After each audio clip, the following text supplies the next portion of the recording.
Welcome. Welcome to a magnificent journey into the past. This is medieval time! Oh, the dragon's balls were blazing as I stepped into his cave. Then I sliced his fucking cockles with a long and shiny blade. I am she, the more deadly mandolin. I'm a wizard. When we play, we go all night. Eating Twizzlers, got myself a wild high. Learning new tricks.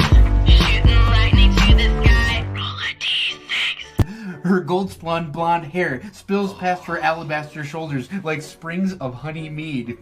Her full, ample breasts are barely covered by a sheen of magical elven chainmail. Leather leggings hug her butter-supple loins. I want to have sex with her. So, you're walking through the forest and... What? In forest? We were in a dungeon. And what about the evil wizard who was zapping everyone? He's done. What? He's done zapping. Now move along. So, you're walking through the forest. Dungeon. Okay, dungeon forest. Whatever. You're walking along. And you're walking... But that's a burden you choose to bear when you can bend the very laws of reality with the power of your imagination. That's a gift to be respected and feared. He was 10 years old when his cousins introduced him to a game, Dungeons and Dragons. As I was killing things, killing people, animals, the more I played Dungeons and Dragons, and the more I got involved in Satanism. I'm telling you, these people are Satanists. As I sit here, they are Satanists. Look, the world is full of these kind of things. Look at this. Black masses, mutilations, mutilation. It's still real to me, damn it. Once they get in here, it's over, pal. Bravo. That's our first go round picking it on there at the beginning. What do you think, Chance? I'm just happy that I happen to have my pack of Twizzlers. Roll a d6. That's amazing. That was perfect. I did not anticipate that. Okay, cool. Well, it says we got one viewer, but I know we have more than that. Let's see, Wes and Sith. Yeah, exactly. Yeah. And I think there's more than that. It says 2 now. I think there's more than that, though. I know Johnny's gonna join. He was asking what channel it was on. Which channel? Channel 13, 15. I was gonna say I made a preview for it 2 days ago. So yeah, cool. So this is Liz. You guys met backstage. Sith knows Liz. Wesley. This is my wife. Whoever else. What the heck? Kat is zooming all over the place. Porsche has the zoomies. Yes. So she's only going to be with us for a few here. We're going to banter back and forth a little bit. And then Nola's going to teach how to roll up a character because that is more of a strong suit for him than me. I'm pretty good at helping people build a character, but as far as like all the, intricacies of it, I'm not that great. So Jeremy's going to watch. Sparks is going to watch. And he's going to ask questions as he sees needed. And we got 4 people watching now.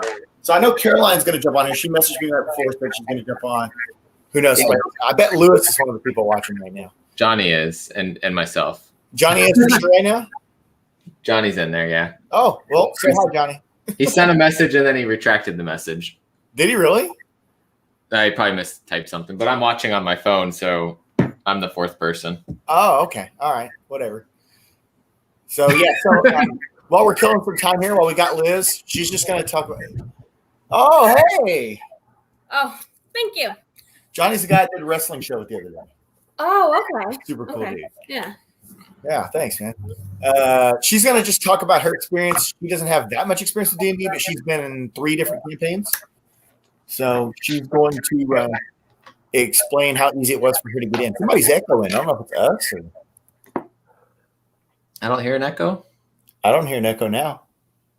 That was weird. That was weird. There's a little bit of one. Yeah. So anyway, so she's just gonna say how easy it was to get in when she never played before. Go ahead. Yeah, I didn't really know like any of the rules or anything. Basically, just knew different movies and TV shows referencing it and whatnot. Luckily, never really saw the D&D is of Satan or whatever commercials and PSAs back in the 80s. So I think I was a little too young for that. I was only like 4, but never really knew the rules or anything. And then 2 years ago, was it 2 years ago? I can't remember exactly when. It's been almost 3. Almost 3 years ago.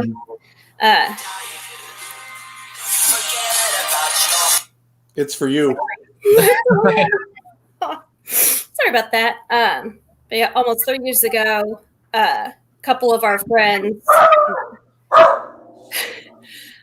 we decided to we started like a game night, and then we decided to get into D&D, and Josh was the first DM.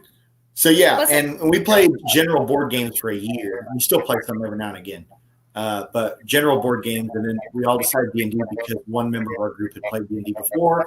I had played years ago in a Star Wars campaign and a basic 4th edition campaign, or 4th and 3rd edition, but hadn't played since. So that's kind of what got us to do it. Mm-hmm. But you didn't have any experience at all except for just what you'd heard about it. But the starter campaign that we ran about 4 or 5 months. And you got into how long would you say it took before you actually knew how to win? 2 or 3 sessions? Yeah, I would say roughly. It was pretty easy to start out. Actually, it's pretty easy to kind of catch on, and it's mostly just like with time, you kind of like get into the routine of it. And I really miss it too. We haven't really played it in almost a year. Ugh. Because of the pandemic that shall not be named. Yeah, so Sparks is a big time. He's a big time Harry Potter fan too. Oh, really? So yeah. You're on my knee. Yeah, okay, show off some of those dice. Check out her dice. So the first set that I got was I don't know if you can see it. Like do the influencer close up. It's like a dark lavender color with black numbers on it, and it's actually glow in the dark. So and it does really well, better than most glow in the dark dice. Yeah. Most of them don't do it very well. And then I also have let me get a good one. Here, usually D6 is pretty decent. This one is like a sea green with, you can see like the blue shimmer on it. These are so pretty. Didn't Garrett give you those? Because Garrett, Garrett gave me those. And then the third dice that I got is like black with like silver glitter on it. And then you got those 2, which I showed off live. Yeah. Those are commemorative dice from a one shot that a friend made, and we got to keep the dice from the one shot. So, yep. One of my friends, though, she's been playing D&D for like decades, pretty much. She sent me a picture one time. Oh, I should have gotten the picture ready for the stream. That would have been really funny to show off. But she sent me a picture one time of, I think she said like 3,000 dice that she has, something like that. She has like 200 sets or something. No, wait, 500 sets. Yeah, I think she has about 500 like D20 sets, like D&D sets. So. Wow. She has a lot of dice. So I have pretty cool seeing them all on one picture. I have the 2 dice that I take everywhere, plus the commemorative ones are in there. But if you guys see this thing back here, this is something I put up when we moved in. It has a sign on it. You can't see it says open in case of power outage. And it's got an anime card game in it. It's got 2 decks of Star Wars Wars of Villains cards. And it's got a basic rule set and black and red die for D&D. So it's an emergency game. Kind of surprised that we still have power. Last night was no joke. Yeah, Johnny just got his power back. That was not fun to drive home in. So anyway, do you have anything else to say about it, about the game itself? I miss it. Yeah, well, I really miss it. Yeah. If we weren't playing at 10 o'clock at night, then she could probably join more, but she'll probably join sometime for at least a session. Yeah. Unfortunately, I'm not one of those people like Danny that can actually survive on like 4 hours of sleep. Sparks' dice. My dice set. Huh? Is that like an app or something? It's Google. Yeah, I found it for people who've never played. If you Google Dice Roller, it has 4-sided, 6-sided, 8-sided, 10, 12, 20. I think you need to like kind of like start out with, or like if you're traveling and you just want to like play on the road online with people. But I kind of like, for like a weekly game with friends, I just like the feel of analog. Yeah. Her name is Liz. Phil, what's up, man? What's up, You Phil? can join on here too. I know you got access to the link. If you want to jump on, Phil. If not, it's all good. Kid Collector, what's happening? Yeah, if that's all you got to say, then I'll let you go on. But Yep, I'm doing some sewing. yeah, so I'll let you. If you want to take the charger, you can. But if not, there you I'm go. good. All right, so she's going to go on, and we're going to be joined by Good to see Caroline. Bye. Bye. Play with my dice if you want. You can take No, it because I'm going to you need the okay. space here. Okay, let me get them all back in my bag. Eventually, I'll have to get a lot bigger bag than that. That's what Actually, they make, already that's what kind they of make hard to Crown Royal fit it up. for. Yeah, we don't have the filming apparatus for showing dice, so they've all been using the phone thing, and it's been working out pretty good. Okay, yeah. Yeah, that's actually really cool for like online games and stuff. Oh, by the way, everyone in the chat, this is her birthday. Oh, yeah. Oh, hey, happy birthday. Happy birthday. All Strands, what's happening, man? I'm going to get with you later on this week about maybe guesting next week since you were interested. Okay. So, Go and get back to sewing. all right. Bye, guys. See ya. Kisses. I'm going to move this over here, and we're going to do this view for a change. All right. So, Sis is saying happy birthday. And can we have your wife on for wrestling talk? I want her. Yeah, actually. Hey, Liz. Johnny wants to know if you want to do the next time we do a wrestling chat since you're a new fan and like you got really into it. Yeah. Probably be like 30 minutes, but When will that be? oh, we don't have any plan for it. He just asked about it and Yeah, sure. yeah. Yeah. You wear your Young Buck shirt and everything. Oh. and daughters. Happy birthday to the daughter of all strands. Happy Oh, birthday. cool. Allstrand's daughter's birthday today. Lots of good birthdays today. Cool. All right. Well, cool. Yeah, so there you go. That's that question. She's easy. All you got to do is ask something. Whoa, She'll jump in and do the rest. You shouldn't say that about your wife, man. All right. So we are going to, we're going to get into this. Do you have a character sheet ready? I do. All right. The floor is for Nola, and I might just chime in here and there if I feel like he's missing something. Well, yeah, please, because it's been a long time since I've done this. So it's been over a year for me. I think we had Wes is in the chat too. He's done some of this before, so he can. So chime in first there, of all, most of what you'll need is that. Some version of these, whether it's digital or not. A piece of paper, usually one of these, which is your D&D character sheets. Yeah, there's a number of places where you can print these online for free if you so are interested. So, and then all of the information that we need, especially for those of us that are either new or haven't done this in a time. We got an echo going on. Yeah, I hear that. I think it's yours because you're the only one talking right now. I have the same setup I always have. Hold on. I want to mute myself and then keep talking and see if the echo goes away. Yeah, you do it, and then I'll do it if it keeps going. Hello. Hello. Hello. I think it's Jeremy. Was it All me? right. I think we're good. Hello. Go for it. Oh, I just unmuted. How about now? Keep going, Nola. All right. So, again, all of the information to make a character is in this. This is the Player's Handbook. This is the 5th edition Player's Handbook. Give me 1 second. I'm going to switch camera so I can show this off better. And all right. So as you open this book, it will start to go through pretty much everything you need, and you just go from front to back. And it'll start off with what races you want to be. You know, anything from a human to a half-orc. What classes you want to be, you know, whether you want to be a spellcaster or a rogue or a fighter or a barbarian or any of that sort of stuff. So literally the easiest thing to do is if you're just starting off doing this is you just start on page 1 and work your way through the book.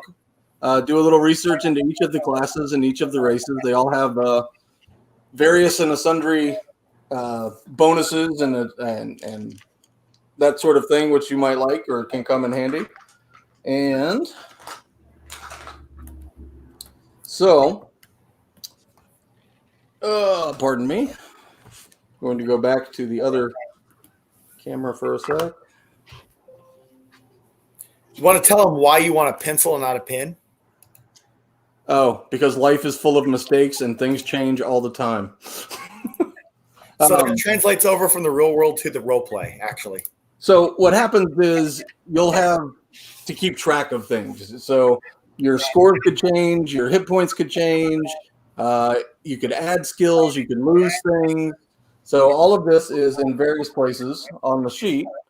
So as you can see, you start off up here at the very top, and there's your character name, class and level, background, player name, experience points, alignment, race. That's all just sort of basic information. And then down on the left, you'll see all of your attributes. Most of these are pretty self-explanatory. We'll go over them here in a sec when we actually start rolling characters. But yeah, so you'll see numbers change. So as you grow and progress or get hurt, you're going to have to make some changes to your sheet, and that's why you want to use a pencil. So, all right. So what do we want to do? What do we want to make? Anybody? So I figure. Oh, hey, Lewis, you made it. What's happening, man? I mean, you're not going to have to be held to this, but I was going to say if you wanted to go ahead and roll up your character for our campaign, we're going to start in a few weeks. You can go ahead and do that. All right. Well, that's what I'm planning on. I will at least make an outline of it. Yeah. So let's see. So I am going to do. Let me. I'm guessing you got some scratch paper there too to write your rolls on. Yeah, I just kind of remember stuff. Oh shit! Yeah, it's what I do. Scratch paper in the back of the paper. So, always have scratch paper. I keep index cards on hand. As a DM, I use a lot of index cards, but even as a player, you might want to have one or two. I might have some. Let me see. No, you're all good, man. Lewis, my wife was on here. I actually have all of your Star Trek stuff floating around in my head, or Star Wars stuff floating around in my head. Yeah. Why am I struggling? All right. So, all right. I'm going to do, we're going to make a dwarf. And in particular, I am probably going to make the hill dwarf, which is right there. So you get a wisdom score bonus, and you get dwarven toughness, which is your hit point maximum increases by 1, and it increases 1 every time you gain a level. This will make more sense as we go along. So when you say hill dwarf, and I see mountain dwarf on there, what are those? Those are sub races? Each of these are sub races for the dwarf class, or the dwarf race. So you start off, you can be just a regular old dwarf. And then, like you said, there are sub races in each one. And in this case, what we're working with in the basic player's handbook, you've got a hill dwarf and you've got a mountain dwarf. So you can kind of see the differences there. Mountain dwarf is more geared towards strength, and the hill dwarf is more geared towards wisdom. If you want to read it. As a hill dwarf, you have keen senses, deep intuition, and remarkable resilience. The gold dwarves of Faerun and their mighty southern kingdom are hill dwarves, as are the exiled Nidar and the debased Klar of Kryn in the Dragonlance setting. All right.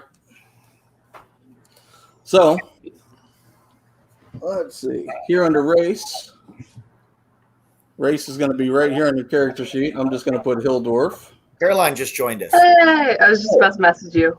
Hey, Carol. Good. So I'm late, but I was picking this up, so it's fair. Oh, actual sheet. You know you can print them off for free. Well, too fucking bad. Now I do. All right. No, support your local stores. Okay, that's cool. Yeah, no problem. I mean, you probably got a lot of them there. Yeah. All right, cool. So he was honest, just getting to. So here's what you missed. You missed name and Hildorf. Yeah. So you're way behind. Everything. The name is like the last thing I'm gonna do because it's a lot. Yeah, I didn't do a name yet either. It's too much of a commitment for me at this point. I gotta know who I am first. But it'll probably change. I have an idea, but I don't know if it fits, so I'm not gonna do it yet. All right. So back into this book, I'm gonna do a druid. And, you know, we're all comic book people and nerd people, so we all know druids. Druids are influenced by nature. Again, Satanic as all get. You can read the thing if you like. Nature lovers. Power of nature. Preserve the balance. So yeah, Lewis. I thought about it. The general gist of the druid is just to, you know, they're your eco warrior. You know, if you want to translate it into modern terminologies. This is the chart for as you level up as a druid. And this shows you how it goes from level to level. Of course, starting off at level 1. And then 20 is the max level in modern D&D. So as you move up, you know, you get better. You get new spells, which are all listed over here, and then you get new abilities and different sort of things, including Wild Shape, which is a druid's ability to shape change into animals. So, all right. So let's see. Class and levels. All the way up here at the top. So we'll go druid. Level 1. And then, again, if you're following along in your Handy Dandy Player's Handbook, it pretty much walks you through how to do this right here. And it tells you what your proficiency and all that are. So the first thing we're going to do is get some statistics. And there's a standard array. Perhaps Danny would like to discuss how he's going to do this since this is his game. So in the book, there's a standard array of numbers. Do you have them off the top of your head? Because I don't have it open to that. It's like 18, 16, right? I use a different one than the ones in the book. So it's like 15, 14, 13, 12, 10, 8. So if you don't mind, I'd like to use the standard as the one from the book. And then since we're putting them up against rolls. Yeah. Is that good? Yeah. Yeah. So Jeremy, do you happen to have that open? I don't actually have that open. Have what open? Where it talks about rolling up your character, it gives the standard array for rolling. Let me see here. I'll try to find it real quick. I don't know what part of the book that's in. Yeah, I didn't know if you had read across it yet or not. It should be right after character classes, I think. Let me take a look. Like the personality and background area. Yeah, it's like customization options. Wait, what is that? Customization options. Man, I don't know. Give me one sec. We're in no rush. We'll find it. Yep. Oh nope, that's not it. No, it's probably what I first said. Hold on. I feel like that was where I was seeing rolling for things. It's probably what I've actually been reading. See, I used to have it memorized. Now I don't. Let me just. I'm doing personality and background. No. Let's see.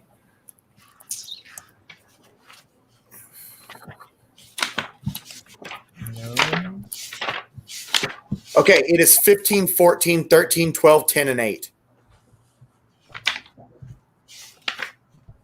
You got that? 15, 14, 13, 12, 10, and 8. Yep, 15, 14, 13, 12, 10, and 8. And what he's going to do is he's going to jot those down, and he's going to make 2 columns. If he can do it in his head, I don't know. He's going to make 2 columns. He's going to roll to make these columns. And of the 3, you're going to pick which column you think is the best. So there you go. You're just putting it right there in your inventory, aren't you? 14. Well, I'll erase it later, but for the sake of being able to show. Sure. So see, he's got the standard array there, and he's going to go ahead and roll to. Yeah, there you go. Jeremy's got it too. So what are you rolling? What dice? He'll show. So four 6-sided dice. You're going to roll 4, and then essentially what you do is you get rid of whatever the lowest dice number is. So. All ones. Oh. Okay, so you get rid of the lowest? I lost a die. There we go. So. You're not gonna. Yeah, because you don't need the total. You just need the numbers themselves. So. No, we rolled the same. I got you. Look at us. Crazy. I'm slow. You rolled better. I assume Sith is watching too, even though he's done this before. So you get rid of the lowest and then you write down the total? No. Oh, yeah, of each roll. Yeah, and so he's going to see how he's making 3 columns? Mm-hmm. He's putting those up against the standard. So there you go. Yeah. There you go. Okay. That's right. So and then we're doing 2 rolls for each statistic, right? Is that what's that? You're doing 2 rolls against each, right? Yeah. 2 for each column. Right. Or 1 for each column. Okay, so because we rolled 6, 4, 6, 1, you remove the 1 and you get 16. Okay, there you go. You remove 1. There you got 14. So he's going to put 14. So right now, already the middle column is the better one, but we'll see how it turns out when he gets all these. Oh gosh, I just got 5. Yeah, that's not good. And again, just so you know, 10 is average, 10 is neutral, sort of. Yep. Anything above 10, you'll start So getting you positive. keep bonuses. rolling 4 and then take the lowest away and do it for all of them? Yes. Yeah, you're gonna do it once for each column. For each column for each number, you're gonna do it one time. So you're gonna what's gonna happen is you're gonna end up with 3 sets of numbers, and you're gonna pick the best set of numbers. Okay. Make sense? Gotcha. So you roll on 4 sided die. Yeah, you're just rolling best 4. if you just go ahead and show them, and then they can do it after you're done. They'll get it. I think I'm getting it. So get rid of the 1. That leaves me with 10. Yep.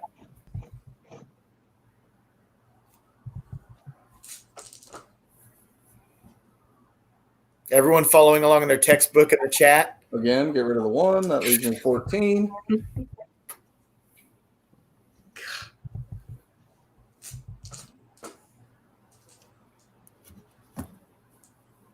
So 13. Ooh. Now I get a good roll.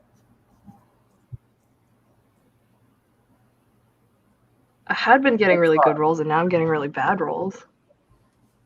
So the reason why I use the standard array with this is generically, if you're just going to roll up a character, you just use the standard array. If you're just going to do a one shot or whatever, but I always say include the standard array with 2 columns. That way, if you roll badly, you at least have that to fall back on. Jeremy's already got all of them. Oh wait, I forgot one. Digitally, it's a little quicker. It sums up the numbers and you can easily subtract. Yeah. Yeah, it's super convenient. It does the math for you. Yeah, you don't drop dice and have to find them. So I mean, I'd rather. Is it going the right way? It's hard to see. I can't see anything. It's blurred. It's probably backwards. Yeah. I can see it, and that's what matters. Exactly.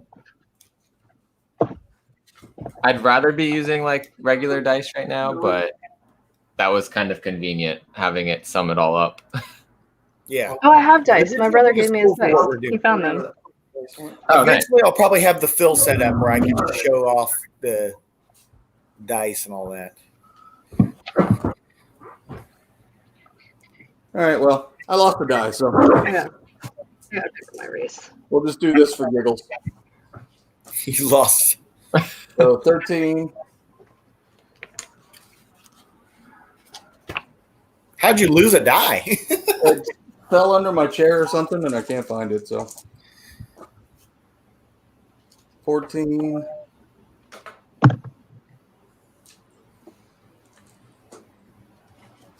Seven.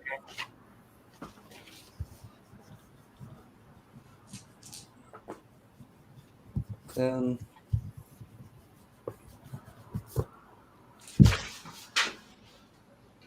And 11. So there you go. Yep. Caroline, how are you? Good. Nothing Got all crazy your dice? happened today, so Nothing. it's a nice calm day at work. I'll take it. It's a hospital. I'll take it. Yeah, same. Okay, so you got everything. So at this point, you would just pick whichever one of these numbers are most appealing to you. And yeah, and Okay, go ahead. Well, I was just gonna say, so essentially the way D&D characters work is you generally want at least a couple of numbers that are pretty well off, and then there's a couple of numbers that probably won't matter so much for the sake of your character. So honestly, most of these are probably pretty even. So you pick the column? Yeah. Okay. I believe that's what we're doing, right, Danny? Yes. So in this case, column 2 would be 16, 14, 13 as the 3 best. And then column 3 would be 15. To be honest, column 3 seems like the best one, the most balanced. It is definitely the most balanced. I kind of like column 2, though. Column 2 just because there's a 16 there? Look at my column. I have an 18 there's 2 16 and a 16 in my column, too. I've got a 16, a 14, an 18, and a 16 in column 2. But I also have a 6 and an 8. So it's up to you. I'm not going to decide for you. That's part of the fun is you get to pick it. Yeah. So, Nola, whatever you want to be yours, go ahead and take. Let's see. I'll do column 3. I'll do this one. Yeah, that one's very balanced. Just for the sake of picking one out of the top. So at this point, you then have to assign those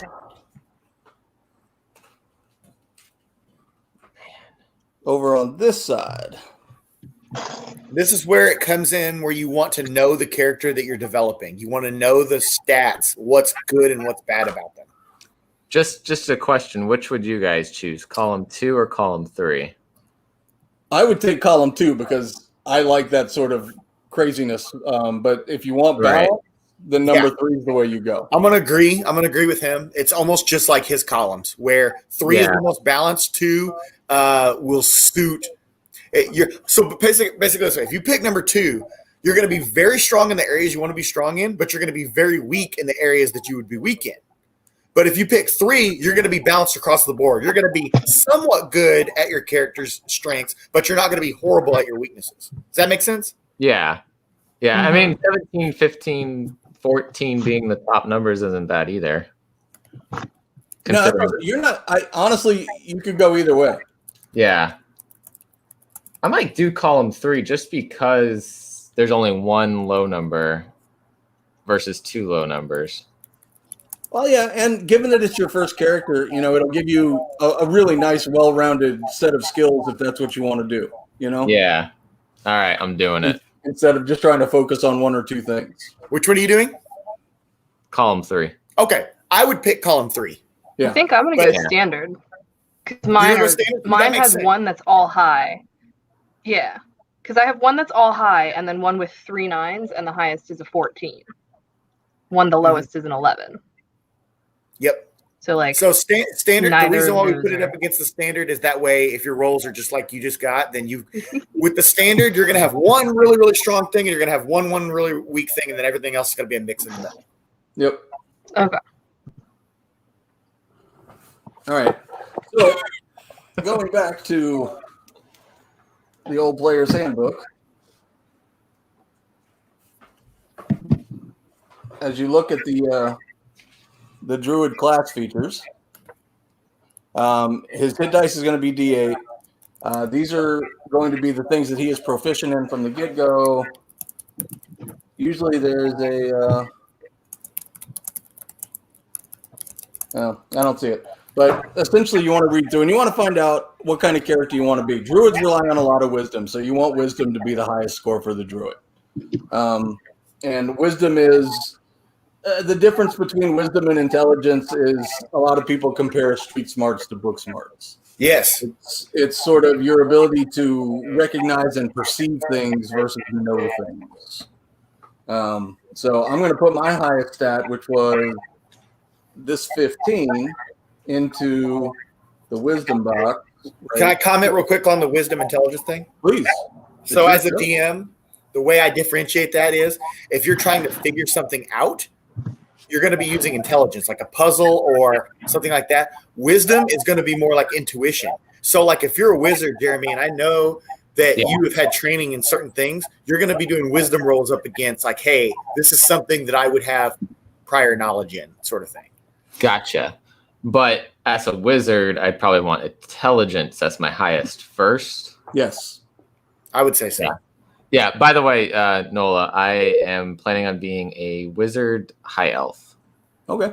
That's awesome, actually. I really like that. Yep. That's going to balance this group out. Yeah. So, so if Caroline, do you have any idea what you're looking at, or are you just kind of making it up as you I go was along? literally just looking at High Elf, but if that's what he's going to do, I'm like, I don't know if that's what I'm going to do then. I was also thinking, there's also the different half, kinds of the high half elves and too. half. Well, the other thing I have is an idea for a backstory. the other thing is it's always cool to kind of have a story between characters before you even get started. So if there's some bond between the two of y'all before we get started, it's just one less step to try and figure out how we all came together. So hold on for and I guess one it second depends for which you're clarity's trying to be sake. too. For clarity's sake, I want to make sure that you put. So you're putting your standard numbers in the circle, and you're doing your modifier in the box, correct? Yeah, that's what I was going to do. Okay, I just want to make sure because we want that to be sure across the board because the starter kit accidentally did the reverse of what the player's handbook recommends. So everyone should know that. Not that we're all doing, not that any of you have the starter kit, but in the future, if you guys are looking at these, the numbers will look backwards to you if you're looking. Because some people learn how to play off the starter's kit, and they've got it backwards because I've actually gone to groups where people have had the opposite. Okay. So interesting. So we want it in the circle and then modifier in the box. Yeah. So Each one of your statistics is going to give you an advantage or a disadvantage on certain things that you do, and that's going to be a plus number like +2, which will affect certain rolls that you make. So, or it could be a minus number if it's under 10, by the way. So what kind of character are you thinking of playing, Caroline? What sort of wizard? So I want to do a druid? rogue. I know that much. And then I want to do wizard if I'm multi-class, I think, or some sort of magic if I'm multi-class. So you want to focus on your dexterity to start with, for sure. Mm-hmm. I'll be sneaky. So that's where you're going to want to stick your highest numbers, and then you kind of figure it out from there. So, like I said, I went 15 on the wisdom. I got 2 14s and a 13. I'm going to go Constitution 14. Constitution is sort of your brawniness and is directly related to your hit points. Anything you want to say about Constitution there, Danny? What's that? Anything you want to say about Constitution? Constitution, basically, that's the genetic makeup of your current state. So if you're poisoned, then your Constitution is going to go up against that. If you're in a weather situation, if you've been beaten and you're bruised and bloody, that's going to influence if you're taking extra damage as time goes on. That's Constitution. So that as right? a wizard should be my next highest. What's that? As a wizard, that should probably be my next highest because I know you said it's harder at the beginning for a wizard. Yeah, if the game hasn't changed any, then wizards have the lowest starting hit points generally. So anything you can have to add to that is probably a nice bonus. Your first 3 levels are going to be hell. So you want to be hiding behind rocks and doorways and stuff and casting magic from there. So actually no. Oh man, if I was a wood elf, I could be hiding easier. No, do high elf, man. I want to see high elf. Everybody picks wood elves and drows and shit. Yeah.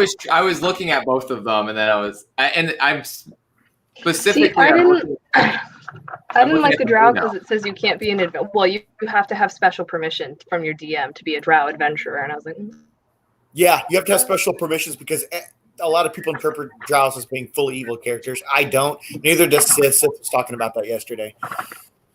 I don't like drows because if you're in sunlight, you're at a disadvantage. I mean, that's true too. I've never had someone play as a drow, but I know that's a thing. So Six trips and falls, he died. Well, it doesn't sound like that's what I want my first time to be. So. Oh man, I'm gonna trip, fall, and die. That's what Wes's prediction is. I should have had Liz tell what character she's been. She's been you were a female fighter, right? And you were a what else were you? So no, I'm looking. There's this like quick build section. Yep. Is that what you were looking for before? Maybe. Because it talks about first intelligence should be your highest, followed by constitution or dexterity. If you plan on joining the School of Enchantment, make charisma your next best. Yeah, which actually I'm thinking potentially. So there's what he's talking about. In the handbook above class features is a little block called Quick Build for every class that kind of gives you a real rough outline on what you want to focus on. Yeah. So, in my case, you can make a druid quickly by following these suggestions. First, wisdom should be your highest ability score, followed by constitution. Second, choose the hermit background. We'll get into that. I don't really know much about that. Danny's going to have to chime in on those. All right. Yeah, a lot of this stuff is going to be hard for either me or Nola to describe because it requires you to understand that character, and we have not played everything. All right. So this is how I filled mine out. I went 7 strength, 14 dexterity, 14 constitution, 13 intelligence, 15 wisdom, and 11 charisma. You went really low on strength. Yeah, I'm thinking of doing probably more shape-changing stuff, which the strength will carry over from that. We've been joined by Phil from Comic Stock Weekly. Hey, Phil. Oh, Phil. Glad to have you, man.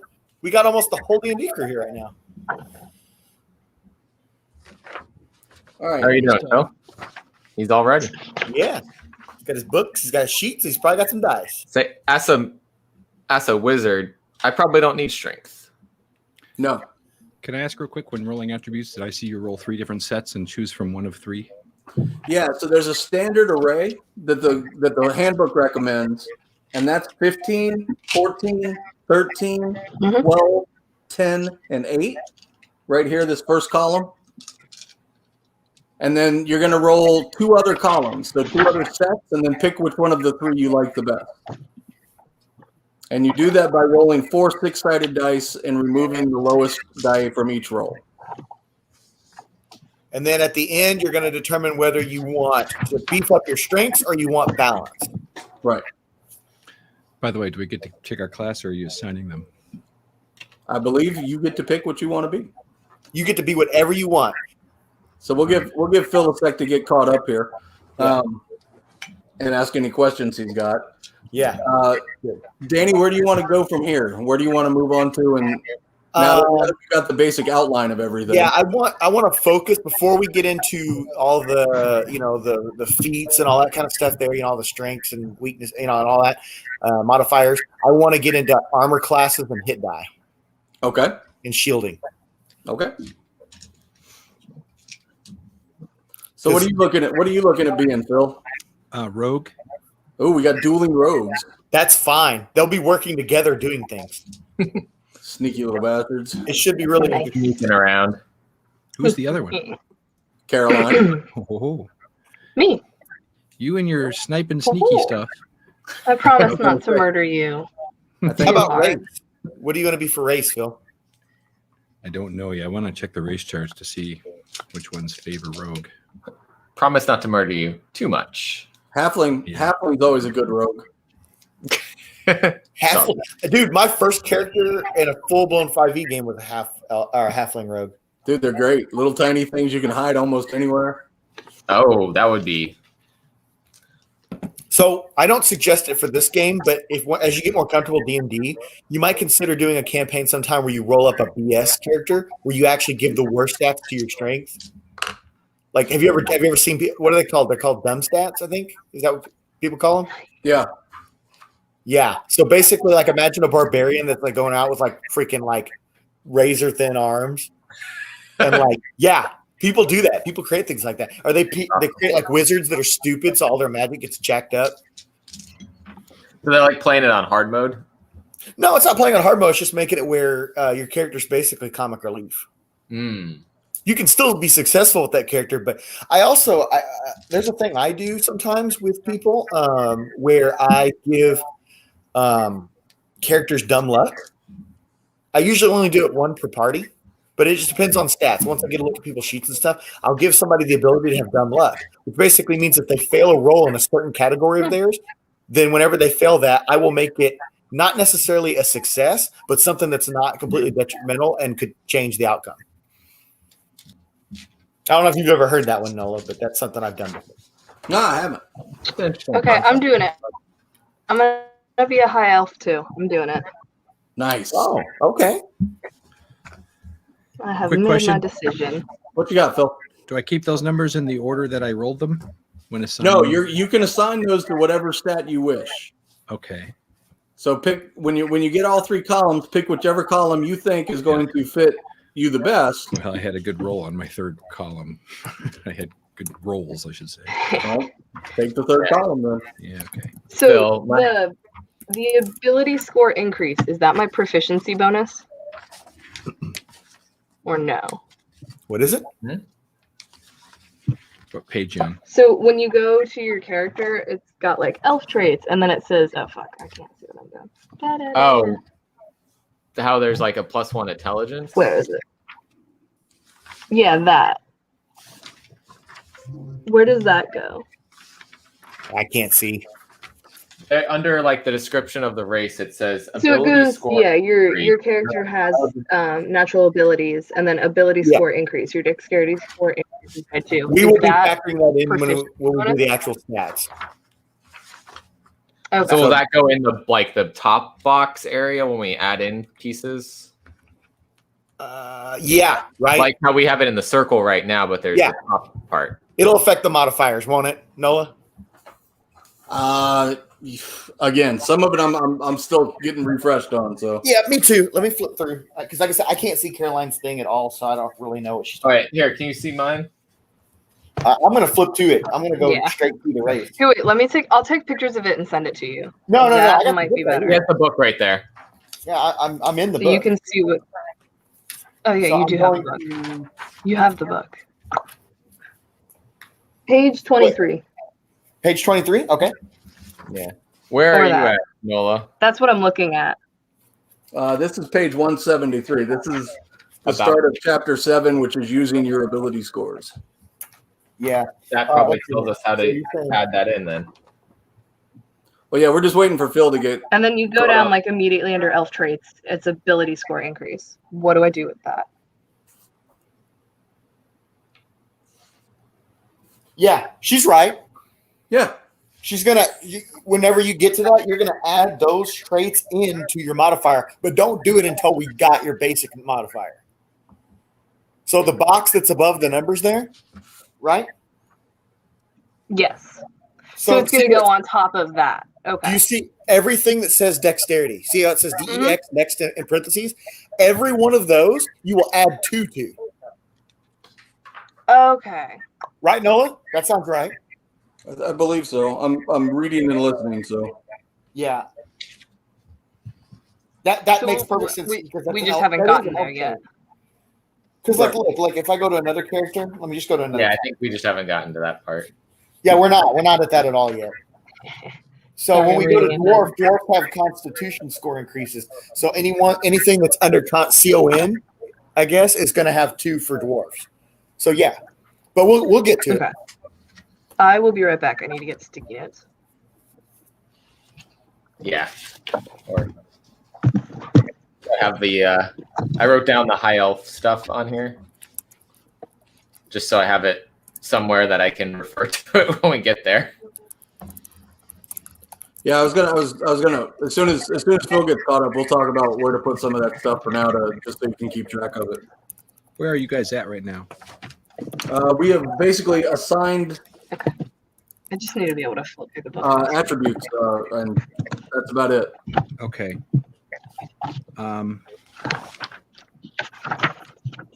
Is there such a thing as just elf, or do I have to choose what kind of elf?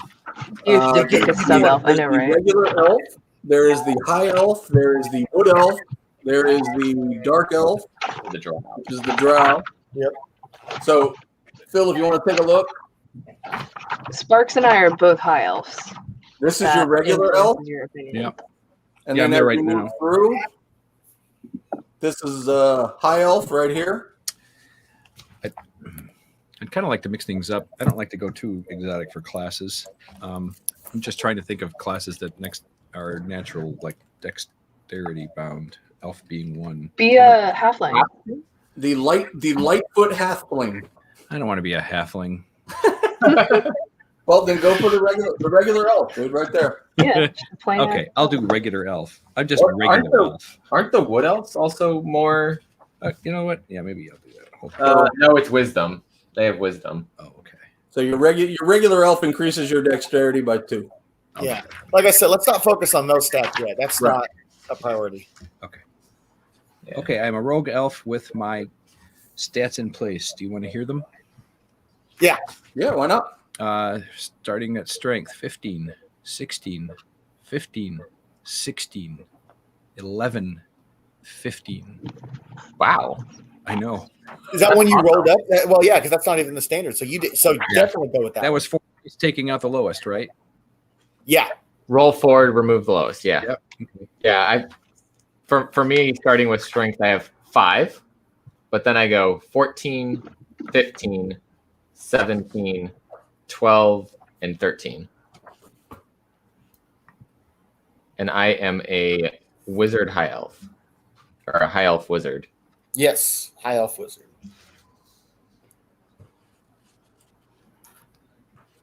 I think I'm caught up. All right, so where are we off to next, Danny? Armor class, shielding, and hit die. Okay.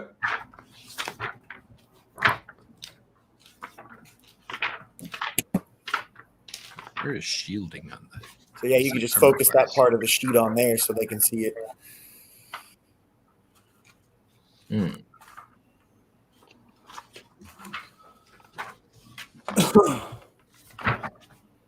Is there a part of the book that talks about this specifically? Yeah, I believe it's toward the back. Yeah, I think try page 177. Yeah. I was a couple pages away. You see why the book is for reference and not for memorization. There's absolutely no way that we could do either me or Nola or anyone could do this. Even Matt Mercer, who's like the top DM of all time, still cracks the book open from time to time.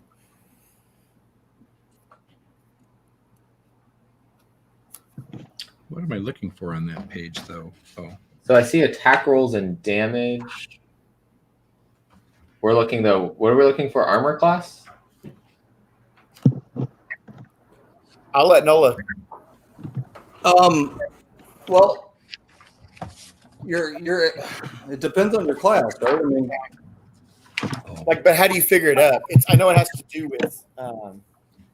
It says armor class says depending on the armor you wear, you might add some or all of your dexterity modifier to your armor class. Okay, so we actually need the modifiers first. Sorry yeah, I about was gonna say we gotta make sure everything's in place first. Yeah. My bad.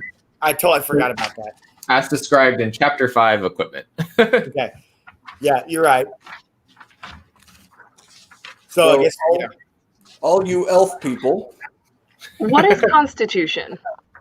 Constitution is what's going to affect your hit points and your general ability to withstand how much of a beating? Poisoning, weather, bruises, stuff like that. Okay, so I want that like not terrible. All right. Yeah, I forgot that you needed the modifiers for this. All right. So Phil, your modifier is your dexterity score is going to be a +2. All right. So you want to add +2 to whatever your dexterity is. And in this case, that's just a racial modifier, right? Right. Okay.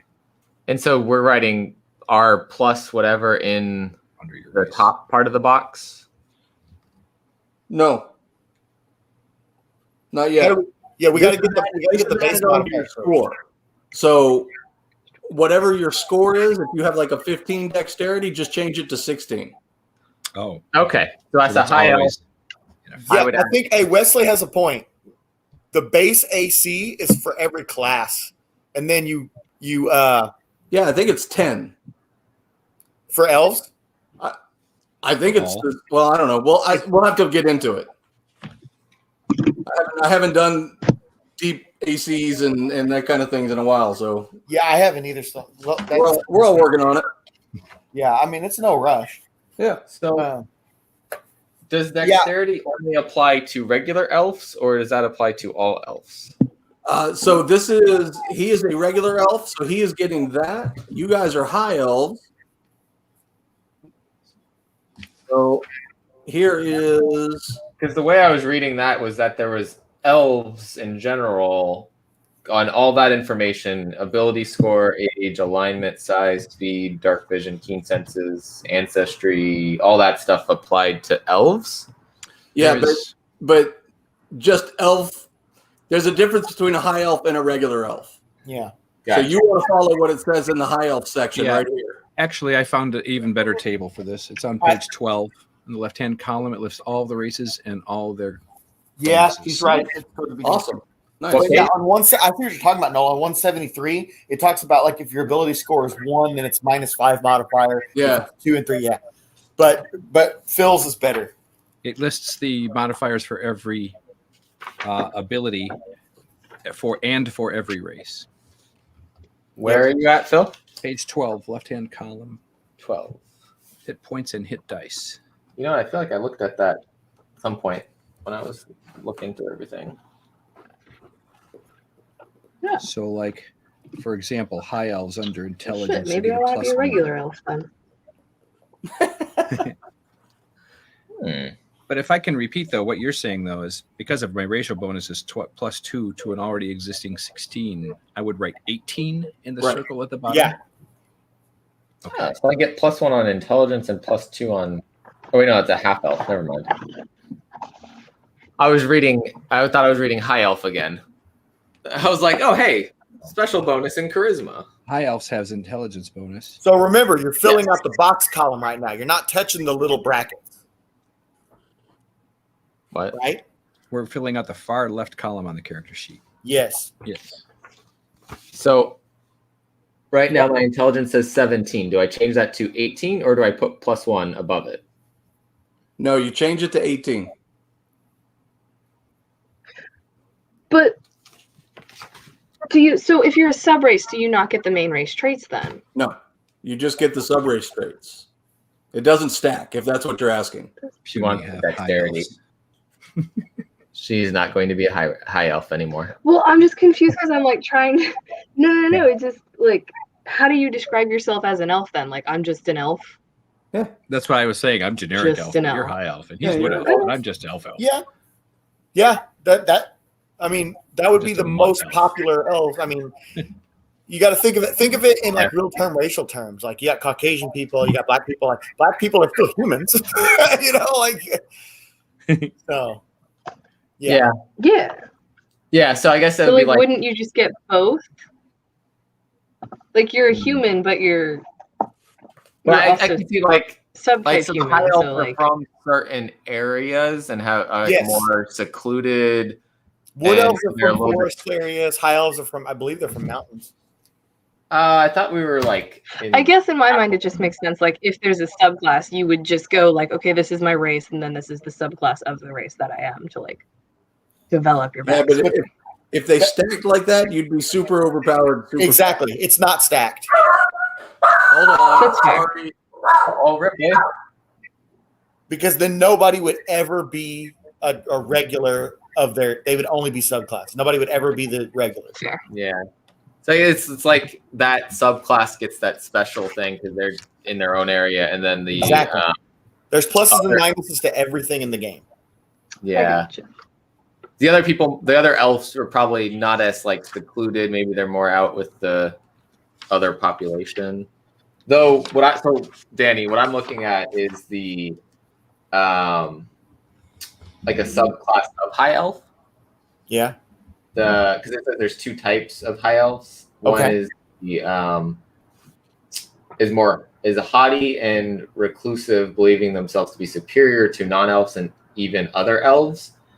The type though that I was looking at is more common, more friendly, and often encountered among humans and other races. And it mentions the moon elves of the Forgotten Realms. That sounded interesting. I want to be the other ones of that sub race. You want to be the Yes, one that believes that self actually better. works out so perfect. So Wesley knows exactly. What's up, Sean Miller? Wesley knows exactly what it is, though. He just said it's about where you're from, so you would have different proficiencies depending on where you grew up. That makes sense. Yeah. Hey, Sean. What's up?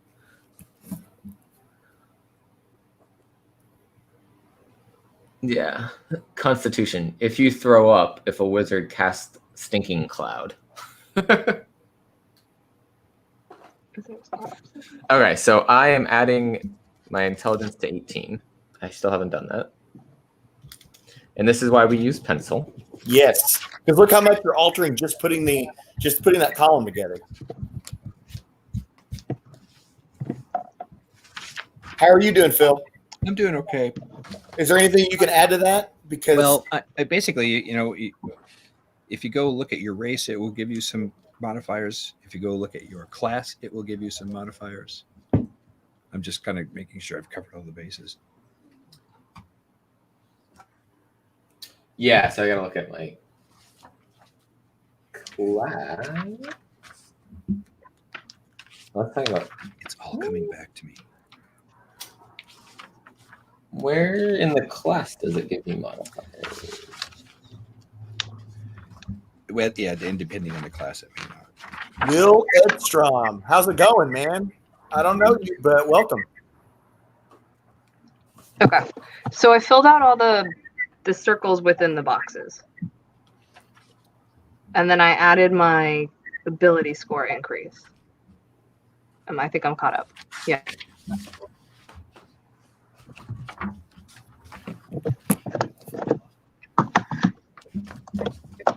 That page 12. So you guys have all your boxes? Yeah, and FYI, your hit points are determined. The die you No, roll the for circle hit within points- the box. Like there's the little circle. Right. Yeah. And then the rest is the modifier. That's right. Yeah, Will, I know people use D&D Beyond. I've pulled a few things from there, but I don't use it like all the time. So once you get all of your stats squared away with What your page is that? racial bonuses and that sort of thing, 13? these are going to be your modifiers. Oh, I found it. Oh, for So- each attribute. Exactly. That's So on page. So I That's, put page the number 13. in the circle, and whatever's in the middle goes inside the square. exactly. So, So if like you got a I 10 or have 11, 12 for strength. so right, if you have whatever, if you have a 12 for strength, then you get a +1, and you write that above in the bigger box. Okay, this is making more sense. Makes sense. So, for example, Yep. my strength is 7, so I get a -2. -3. So I'm going to put -2 right here. Yep. And you're going to go down that list on everything. Excuse me. So my dexterity is 14. Cool, man. Will says he's on his way to go play with his group. And I just checked, and I thought, Will, yeah, you added me on Instagram not so long ago, and it says I'm mutual friends with Caroline. So I guess that's how Will found us. Nice. Well, Will, come back and help us out as we're working through this whenever you got some time, man. We also do a thing on Friday nights where we're doing a sort of very impromptu Star Wars role playing. Yep. And we're setting this up to kind of start a campaign in D&D world. Should be epic. Okay. Just to let you know, I know Phil knows this, but for Sparks and Caroline and anybody watching, there are more races and classes and all that in other books besides the Player's Handbook. Ooh. Yes. Now I gotta go get more books. You don't have to. There will always be more books. But we love them though, right? Yeah. Give me 1 sec. You're fine. Okay, cool. So we're at least all on the same page now as far as getting that. I understand why Nola's had a difficult time remembering that because I couldn't remember it all either. That's something if you haven't done. I mean, I really haven't done that in a while. So Yeah. And most of the characters I've created have been online in somewhere where they do most of the math for you. So yeah. So those modifiers are going to be able to determine all these feats and saving throws. Hey, I noticed that experience points skills. are not based on class. So we have 3 elves and a dwarf in this campaign. So far. And if Sith is a drow, we have 4. I don't think Sith's going to be a drow, but I think he was considering it. Okay. Sith is probably listening right now. I don't think he's active, but like he's probably listening because there's 7 people watching. One of those is me. Oh, Friday nights at 10 o'clock Eastern is where we play every Yeah, night. I also am watching, so I can watch the chat.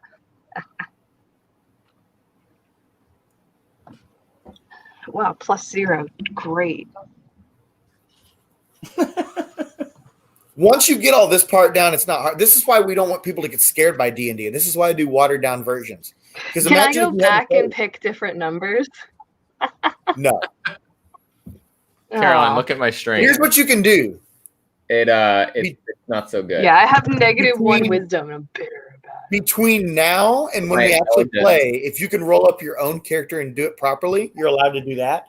But if you have something different than what you're doing right now, me and Nola have to examine it to make sure it looks right. Well, can I just pick a different column than I have right now? Because no, it's fine. No, I mean you can. I'm just bitter. So this is what I would say, Caroline, and if Danny agrees with it, I would say after we get through this, after you get more of an idea of how you're creating a character and what the numbers mean, if you wanted to go back and pick one of the different columns because you have a different understanding, yeah, I think that would be okay. Oh, I'm in full agreement. But with that said, Okay. if she comes up with something different than what we're doing here today, you and me need to look that over to make sure it's right. Yeah, but you don't want I it see what you're overpowered saying. or underpowered. right. But if she just wants to switch out one of her columns for Yeah. a different column, I don't see any problem with that I because say that's fine. But Yeah. at least do what you got right now. That way you get a better understanding of it first. yeah, especially since it's the first time and you're figuring this I out. have no problem with that. Yeah. So we all got attributes and modifiers and bonuses, all that's set up, right? So everybody should have something that looks like this. Yes. Yep. Yep. Mine's in pen. Phil, you good? Phil. Did you say yours is in pen? Mine's in pen, but I printed out a couple sheets, so I'll be redoing mine. You're gonna be changing that. I know. I just don't have a pencil locatable. All right, so and you've played D&D. How did you bring a pen to the table? I don't know. I do my crossword puzzles in a pen. Yeah, so do I. Live on the edge. I like it. So hit points next. That's what we want to do next. It's like in Austin Powers where he says, "I strongly suggest you hit, sir," and he goes, "I also live dangerously." He goes, "Okay, 21." Okay, yeah, go on, Nola. Well, so this is the rogue. This is the rogue class features, and if you notice, it talks about hit points. So for a rogue, your hit points are going to be 1d8 per level. So at level 1, you get 1d8 plus your Constitution modifier, which is the plus number you just wrote above your Constitution. Now, I don't know how Danny likes to do it.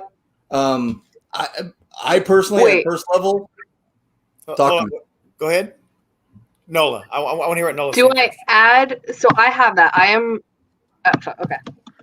I want to hear what Nola has to say because I need to figure out what he's talking about. Well, I was just going to say, for first level, I like to do like max hit die plus Constitution, and then from then on do the rolls. But that's always just been the way I do it. Max hit die. Max hit die. What do you mean?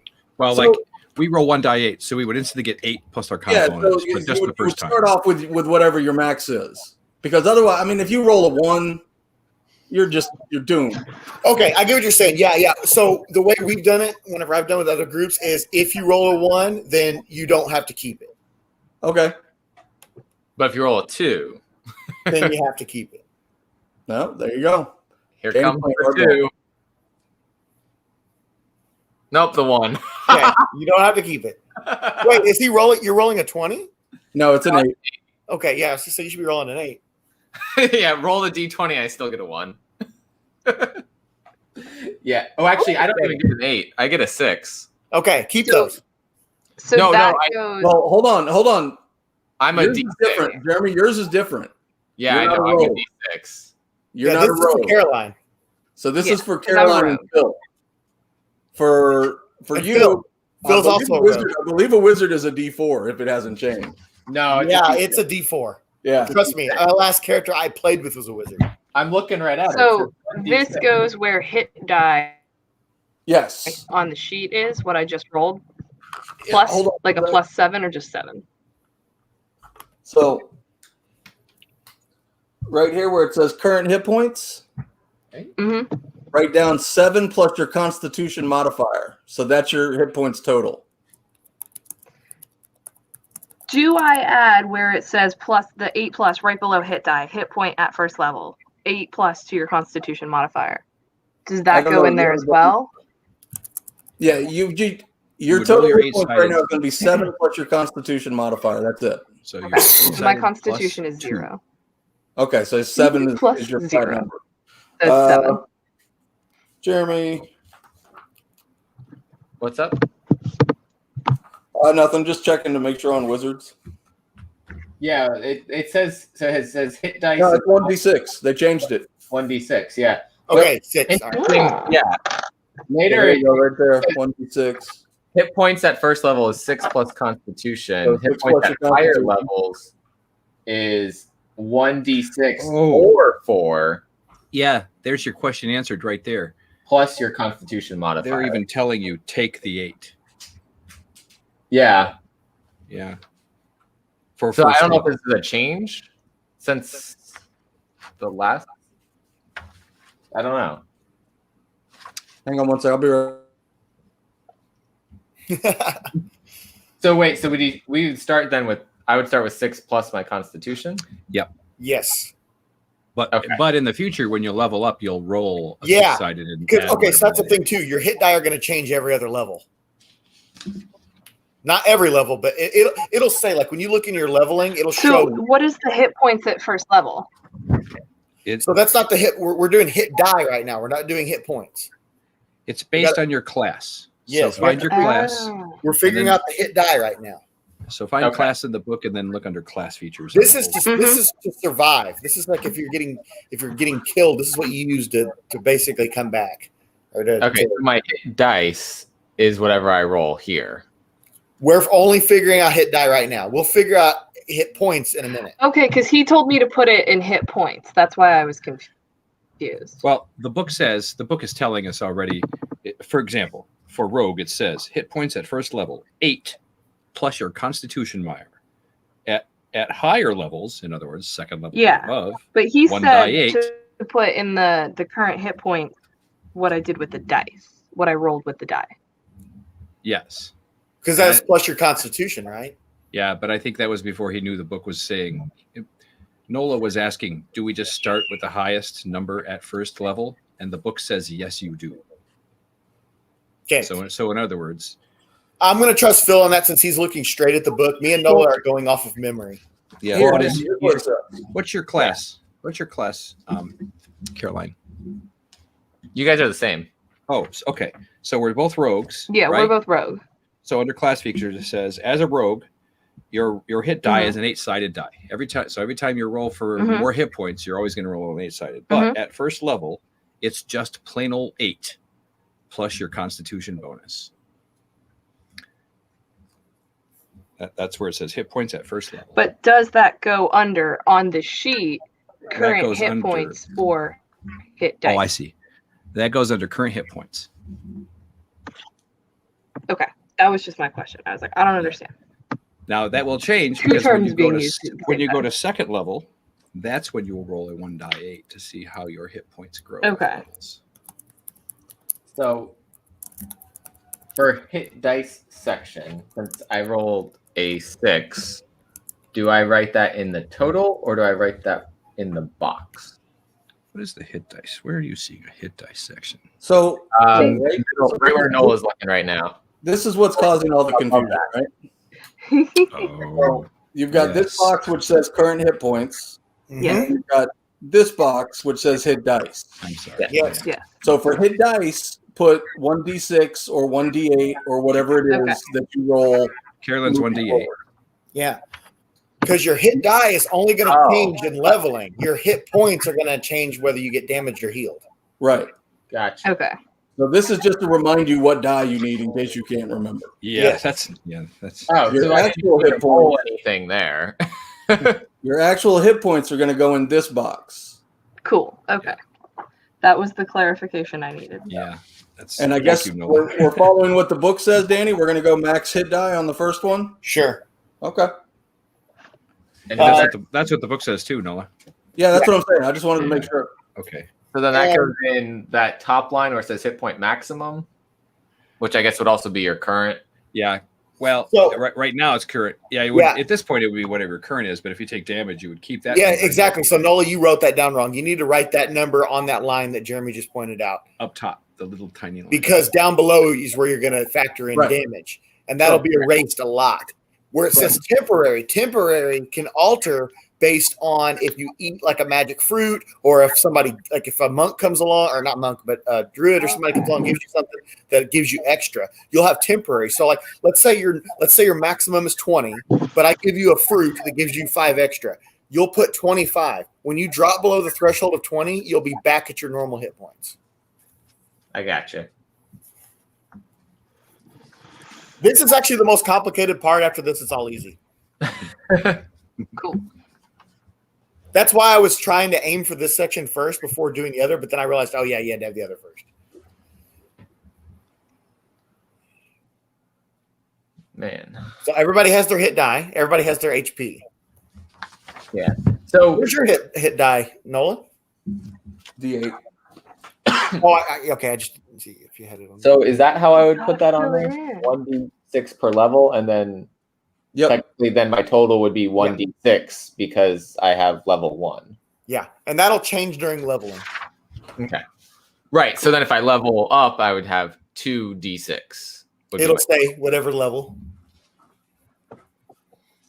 Yeah, you don't level automatically get new hit die every level. You might, but not everyone. I don't know. It just says 1d6 per wizard level. Right. Oh, So at level 2, you're going to when you roll look at the rogue, it's like first and second are 1d6, third is 2. And then my hit points is 1d6 or d4 plus the Constitution modifier. Yeah, so that'll be you'll actually roll that dice to determine it. Right. Yeah, that's where it's different depending on level versus the. And think of how bad that is for a wizard, where it's like you'll roll it and you'll get like a 3, so you only add like 3 hit points. It sucks for the first couple levels. After that, my Constitution's +2, so that helps a little. Okay. All right. Are we all straight? Are we good? I think so far. I believe so. Okay. You want to do armor class? Armor, none. Yeah, right. Yeah, you're a wizard. Wizards can't wear armor. It affects the magic. All right. Yeah. So, I learned that from games. Light armor. Yeah. So basically you can start off with light armor, and then there's different things you can do to alter it. so here's page 14. Like give Your it armor like class resistance and stuff. Your armor class represents how well your character avoids being wounded in battle. Things that contribute to your AC include the armor you wear, the shield you carry, your dexterity, and your modifier. Not all characters wear armor or carry shields, however. Without armor or shield, your character's AC equals 10 plus his or her dexterity modifier.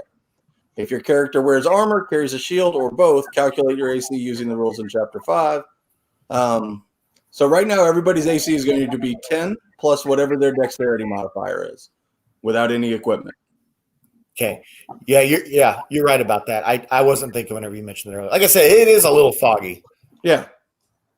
Okay. So yeah, we're all going to start off at 10 plus our dexterity modifier as our base armor class before we add any bonuses for For equipment. some of you, that will decrease it. I believe Jeremy's will decrease. If I wear armor? Yeah, he's gonna be below, because last time I played, my wizard was definitely less than 10. So I have +2 dexterity. Hold on, let me read this.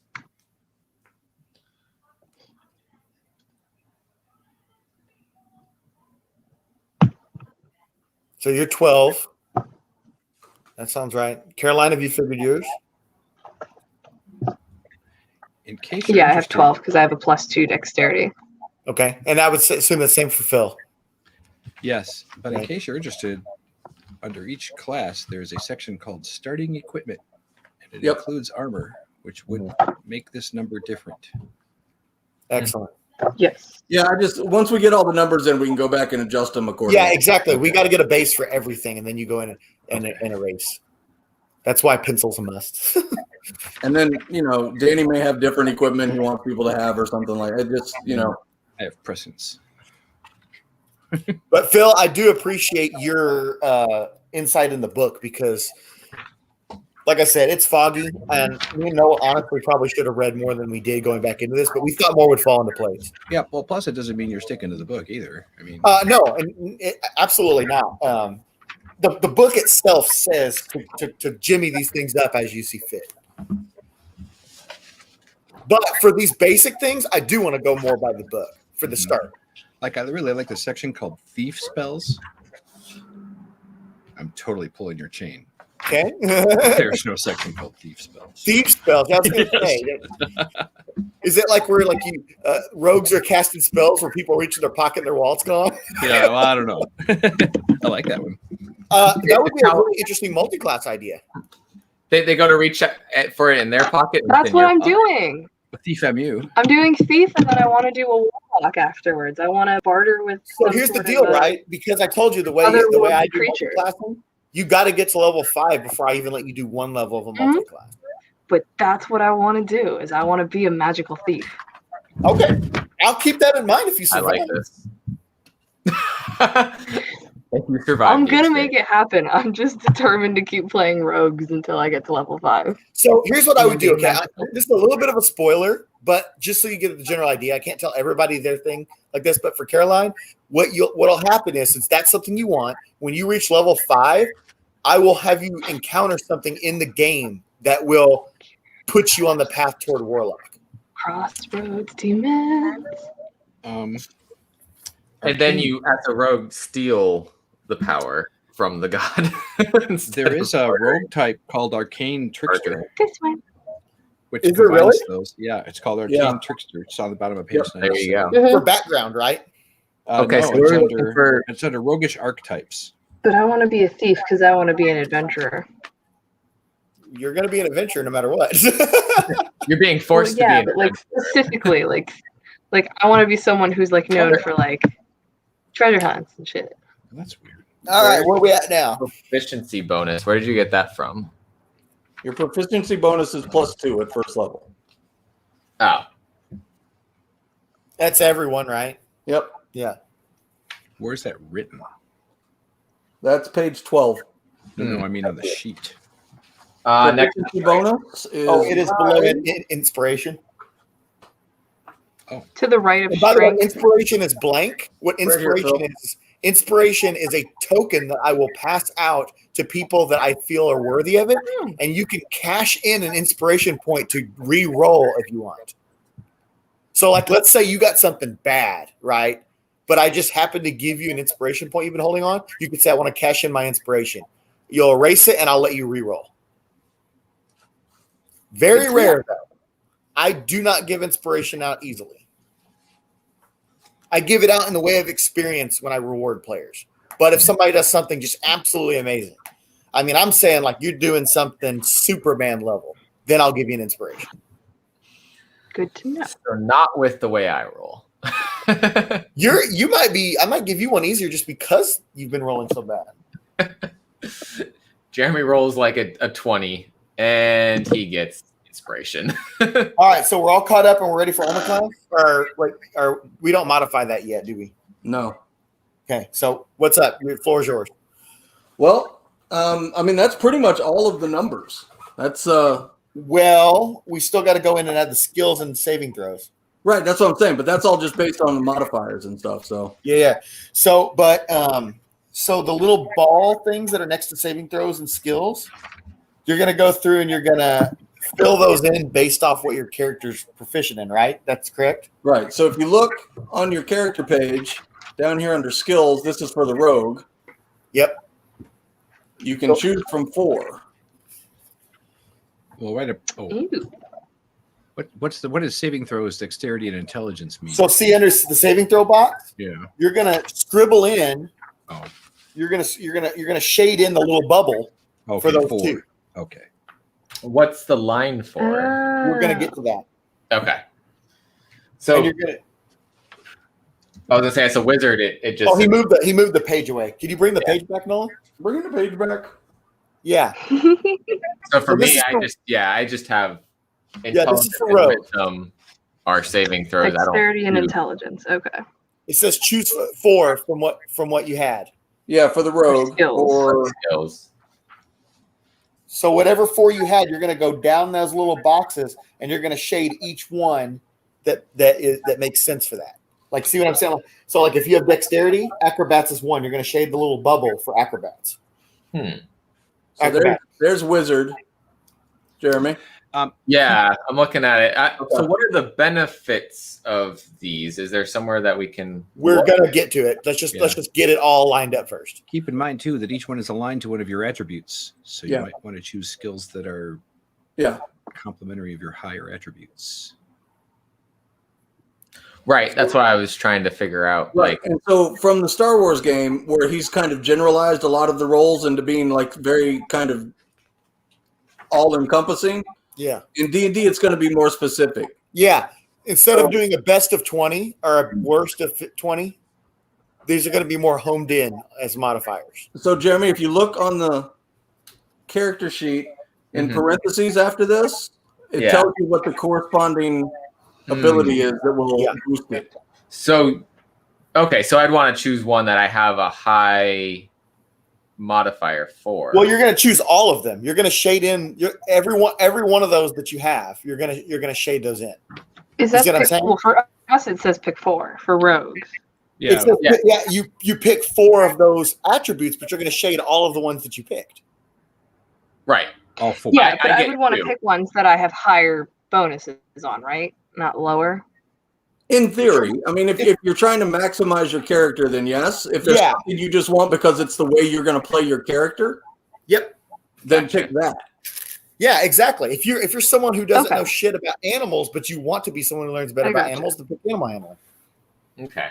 So, for a wizard, for a rogue, you're obviously looking at things like stealth and sleight of hand and maybe acrobatics, athletics, maybe even intimidation if that's your thing.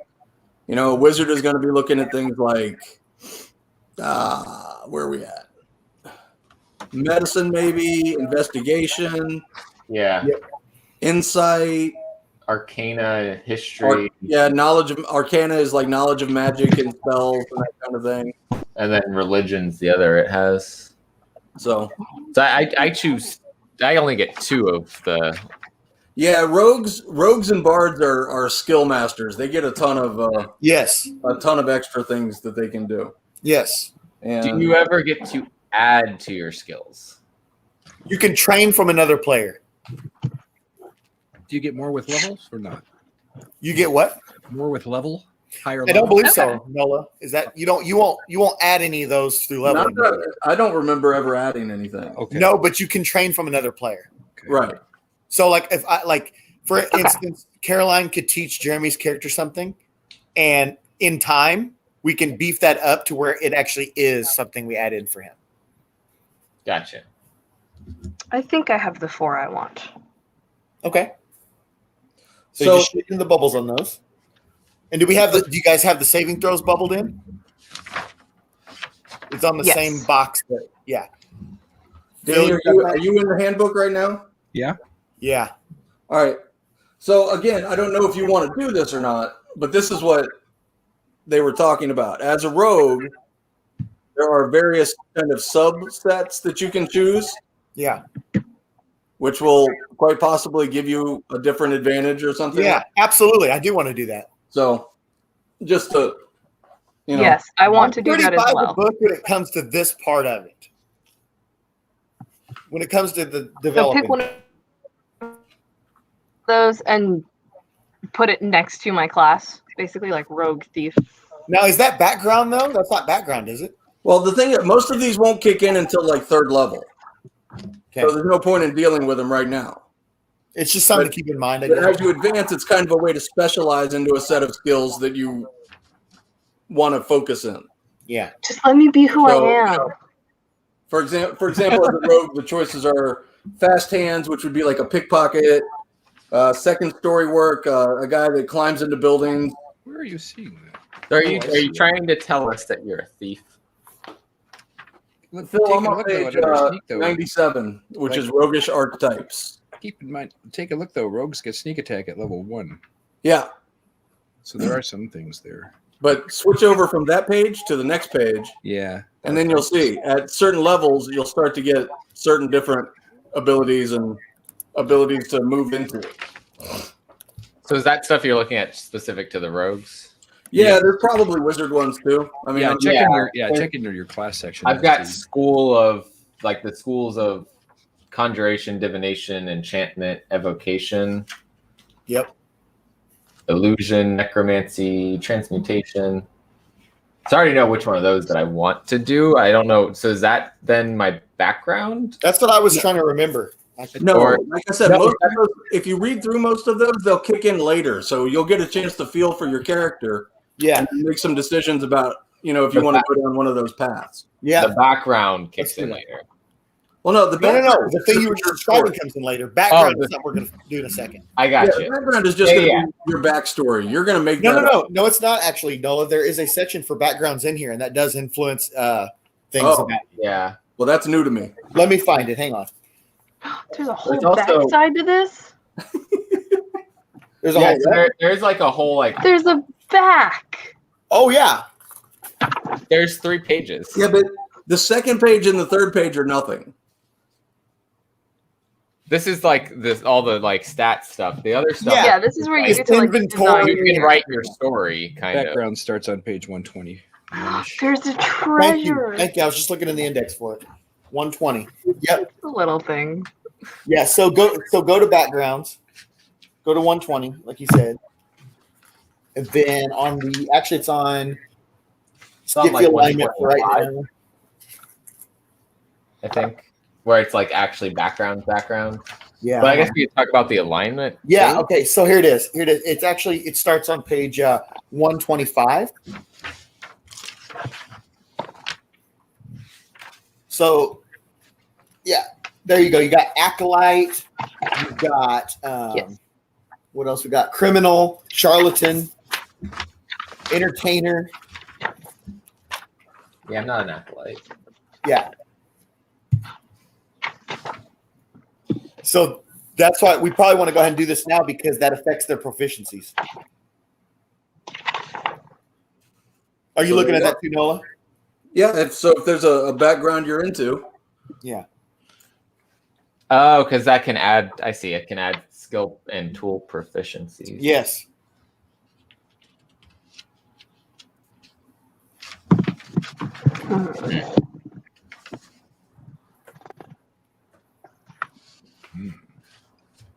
Yeah, so right now you're just going to want to pick one and go ahead and write it in, and then later on, as we go, we'll add those in. And down at the bottom where it says other proficiencies, if you've got one from that, like another language or something like that, you'll pin that stuff in.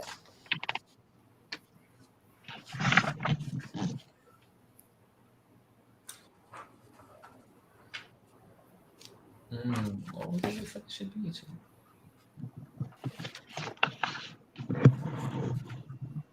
Oh, that's interesting. What's that? Oh, this whole background thing. Where you roll to determine. See, you guys see that, right? But if you pick, say, guild artisan, you roll a d20 and whatever number comes up, that's the proficiency you pick. And it then like gives you your personality trait, ideal, bond, flaw. Yep. But I think it also said you can customize some of that too to like fit the story better. Like so if you like you the can pieces anyways. For personality trait, I actually don't recommend rolling for those. I recommend just writing that in yourself.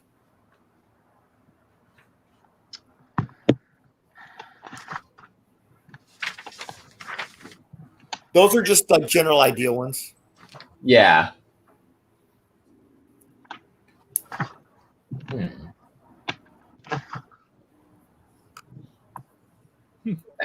of fits what I was thinking. And I see why they say to do that. But also,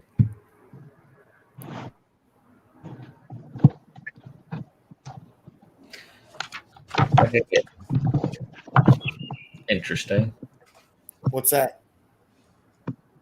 Oh, I'm kind of talking to myself. Sorry.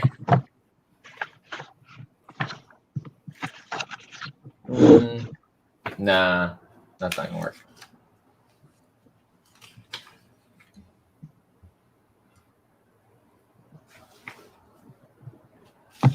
Where are you at, Phil?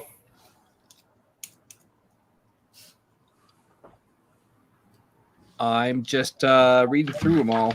I think I'd be a folk hero in the Star Wars game. Or an entertainer. Yeah. Yes. Yeah. I was considering a folk hero background, but I think the recommendation is sage for being a wizard. But again, like Nola said earlier, apply them as you want it to be. Right. Everything that's recommended in the book is going to be recommended to beef up the character type you picked originally. Mm-hmm. If you're clearly looking at it from a stat point of view. Trying to see like the specialist things that come from that, and I'm like, Because if we wanted, we could go down this whole list and put 20 on all of those, but that wouldn't be fun. You know what I'm saying? Like we could fill up the entire left-hand column with 20. Perfect. Let's do it. I'm kidding.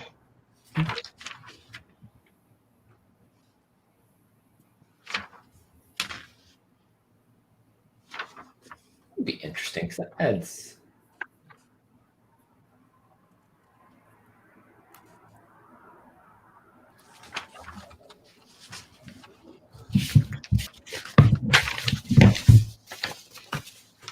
So yeah, I guess we'll do this stream again with Sith and Lewis and I think I want to be an urchin. An urchin? Yeah. I didn't even see that. I was gonna grow up. So, like, part of my backstory, I wanted my parents to either have abandoned me or have like been murdered, and I had no like family take me in. Do it. I've never seen someone pick that. I think there's also well, I guess Hermit's more like later on in life you go and live Like I by didn't yourself. grow up alone. I grew up like with other street urchins. Okay. So I get sleight of hand. What if I already have it shaded in? Pick something else. Yeah, because that's yeah. Yeah, you go back to your class proficiencies and Pick something else. Yeah, if your background is giving you that skill, then go pick something else you could find useful. Lewis just chimed in. He goes, "Yeah, I may need that." Because we're gonna, like I said, I know Sith will be able to figure it out. But I'll be like I said, me and Lewis haven't done this me and Nola haven't done this in so long that even we're like, God. And Lewis hadn't done this for a while either, right? He never did it with 5th edition. At least Nola has done 5th edition. Yeah. Like I said, the problem was I did all of it online. So yeah, you've got generators that have done it and stuff. Yeah. Lewis said trying to follow along, but feeding the kids. So I'm gonna have to rewatch anyway. Yeah, I wouldn't worry about rewatching. Maybe just watch the end of this again. But like, we'll do a separate one for you and Sith on a day that you guys can do it. And yeah.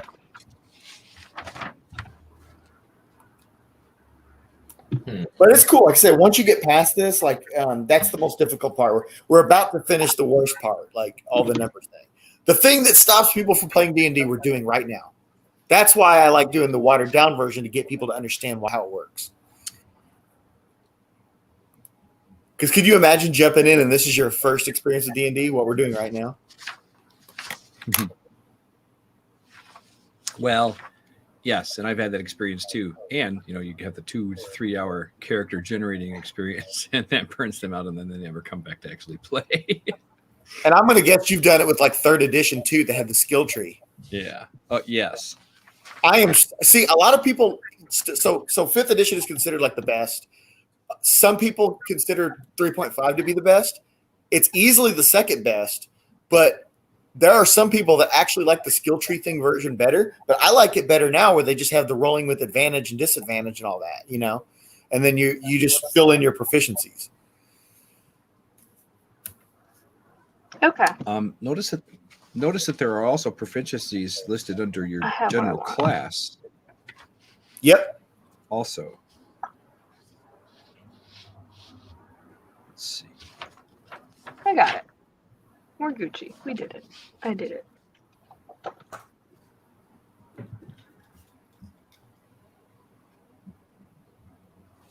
Wait, that's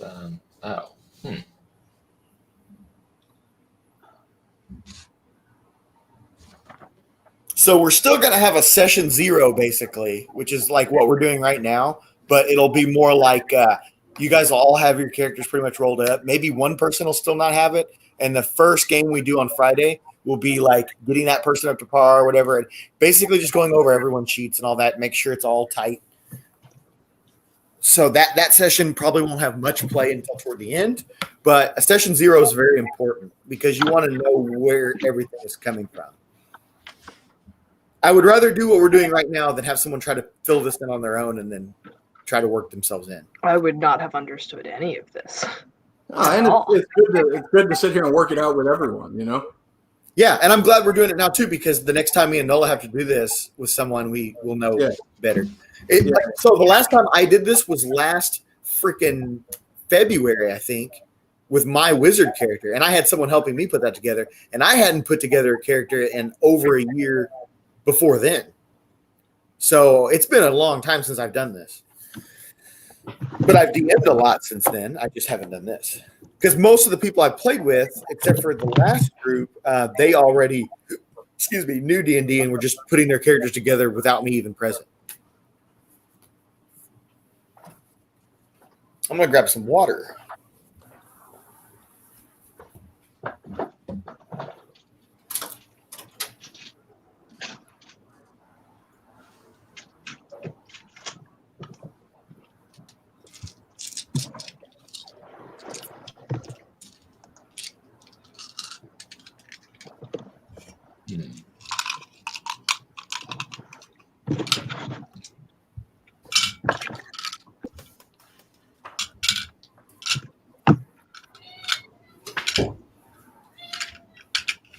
I hear a cat.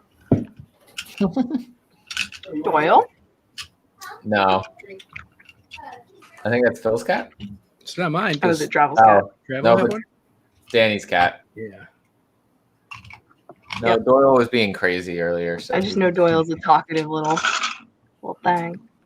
Yeah, he is. I think he's sleeping right now because I closed the door. If I come into here, so I crashed the door and let her out. I come into here and because he's being crazy and I close the door, he'll go and like, instead of continuing to be crazy and wearing himself out, he's just like, all right, I'll go take a nap since you're not there. All right. Professor Comics, what's happening? Oh, hey, Professor. Okay. Hey, Professor, that's not the worst. Strength I have wisdom 8. But I'm a wizard, so. So where are we all at now? Man. Did everybody pick their background? I have a background. I'm looking at the personality traits, ideals, that stuff. Yeah, like I said, but that can be filled in later. That stuff you can do on your own. Do it as you want. Do it as you feel. Yeah. No, I'm just looking at I'm trying to take ideas that they have that fit that background, but then apply that to what I want to do with the background. So Professor Comics plays D&D at the same time as our Star Wars game. That's really cool. I didn't know that's when they played. Nola, do you I have won last week. Do you have everything for your bubbles? Yeah, pretty You much. won because you got off the planet. Okay, so now we're going to go into adding the numbers to those Not 'cause lines you that are almost next to killed them. us all. Okay, we're going to do the numbers next to saving throws and skills, Okay. Okay. which is, if I remember correctly, right, Nola, you're going to go like, we'll start with acrobatics. You're going to get your dex number, put it there, and then add your proficiency to it, right? If it's scratched in, right? Yeah, exactly. If it's one of your selected skills, you get your proficiency bonus plus your modifier. So, like here I have animal handling, so I'm going to get my wisdom bonus, which is +3, and my proficiency bonus, which is +2. So And then you'll put that number down on there. Exactly. So I will go +5. Because you have it shaded in, you get the proficiency bonus? Exactly. You're going to put a number on all of these, but you're only going to add the proficiency to the shaded. Exactly. Got it. Same with the saving throws. So, for example, because I don't have acrobatics, all I get is my dexterity modifier, which is +2. When we're completely done with this, I'm going to show you guys what this shit even means. It's important that you don't fully know what it means while you're filling the numbers in. Because then you're like, what the hell?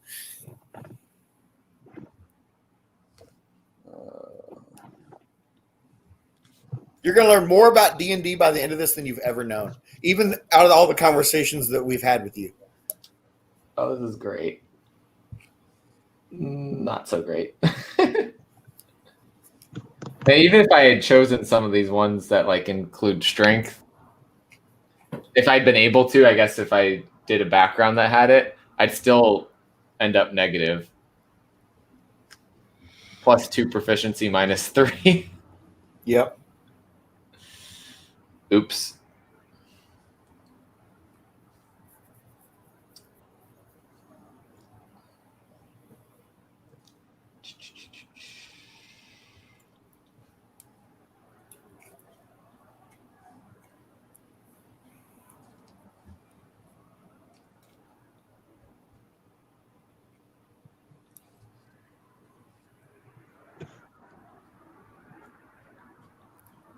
Oh, yeah, Professor. We're way past all that. You're playing a storm sorcerer named Sheev. So you're playing Emperor Palpatine. Because his first name is Sheev, and he shoots lightning out of his hands. I think he is. A few are terrible. Oh, saving understandably. It's not as bad as you think. Like this, you're going to be amazed how little you actually use this character sheet. Yeah, it's a reference thing to not go out of bounds of your character and have to think about it too much in your mind. Okay. You'll see when we get on it. He said, "I'm 100% playing Pop." Oh man, I guess that shit to a T. That's awesome. Storm sorcerer named Sheev. Yeah. I sadly, Professor, am not playing an Afro-type character. I am a Togruta. I am an Ahsoka. Phil, how are you? Are you good on the? You got the skills and the saving throws? Yep, I just finished him. Okay, before we move on, we're going to do a test of that real quick. Okay, we're going to do a test. So you guys get your dice ready or your digital dice, and I'm going to show you how this shit works. All right. Which dice do we need? 20, right? 20. Yeah. Just one? Yeah. I have an actual So here's how we're going to do this. So Caroline, all right, your character's walking through the woods, and you see a runaway stagecoach heading toward a cliff. You're going to try to save them, and I'm going to say roll for animal handling. So you're going to roll the 20, and you're going to add the number next to animal handling. I got a 6, and then I got a -1, so I got a 5. The stagecoach went off the cliff. I got a 17 + 2, 19. So I want to do a different one for each of you. That was for Caroline. So, Okay. Bill, you are sneaking through an alley and soldiers are looking for you. You just escaped the castle with a bunch of jewels. I'm a rogue in Star Wars. How are you going to get out of here? You're going to roll a stealth check right now. So for me, that's a 20-sided. Yep. Plus my modifier. I got rolled a 16. My modifier is 6. You are like invisible. The guards ran right past the alley and you got away. Okay. Jeremy, you are walking through some ancient ruins that are very interesting to you, but you don't quite know off the top of your head. So you're examining things, and I want you to roll a history check. Oh, what? Oh, a history check.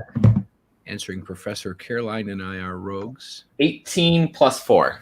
So you're very familiar with these ruins. They're actually directly related to your people. Oh, I see that. Sparks is a wizard. What are you rolling, Nola? What's your class? I am a wizard. I'm a All right. So I know Nola He's gets a it, but wizard. I think you think that was a pretty good demo. You're a wizard. Yeah, it makes sense. Well, and like I said, we've got the basic working knowledge from the Star Wars game. So Yes. Yeah.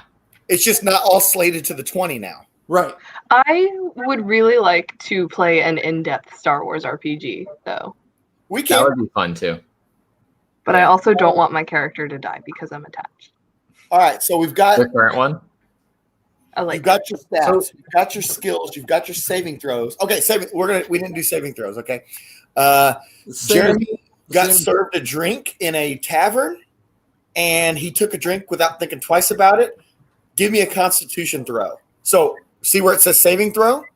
I'll say So if I say check, you're going to do that box down there, the long box. If I say saving throw, you're going to do from the throw box. So give me a Constitution saving throw.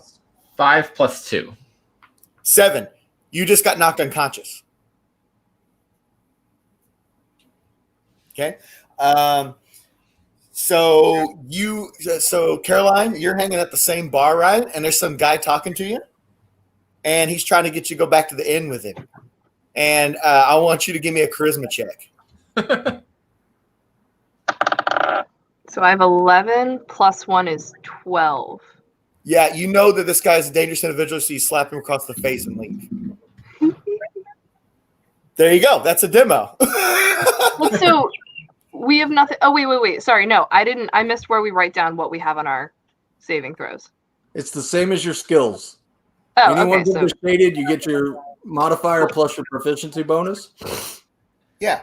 Otherwise, it's just your. So if it's shaded, you get your proficiency as well. Okay. Correct. So I would have had 11 plus charisma is 1 plus proficiency. No, never mind. Okay. It's 12. Yeah, that's why you want to have all this down, because you're going to want to quick reference it. You don't want to add all this up in your head while you're playing. I missed that part. I think I was replying to Professor when that happened. Professor, she's talking about her race in the Star Wars game.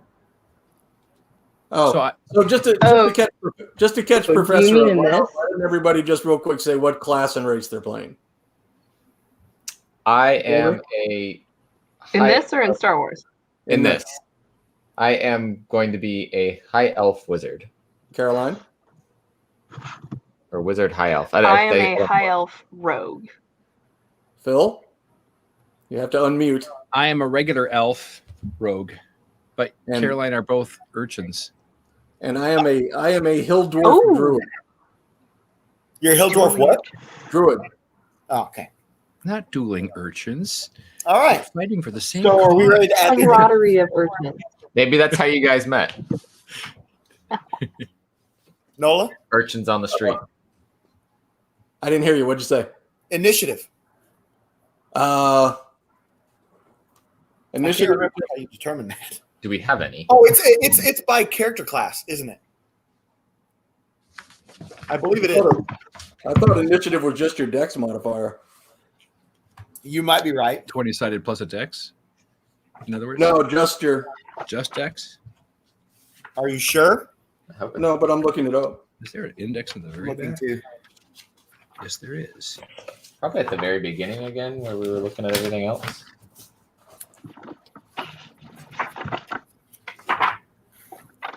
Initiative, page 177, page 189. Yep. Phil is good, man. You can navigate an index.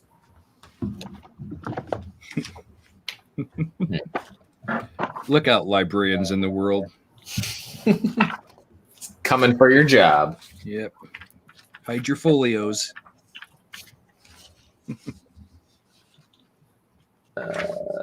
Having said that, I forgot my own page numbers. 177, 189. The beginning of every combat, you roll initiative by making a dexterity check. Initiative determines the order of creatures' turns in combat as described in Chapter 9 Combat. Yeah, so it's a D20 plus whatever your dex is. Okay.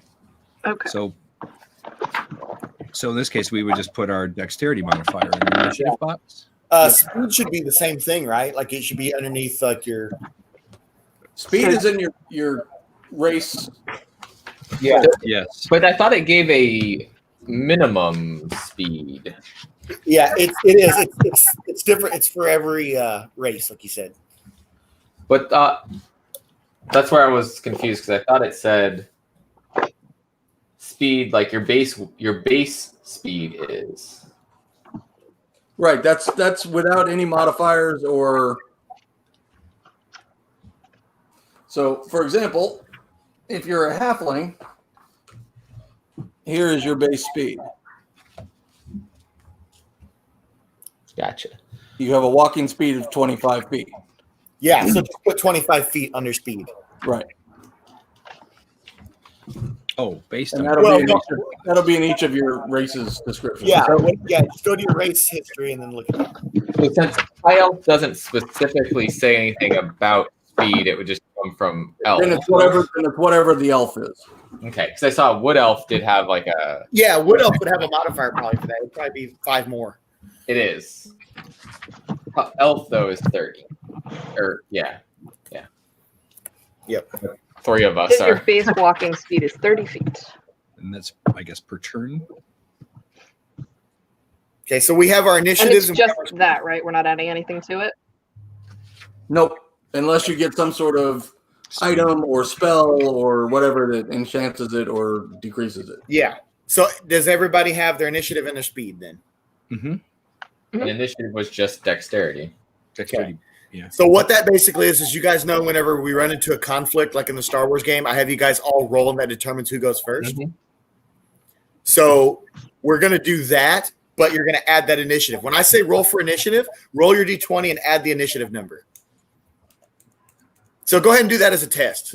Everybody just roll a D20, add the initiative. 17. Gonna get a 1. Wait, 12. remind me how we get initiative again? I somehow missed that. It's your dexterity Flipping modifier. through the book. Your Okay. dexterity modifier plus a 20-sided roll. Okay.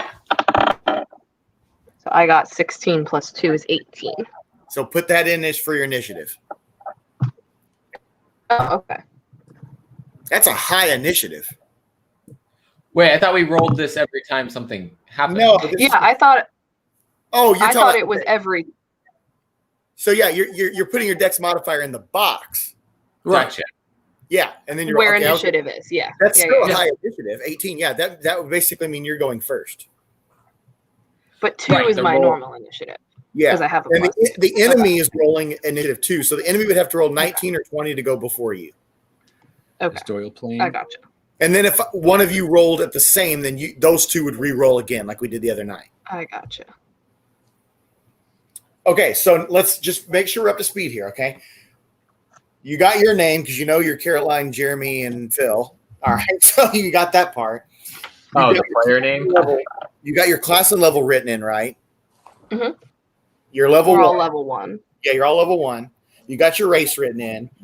You got to come up with a character name. Take your time with that because we're not going to play for a few weeks anyway. You've got all of your stats on the sidebar. You've got inspiration. You got proficiency bonus. You got saving throws, and you got skills. Are all those filled in? Quick question on saving throws. Proficiency Yes. bonus, saving throws. Does a proficiency bonus apply to saving throws? Yes. Only if it's shaded. Only if it's shaded Only in. if it's shaded. Okay. Yeah, which you should be able to shade like at least 2, I believe. Yeah, it's generally 2. Is Doyle playing? Currently, he's sleeping. Should we have anything in inspiration right above? No, not yet. Okay. So just so everyone knows, to make sure, whatever's shaded in, you add the proficiency bonus to the modifier on the far left column. That's how you got those numbers. Mhm. Okay. Passive wisdom at the bottom, which is like perception. Isn't that just the whatever you have in the? No, that isn't the. That should be character specific. I think that's race specific, isn't it? Consulting the index. So passive wisdom is like what you get without having to do a roll. It's not in the index. Like your awareness level. So like There's 10 passive check, but not passive wisdom. Yeah, you're not going to do a passive check. That's if I ask you to do a perception check. But passive wisdom is like you walk into a room. What is your general spatial awareness of it? Page 175. Is that where perception is? Yeah, that number never changes. Unless we do something like I had a game one time where a character was straight stupid. Like seriously, he had a 6. So he kept doing stupid things. So what I did was I eventually had something in the game change his passive wisdom to 12. That way he was slightly above average. So one more time, what should be in that box? I believe it's so. Look up passive wisdom. I didn't see it in there. For example, the first level character has a wisdom of 15. I'm trying to remember how you get it. And perception, he or she has a passive. Did you find the? I see. I'm looking in the index to try to even find where it is. I wonder if it's something to do. Googling. So under passive checks, it says 10 plus all modifiers that normally apply to the check. That's for a passive check. So that's not what we're okay. Yeah, or not passive check. That perception check. Where is the that wisdom box will never be rolled. That will be a number that never changes. So I got to figure out where that even is. Let's see here. I'm pretty sure it's something to do with race. It's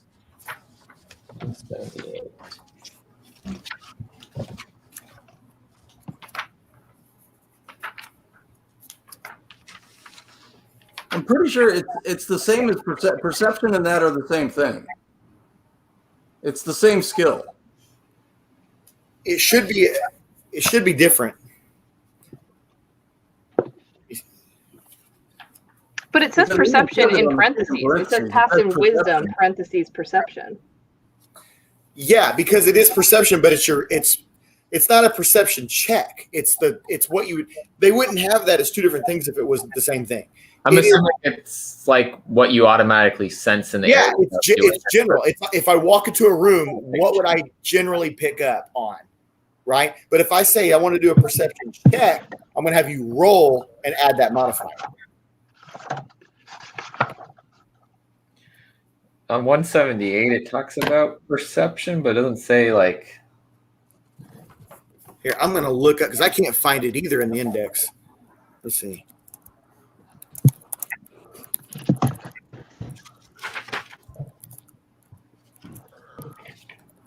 Okay, let's see.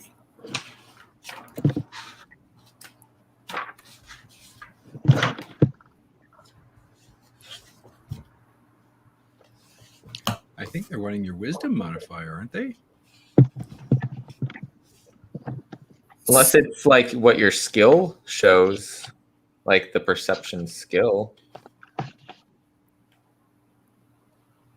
Okay, it says whatever your passive perception is like normal perception, but you add 10 instead of rolling the 20-sided dice.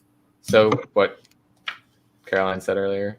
All right, so did she? So this is what it says. The way to calculate passive perception. That's perception. Oh, yeah. Any of the passive skills is 10 plus whatever the skill level is. I'm sorry. I thought you were talking about the numbers that were already on the side there. No, so yeah, you're right. Nola, what were you gonna say? Nah, don't worry about it. You what? Nah, don't worry about it. You don't know about it? He said, "Don't worry about it." Don't worry about it. Okay. So 10 plus, and then my perception is +1, so it'd be 11. Okay, so it's slightly above average. Because average is going to be 10. At least it's not -1. That's enough to not get hit by a bus crossing the road. That's what that is. I got if 14. you roll like a 7, there's a high chance you're going to not see something like that and step into a hole or something. Passively, though. Yeah. So what is everybody's? What did everybody determine then? 12. 14. Passive wisdom. Okay. Nola, did you figure yours out? So this is what it says. Passive perception is used when you're not actively searching for something. Yes. It's basically a measure of how situationally aware you are. Mhm. Players don't use their passive perception. The GM does. Yeah.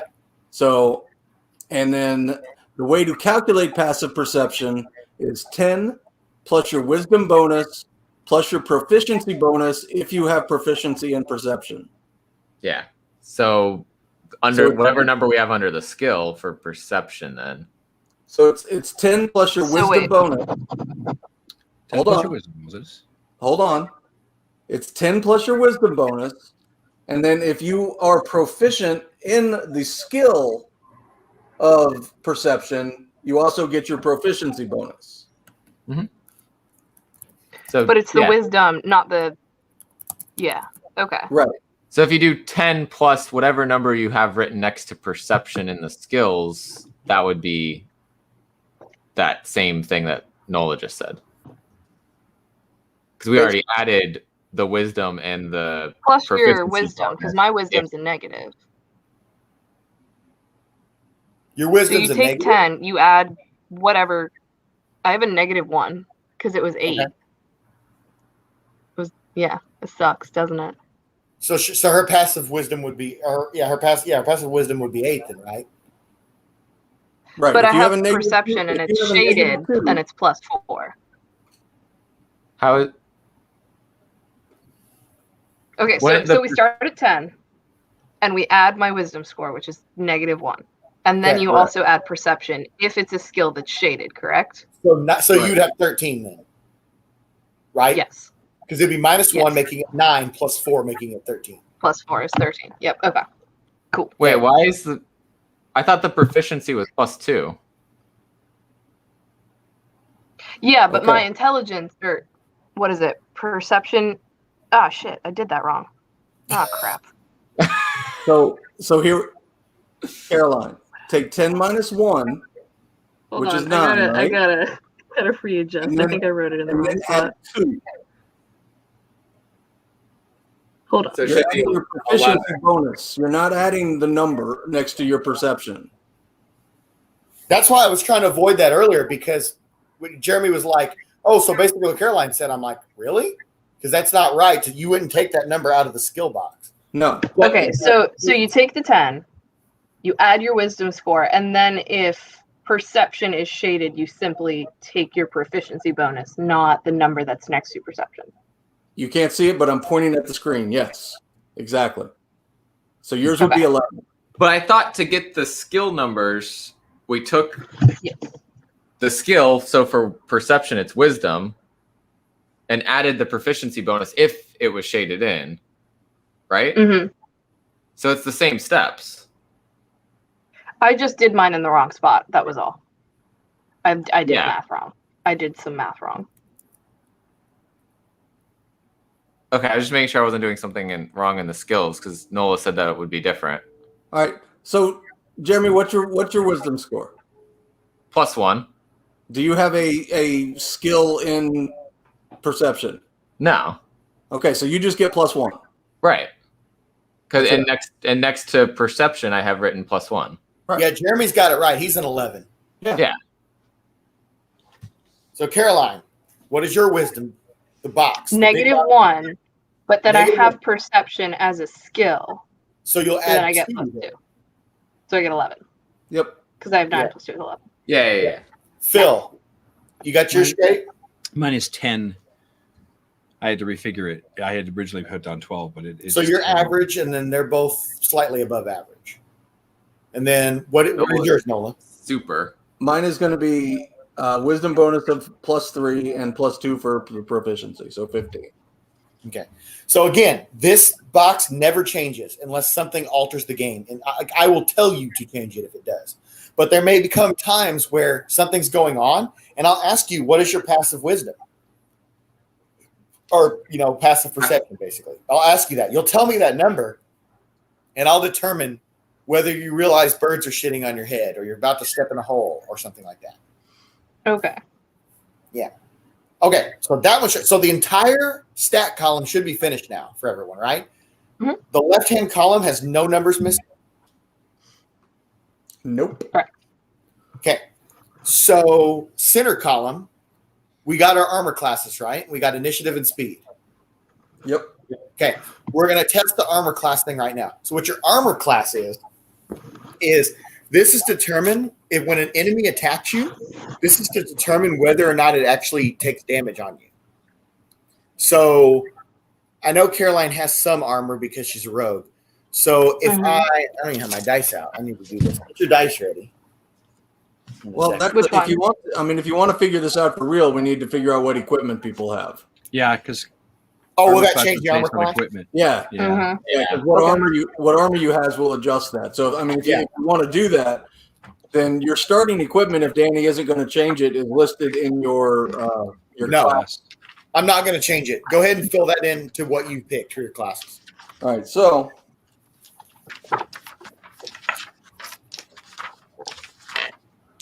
we have to look at what equipment we start with. Right. So, for example, on the rogue, here's your starting equipment. Yeah. Tank, M15. The usual. A thermal. Oh wait, no, it's Lewis's character. And then for wizard,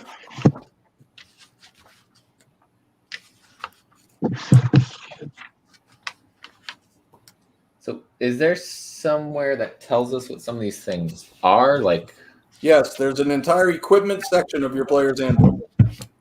That is what I'm gonna. Every class.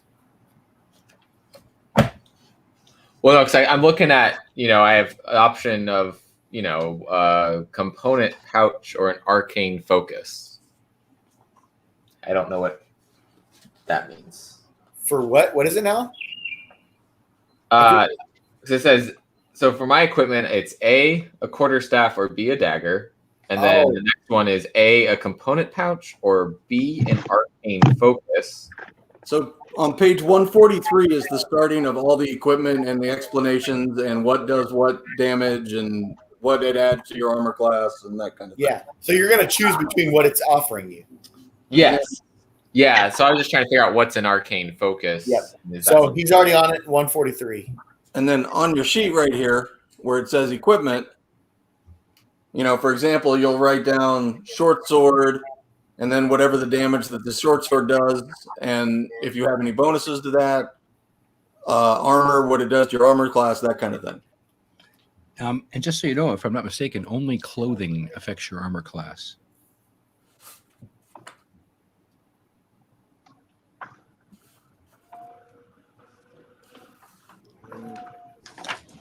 Yeah, you're probably right.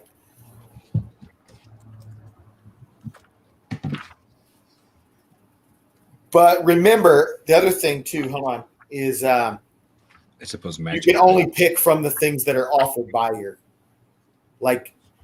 obviously, huh? I was gonna say it's also your background that adds items.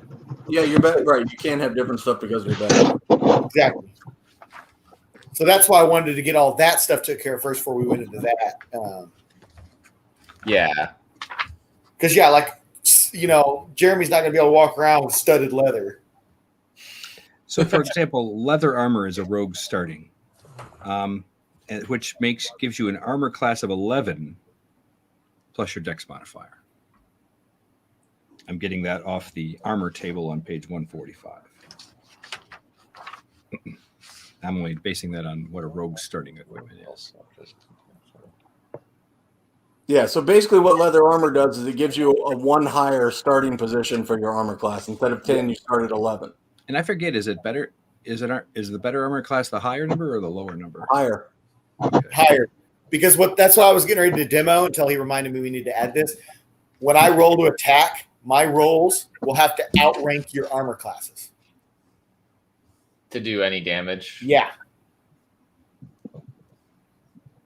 Cool. And again, here's the chart if you're looking for it.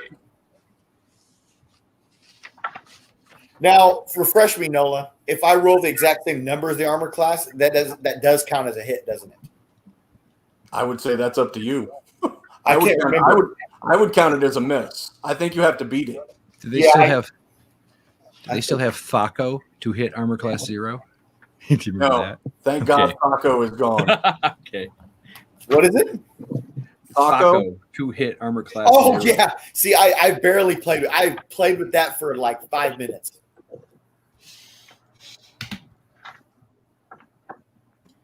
So now, there are certain things, especially as a wizard or any spellcaster, that prohibit you from wearing certain kinds of armor.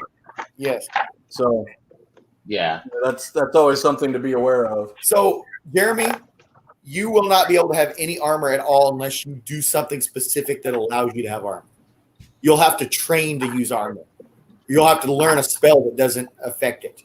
Something like that. But you're still going to have an armor class because that has to be your threshold. It's going to be low, though. Let me tell you that.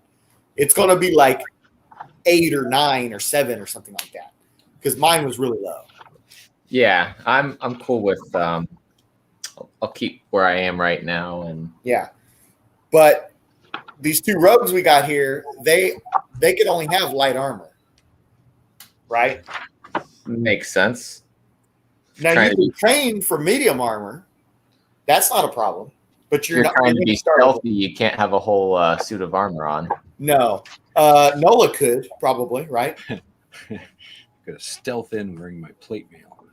Yeah, basically, if a rogue were to wear medium armor, it reduces their dex modifiers. All you want to be you want to be as movable as possible. Yeah, exactly. But that doesn't mean you can't train later on. You want to be GI Joe with the kung fu grip. You don't want to be, old school GI Joe. But that intelligence, yep, gonna be shooting spells everywhere. Yeah, that intelligence should immediately be stay the heck back. I'm gonna hide behind you, Nola. So yeah, so Caroline and Phil, though, like if you guys ever did want to increase your armor without affecting your speed, once you get to a higher level, you can do that. You can start to train. Like, I'm gonna see if I can run with this heavy armor on, and you got to train up for it, and I will phase it into where you could. But it's not something you're not just gonna be able to pull armor off a dead body, put it on, and expect to still run at the same speed. I'm just gonna ask Sparks to magically charm my armor, or however that works. I forgot. It's been a while. Actually, I'm probably more the guy to magically do your armor than Sparks is. Okay. So, and for weapons, guys, here's your damages and stuff. So for whatever your weapons you're carrying around to start with. Yep. That is page 149 if you want to look it up for yourselves. Yes, but of course that's also restricted to what your type of character's allowed. Well, yeah, I mean, right now you just have whatever the book tells you have. So, okay. So find that, if you've got daggers, they do 1d4. And that would be in kind of in the middle of the sheet, right under attacks. Right here on the very bottom is where your equipment goes. Oh, okay. So just write whatever your weapon is, and then write short sword 1d6. That's plus, if you get a strength bonus or a dexterity bonus, or those little boxes are for your money, copper pieces, silver pieces, with Oh, I was writing how much they weighed in those boxes. I assume that also plays into this somewhat. No. Yeah, I still don't understand how to set those up. Set what up? The boxes on the left of the equipment. So that's your inventory. You won't have anything right now. Yeah, but those boxes are actually for money. Yeah, CP. That's copper pieces, silver yes. pieces. So you put nothing in that. That's copper, silver. What's the E? I forgot. Ellipsum. Yeah, Elytrium or something. What is it, Phil? You said it right. Is it ellipsum? No, it's epsilon. Or no, yeah. I think I don't know. I don't remember. Electrum. I don't know. It's Electrum. Electrum. Okay. Yeah, gold, and then the P. I can't remember what it stands for, but it's local currency to a specific region. I think so, Johnny. I think we're all planning on being here regularly when this starts. We're also already playing Star Wars. We're doing this after Star Wars. So for those of you who don't know, though, the PPP is like if you go to a region you've never been before and you end up with currency in that region, the money that you put in that box will only be for that region. But you guys start with nothing. You're broke. Hey, I've got my dignity. Oh, I thought we started with. I technically start with 10 GP because I'm an urchin. Ooh. You start with 10 gold? Mm-hmm. Oh, I think I'm an urchin. Okay. It says It does say somewhere. Starting wealth by class. Oh, look, and urchins automatically start at 10th level. It says right here. Just by picking that back. By it says PP is platinum. Okay, so it's Electrum then, I guess, is the I see it's been a while too, but Electrum. Electrum is PP. This says there's a starting wealth by class, but I guess you could also ask the DM say I'm going to do that, actually. I'm going to say that because there's something in mind at the beginning of the game that is going to require that you don't either have very little money or no money. So are we going to have to sell our organs? No. Right. So for the sake of this campaign... We'll sell your organs. For the sake of this campaign, you will not start with money then.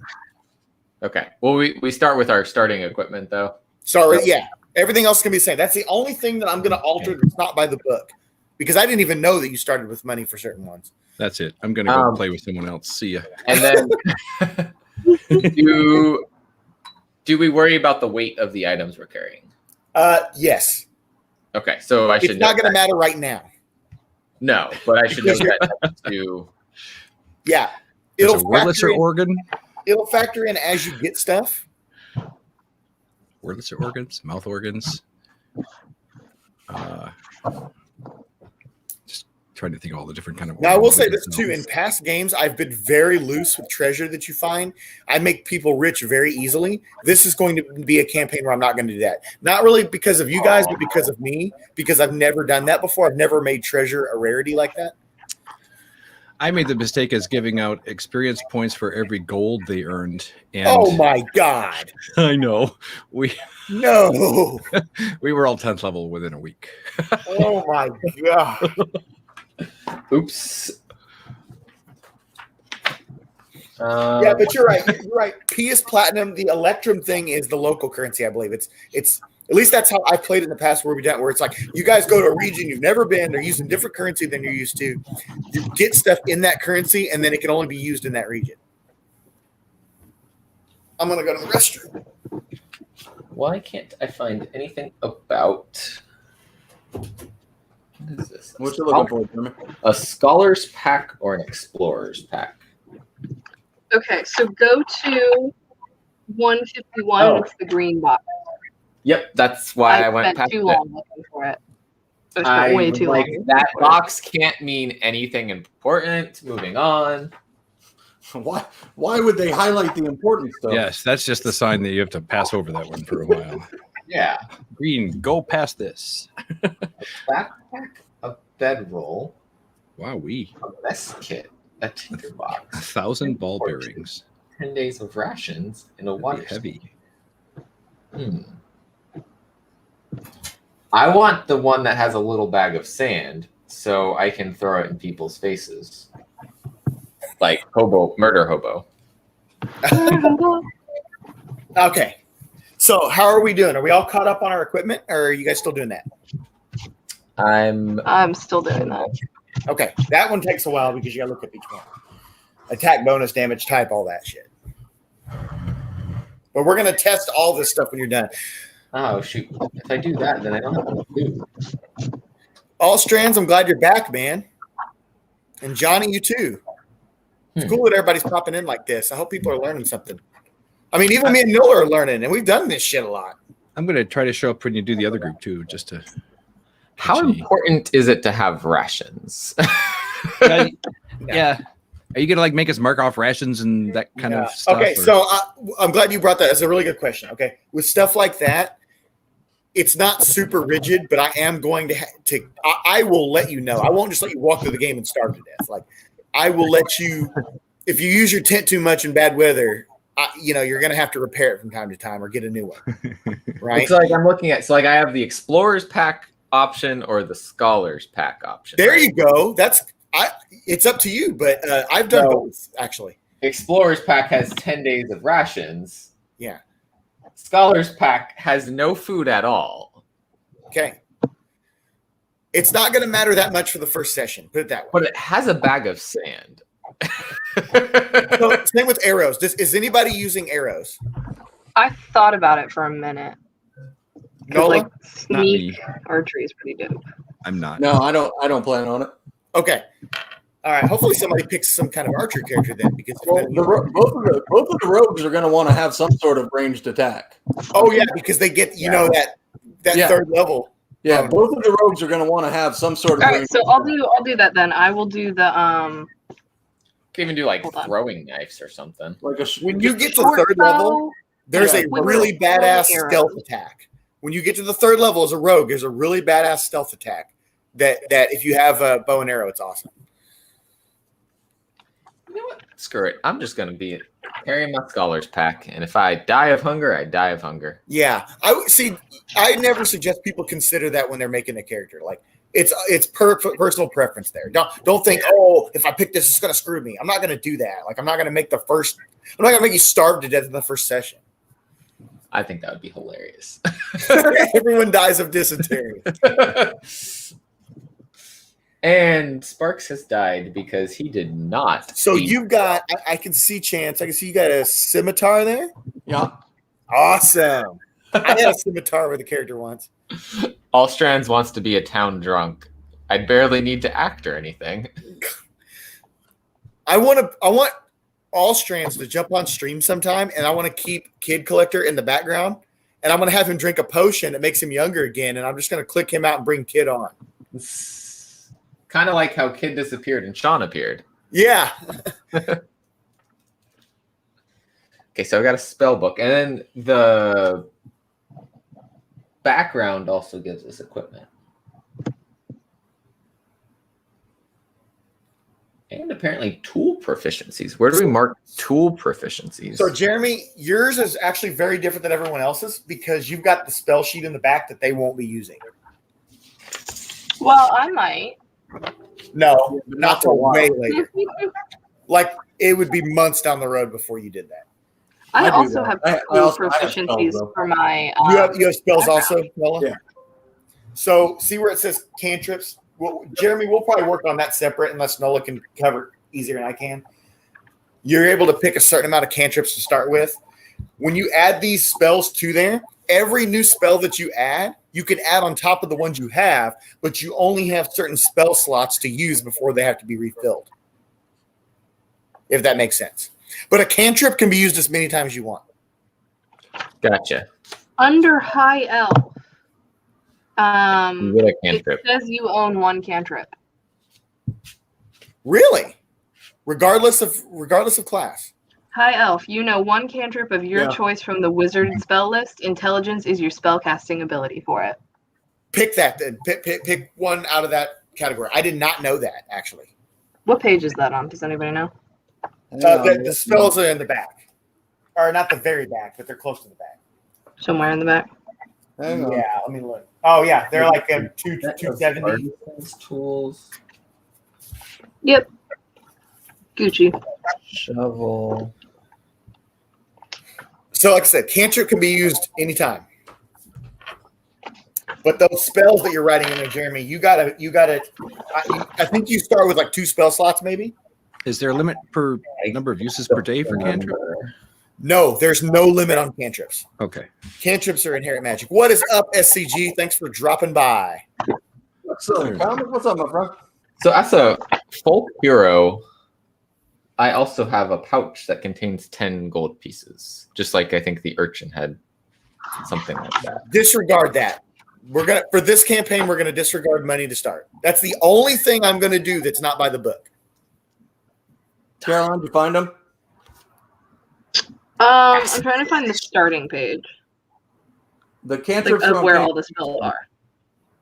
Cantrips are on page 210. 210. Thank you.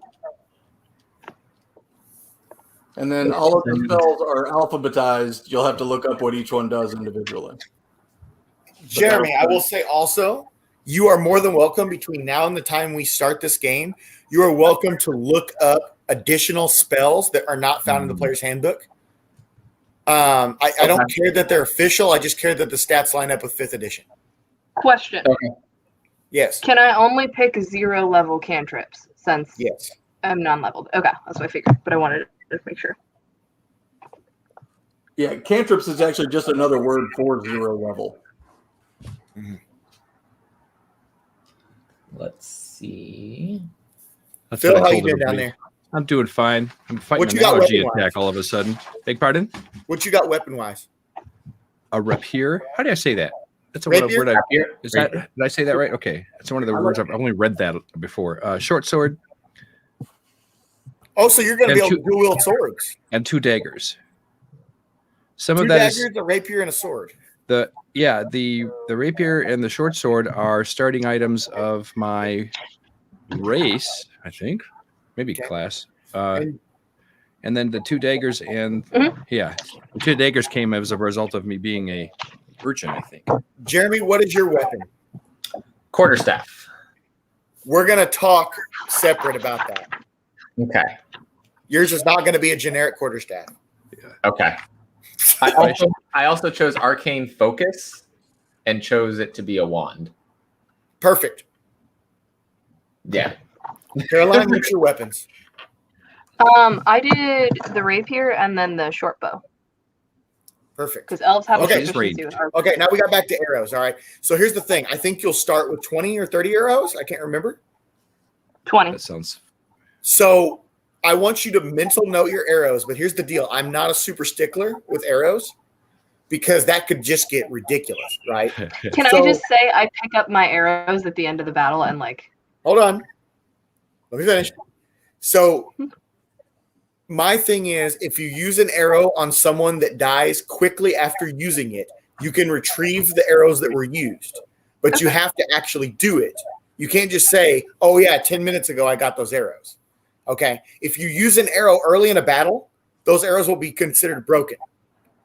Missed arrows in areas where arrows can fall to the ground easily, like from say wood or houses, you can retrieve those. If they hit stone or a wall, you can't. Okay. So that is the honor system that you're going to track these right. If I check with you every now and again and find out you've constantly got 30 arrows and you've never bought new ones and you've never fashioned new ones or anything, and I've never heard you say you retrieved them, I'm actually going to punish you in game for that. So, yeah.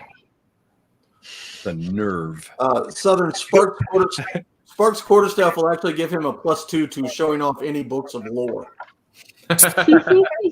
Yeah. So by in-game punishment, what I mean is, lack of experience points, something like your bow could break, stuff like that. Those are in-game punishments. I don't punish people for things in real life. I punish people based on how they play the game. That's fair. Okay. So let's see. So I have equipment listed. What are you guys looking at right now? I'm trying to pick my cantrip. This is too many. I might do that last. Yeah, I was gonna say you can do that post. That's too much. I gotta finish off my gear. I gotta pick my pack. You're gonna want to read each of them and what they do. What's that? I'm sorry, I stepped away. Caroline was just talking about which cantrip to pick. I said she should just do that at her leisure instead of trying to figure it out right now. Yeah. And same with Jeremy's spells. Jeremy, I'm just going to leave it to you to research spells, but you are more than welcome to bring in spells from outside of this book because they are scattered all over the 5th edition stuff. Wingardium Leviosa. And I don't care. I don't care if they're homebrewed spells. They just have to fit the 5th edition system. Like you can't just pull in some shit that's like, oh yeah, at level 2 I get the spell that just makes earthquakes and brings fire up or whatever. Like you can't. At level 1, I have a Vada Kedavra that automatically kills anything.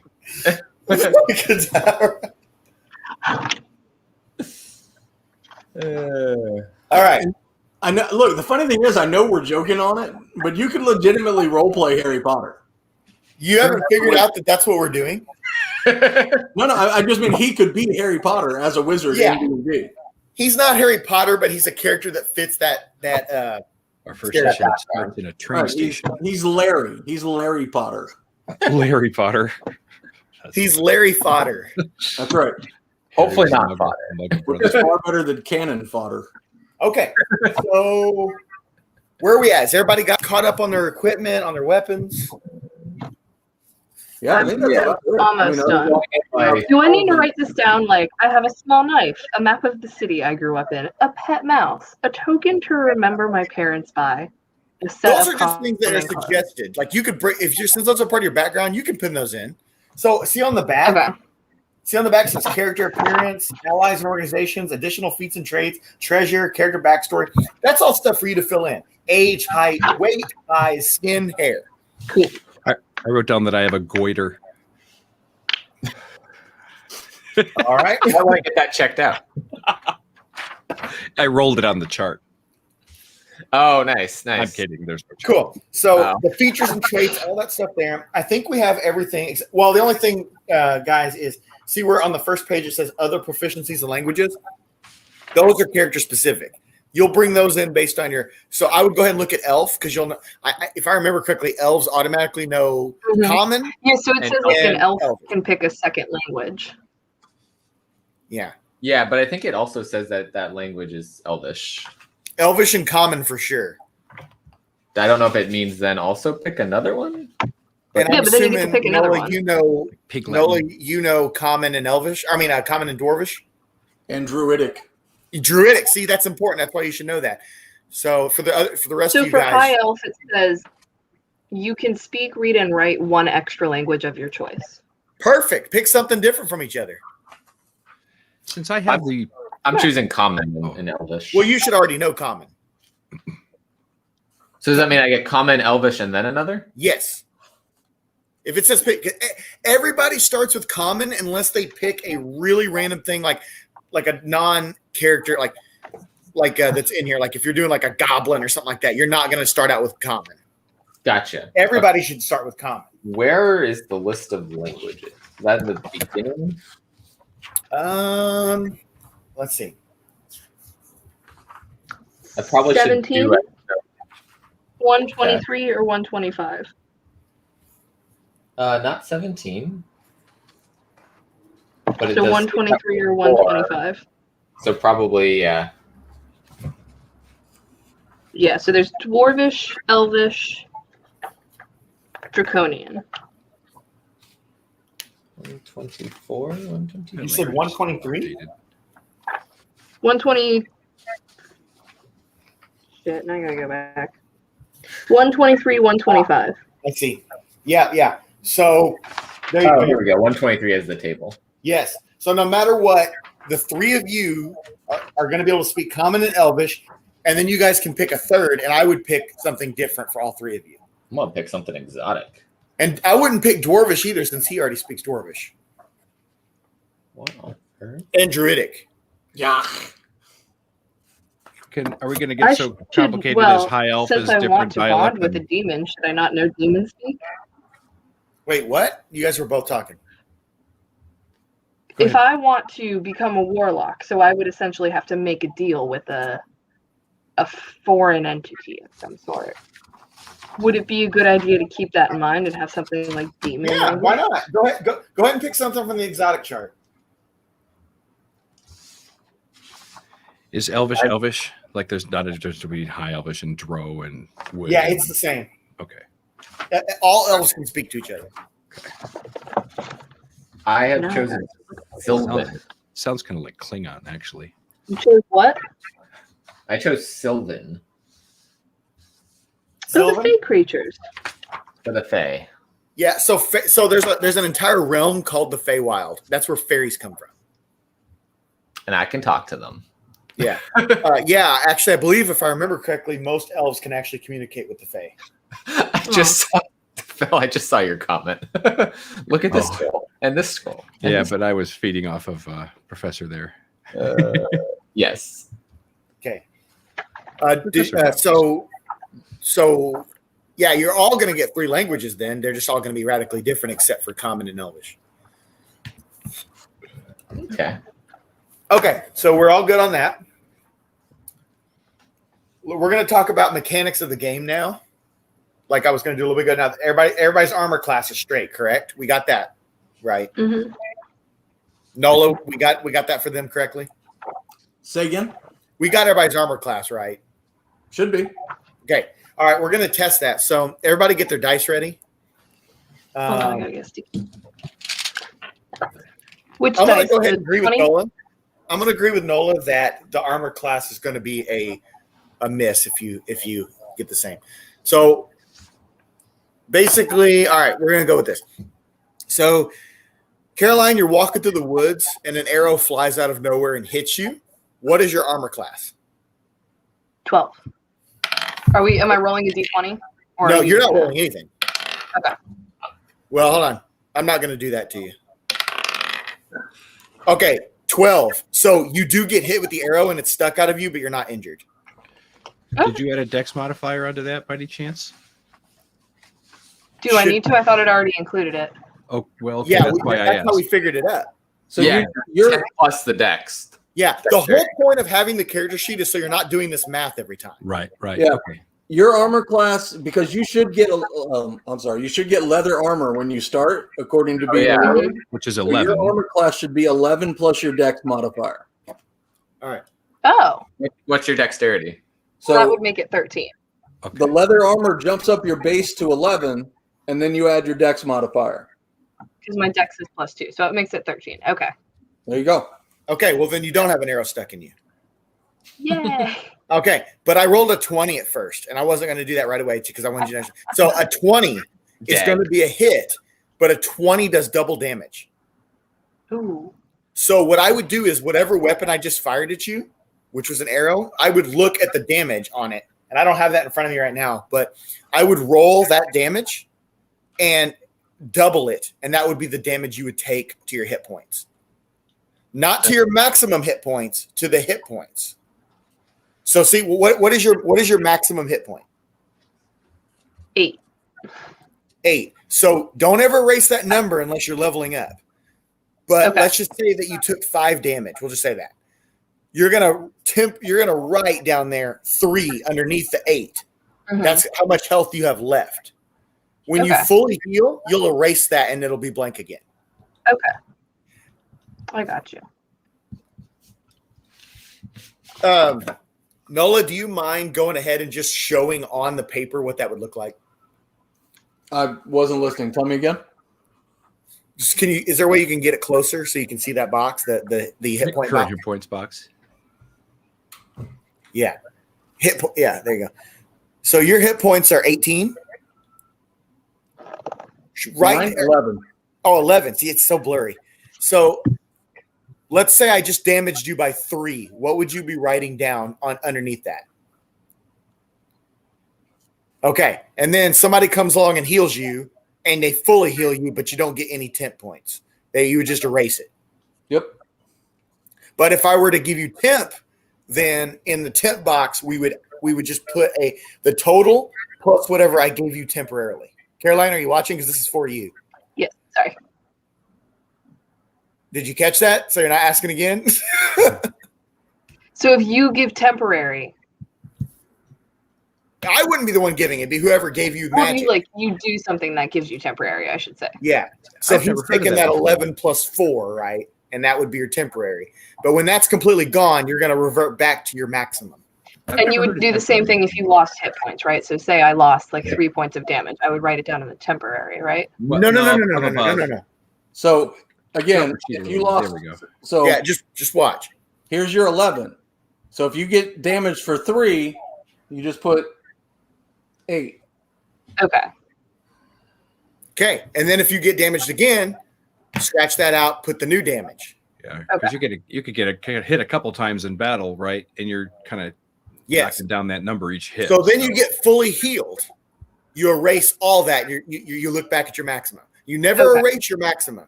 In fact, don't ever erase your maximum because we'd have to go through and do all the math again. Your maximum will change though as you level Your up. maximum will change when you level up, but you don't ever want to erase it during the game. What is it that gives you temporary hit points? I've never heard of those before. Temporary hit points are from magic. If you eat a magic berry, and that magic berry gives you +3, you take that 3, add it to the 11, and you put 14 down in the temporary points. Okay. Yeah, we're starting at level 1, Professor. I think, right? Yes. Okay. Yeah. Okay, now we're going to talk about if you actually drop below 1. Okay? If you drop below 1, remember how Lewis was down on the ground the other day in the Star Wars game? Every time the turns went back to him, I had him do a roll. His roll had to be 10 or higher. So since we're looking at this, Nola, will you go ahead and give yourself some saving throws.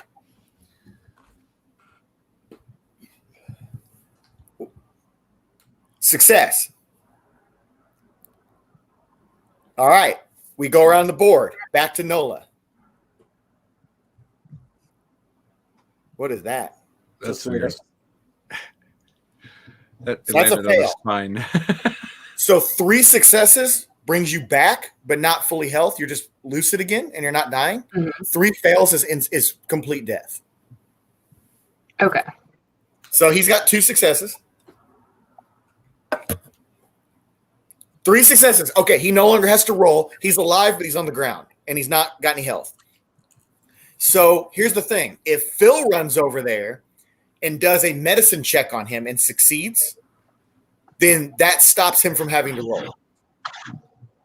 So if you look down on your chart, you see medicine check, roll the D20, add the medicine check to it, and that will determine whether he can save Nola or not. I had a critical failure. What's that? I rolled a 1. So a 1 would be really bad. That means you basically tripped over Nola's body and you're on the ground for a turn. Oops, kicked his spleen out of his body. Sorry about that. Hey, You can't Nola kill got some anyone. good medicine there, +3. You can't kill anyone for medicine checking them, but you can be detrimental to it. Okay. So at this point, we have a party of people that hide and people that stand far away. Yes. Someone's going to have to keep y'all standing. Stealthy up. range fighters. I think no matter what, Lewis is going to pick someone that's just up in the face, man, because that's how he Yeah, plays. I'm pretty sure Lewis and Sith will hopefully bring in a little Just more. stays on the ship in the Star Wars Well, game. So Let's do some more of these rounds so you guys get used to it. We want to get you guys at least somewhat competent in this. So, real quick, go ahead. Check your weapons proficiencies and stuff. So make sure whatever weapon you're using is something you're proficient in. Because then you can add your proficiency roll to your hit roll. I'm glad you brought that up. How do I know if I'm proficient in it? It's You have your a class or your race. Yeah. Like here. Okay, I see. For me, I'm The weapons, daggers, darts, yeah. slings, quarterstaffs, and light crossbows. So there you go. High elf, you have proficiencies with long swords, short bows, and long bows. Oh, so I forgot to add that in too. I didn't even write down the stuff that I could have had that I wasn't proficient in. Yeah, we haven't really talked about weapons and stuff yet. But You don't have to. Yeah, you don't have to load up on everything. Like this is where I'm really loose with it. The only thing I'm a stickler on is that we have everybody's modifiers and skills together. That's why that part took so long, because I want that to be right, and I was not confident in it because it's been so long, and I understand Nola wasn't either. So, but it looks like we've got that out of the way. Where are you on tracking things like encumbrance? No. Okay. All right. Thank you. Lewis said, "What class has the thermals again?" Oh, that's right. Bombardier. I've been here the whole time. So dude, you can totally do a saboteur character. I don't care. You use gunpowder and shit. He's looking up. I told Nola beforehand. I told Nola if he wants to do a gunslinger, he can. They're not in the player's handbook, but you can have a gunslinger. Do not think that D&D is just medieval shit. It's got ancient stuff. It's got Victorian stuff, steampunk stuff. All that kind of stuff is in this. Let's do a steampunk round. It's not going to be all steampunk, but you will run into steampunk stuff in this. Caroline's quest for goggles. And top hats. So the last time I played, I found a freaking laser sniper rifle, and it was a regular D&D session. That's 2 things I want to look up on Amazon as a result of this show. Damn you. Wait, what? That's 2 things I'm looking up on Amazon. One is pencils. Oh, okay. So everybody's got their shit straight, right? Have you modified your weapons? Yes. So I can't find where arrows do damage, but I'm finding the damage. It's done by the bow, not the arrow. Yeah, right? it's done by the bow. Okay. An arrow is an arrow. The only differences are some of the arrows are made of different stuff. If you're using regular wooden arrows, they break over time. If you decide to buy steel arrows or iron or whatever, they'll last forever, but you've just got to maintain them. Okay. And you got to retrieve them. And they're more expensive. I can do that. So I let's have do a to practice eat run here. food, so I'm gonna hang out, but I'm gonna be off screen. Well, before you take off, give me one of your weapons and what's the stats on it? We'll do the short bow. It is 1d6 piercing. Do you need range too? No, not for this. Okay, so your damage will have your dex modifier on it because it's a ranged weapon. So it'll be 1d6 So then that's plus whatever your plus dex 2. modifier is. So if I roll it, I have a 5 and then plus 2. Go ahead and write it down. That way you don't have to look at it every time. You want to have, I would go ahead and add that in because that's going to stay with you forever. That's the whole purpose of the character sheet. So we're not doing math every time we do this shit. Basically, all So melee my weapons. character has a proficiency in it. Do I get the dexterity? So the proficiency goes Because to I the have hit. proficiency in. So when you're But is rolling, it always going to be the dexterity? I guess is my question. so your proficiency will come in on your hit roll. So if you roll a 15, you will add 2, which will make it 17 as long as you're using a weapon you're proficient in. When it comes to doing damage, rogues are a little bit different, but essentially your dex modifier is going to be your damage modifier. You're going to be using weapons that allow you to take advantage of that, ideally. Okay. For other classes that are more melee weapon oriented, like stand there and beat you up kind of characters, they use their strength as their modifier. But as long as you're using weapons that rely on dexterity, you're going to use your dexterity to add damage. All right. So I'm a guy. I'm a guard on a watchtower, and you can see me, but I can't see you. Fire an arrow at me. Ooh, I have 2 plus the 2 dexterity is 4. 2 proficiency. Wait, what now? So you rolled a 4 basically. You got 2 plus that. Yeah. Because I got 2 plus I have dexterity as. Did you roll a 20? Yeah. Did you roll a 20? No. Roll a 20. Why would I Anytime roll you're a rolling your hit, it's a We're 20. determined that you're trying to hit me first. The dice that's next to the arrow is going to determine the damage. That's what Nola just explained. But why am I rolling the 20? Because everything is the 20. To see if you hit him or not. Yeah. If you hit him, then you'll roll how much damage. That's you firing an arrow. Oh, means the okay. 20. So I have 7 for the 20-sided die. Okay. So 7 plus the whatever's on the attack bonus. Plus 2 because you're proficient. Because dexterity, I guess. It's whatever's my on the attack attack bonus. It should be on there when you wrote down the weapon. Yeah, it's not related to your dex. It's related to your because you're proficient with the weapon, which gives you. The only thing that I wrote down was what dice to use because I didn't see anything else. We got to get this to where when you're using a weapon, you're only looking at that weapon box. You shouldn't have to look at all those other skills. Caroline, you are a high elf, so you are proficient in short bows. And So that's all what you got to do is take the proficiency that you have and add that to that weapon. That's all you have to do. But add it and do it one time. Add it now on the paper so you never have to do that again. But I add it after the roll of the attack. No. We're putting it on your sheet so you have it to always look at. You're not going to roll every time and then add that over and over again. But I thought every time you attack, you do something different. Well, like every attack is a different amount of. I am missing something. May I? If we just go back for a sec? Yeah, because I'm confused now. So the first thing you're going to do whenever you attack is to see if you can hit them, right? Is to roll a 20-sided die. Regardless of everything else, you will always 20 roll is a decision dice. All your decisions are made with this. Yeah, let me do. We'll just go through this step by step. Okay. So you're going to start any combat by trying to hit someone. To do that, you always roll the 20-sided die. Okay. That's to see if you hit. And then if you're using a weapon that you're proficient with, you add your proficiency bonus, which is this number right here. To the 20-sided die. Correct. Okay. I thought you were adding it to the damage. No. Your dexterity modifier is going to be added to the damage. Okay. If you don't hit me, you don't damage me. Right. So the first thing is you roll your d20. This is the act of shooting the bow, basically.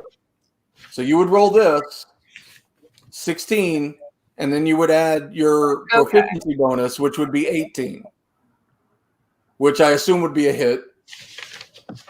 At that point, you would then roll your damage, which would be that 6-sided die for your bow, plus your dexterity.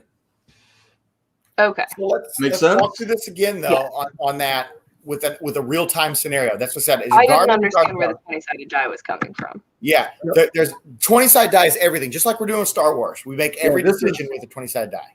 Yeah, These other die you only use as needed. Okay. So there's a guard on the guard tower. You fire an arrow. Go ahead and fire another arrow at it. I got a 7. Plus 7 proficiency plus that number. 2, so 9. So 9. So his armor class was 10. So the arrow just whizzed by his head. Now he's going to roll perception to see if he saw where the arrow came from. Okay. So he's going to use his turn to do that. He got a 5, so he didn't know where you were. So we're back to you, so you can fire again. Or you can go high. I would fire again, but I got a 2, so it's even worse. Yeah, so you missed 2 is a again. 4. Yeah. You could have done some of this rolling the other night, by the way. Just saying. Yeah. So let's just since you're not rolling good right now, we're gonna say you actually hit. All right. So I would say you hit if you rolled above the 10, right?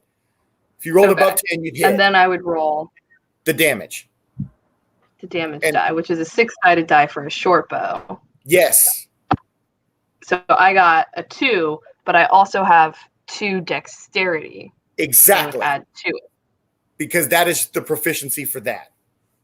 So that makes it 4. So 4 damage. So he would take 4 damage.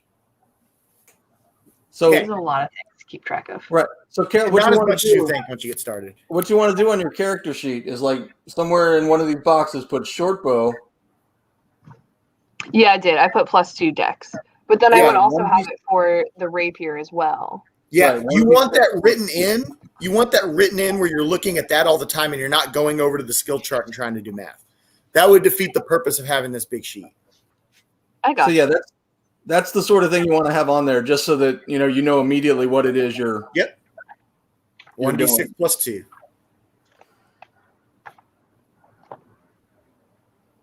So, like, if I were to be using my quarterstaff to bludgeon somebody and my strength is -3, I would say 1d6 -3 there. Yes. Yeah. Hence why you don't want to be up close hitting things with your stick. Yep. All right. So All right, I do have to go. you have to what? She's got to go make food. Okay, but you're going to keep listening? Yeah, I gotta go eat.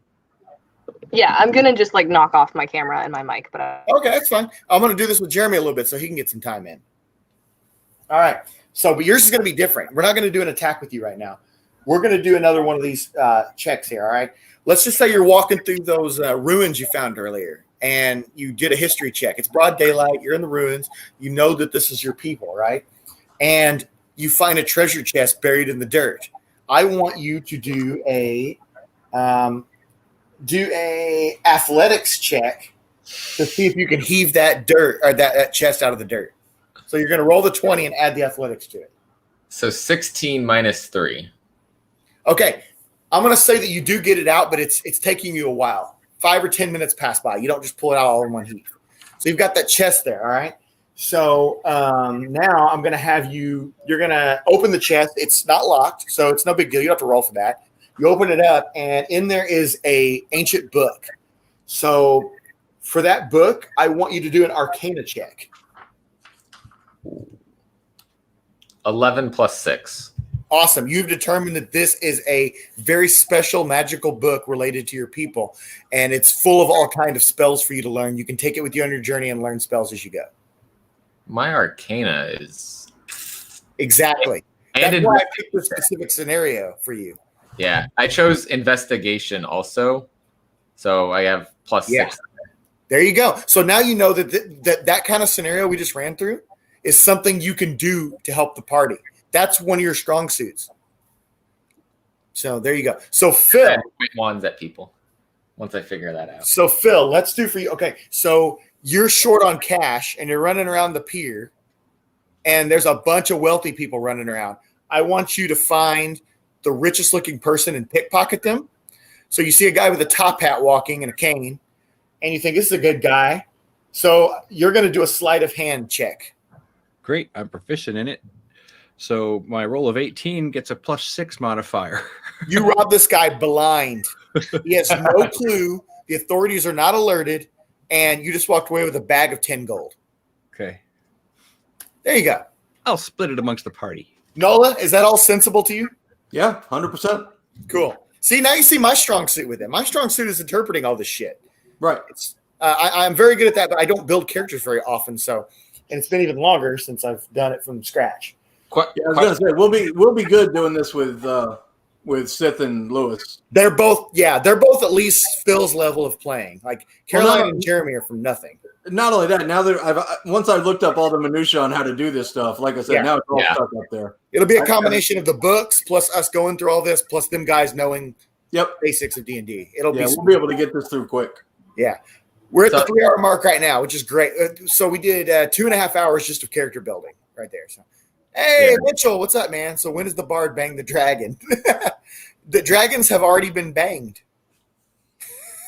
So Mitchell here has a lot of experience with D&D. I actually played D&D for the first time with him, and I did a Star Wars role-play game with him long time ago. So, but Mitchell has played with a DM multiple years. Didn't you do a 2 or 3 year campaign with Jermaine? I'm gonna let him respond to that. So as I'm looking at the cantrips and the spell slots and all that, so I see as a wizard I start with 3 cantrips, but as a high elf I also get 1. So I start with 4 then. Yes. And then at first level I have a spell book containing 6 first level wizard spells of my choice.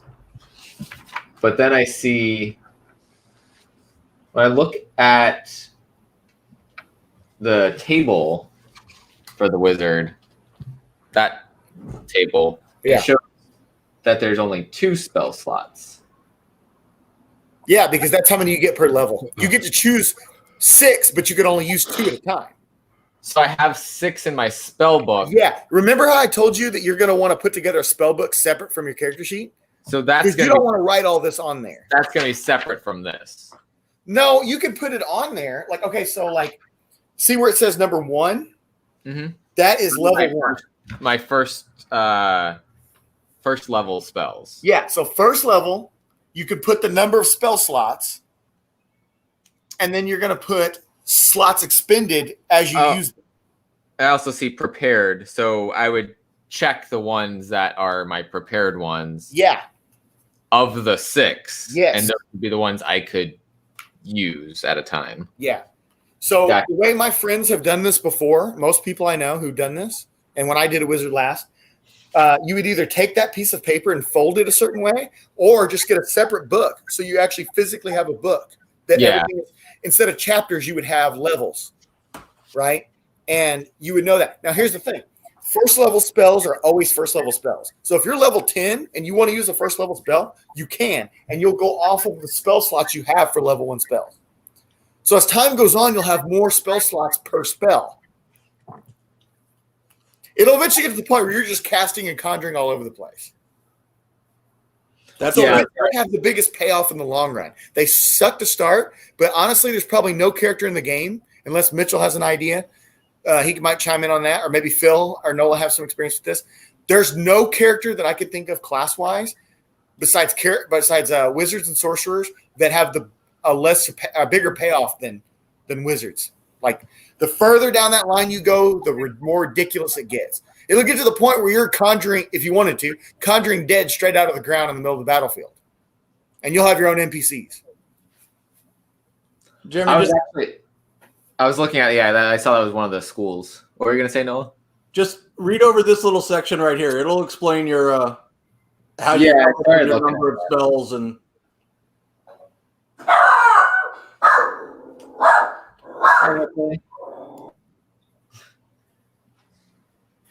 Let's see. So to cast one of these spells, you must expend a slot of the spell's level or higher. You regain all expended spell slots when you finish a long rest. To prepare the list of wizard spells that are available for you to cast, you prepare the list. To do so, choose a number of wizard spells from your spellbook equal to your intelligence modifier plus your wizard level.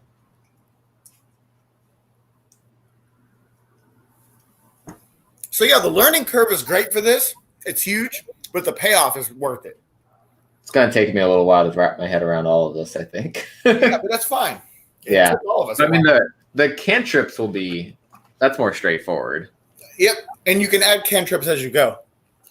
Yeah, I saw the number grows, and so I have essentially +1 on that because I'm a high elf. Question actually about this then, because it says you regain all expended spell slots when you finish a long rest. Mm-hmm. As a high elf, I don't take long rests. You don't sleep, but you do take long rest. I'm in a trance Mm-hmm. for 4 hours a day. So that's like my long rest. Yeah. Okay. Yep. A high elf is going to be one of the best versions of wizard. That's why I said whenever you did that, I was like, that'd be great. Seemed like I was trying to look for a little bit of help with what might make the wizard a little better early on. I haven't heard mention of clerics, but they used to have to do the same thing. They just pray for their spells, right? Yeah. Yeah, I have a special thing as a druid too that I got rituals I gotta perform and that kind of thing. Have you played a druid before, Nola? No, I have not. Okay. I've been in 2 games with 2 different druids. It can get really interesting because every time you see a new animal, you can turn into that animal. Well, yeah, once wild shape kicks in. Oh yeah.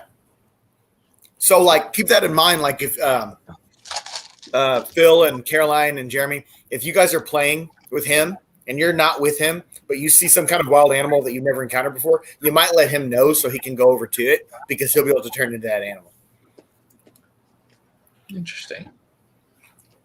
Build up your animal character list. Well, that's just it. Like I said, if you notice, my whole goal, my strength, I left at a 7 because I don't plan on doing any melee attack as a humanoid. Yeah. You'll turn into your animal form and it'll do the attacking for you. Yeah, I'm gonna go like bear or something like that if I have to go do melee attacks. Now, the other thing I know is that there are things like magic armbands and stuff like that you can get that allow you to turn into large monstrosities and stuff. Yeah. Like, okay, this is something that happened in a real campaign. All right. My friend was a druid and they ran into a freaking crystal stone minotaur. So it wasn't a minotaur. It was like a crystal one. Right. So he's like, oh, I'm going to turn into that. So he was able to turn into a minotaur, but that thing still had more constitution than him because it was made of crystal. Right. So. But that's because he had an armband that said he could turn to large monstrosities and all that kind of stuff. Well, that was a medium monstrosity, I think. Sean Miller's passing along some valuable life advice to you, Jeremy. Yeah, I saw that. Yeah. I will make sure that I do not. Do you guys have any questions about the other skill checks? Like what they might be, what they might mean? Nope. Did we fill in an inspiration up at the top, or we did not cover that? So, okay, I did go over it, but I don't know if you sorry. were even in here. No, it's all right. Okay. I don't think you were in here yet. So inspiration is always left blank unless I award you inspiration. Oh, okay. I rarely do it, but if you do something huge that's not just something I want to give 500 experience for, I will give you 1 inspiration. Now, what that means is, as long as you have at least 1 inspiration, if you're at a point where you get a really bad roll, you can cash that inspiration into re-roll. That's right. I remember that now. So, like, if you're falling off a cliff and you just got a 1, yeah, you can cash in your inspiration. I'll let you re-roll and save yourself. Okay. The giant bird swirps down and back up. Okay. Nola turns into a giant bird. A UFO alien ship scoops you out of the sky. And guys, here on your character sheet is where you can put what your primary attacks will be, the stuff that you're using the most common, so that you can just have a quick reference. Yep. Mm-hmm. That's what I was trying to get Caroline to pin in there. Yeah. So, anyways, you can use, you can sword, spell, whatever it is, write down whatever your bonus is to attack, and then whatever your damage type is and any bonuses. Okay. Yep. And see where it says spell casting for non-magic users. If you were to get item that does it, that's where you would pin that in. Like maybe you found an ice rod and you could just throw ice with it, then you put in the stats for that. Yeah, see, Caroline's mentioned it. That's what I thought we were looking at when I said that. Like those boxes, that's where you're always going to have the weapon stats that you're using all the time. So like if I were to, which I'm not going to be using my quarterstaff in this way, but if I were to put that, I would put name quarterstaff attack bonus -3. No, your attack bonus is your proficiency. Yep. That's why I was saying if you had that on there already, you wouldn't have to be doing the math every time. You could just okay. So that would be attack bonus. Again, and then damage would be 2d6 -3. Or Correct. 1d6 -3, rather. Absolutely. Okay. But if I wasn't proficient in it, I would just leave attack bonus as nothing. Right. 0. So Mitchell had a pretty good story about the bag of holding. Nola, Phil, have you guys ever encountered a bag of holding? Yep. Okay. How about the bag of devouring? Not familiar. So it's a bag that looks like a bag of holding, but when you put your shit in it, it starts slowly digesting your shit. You just never get it back. Well, here's the thing. Like you're walking around with this bag and you think it's a bag of holding. You start going to get your stuff and items are missing. And you're like, oh, it's because the bag is devouring it.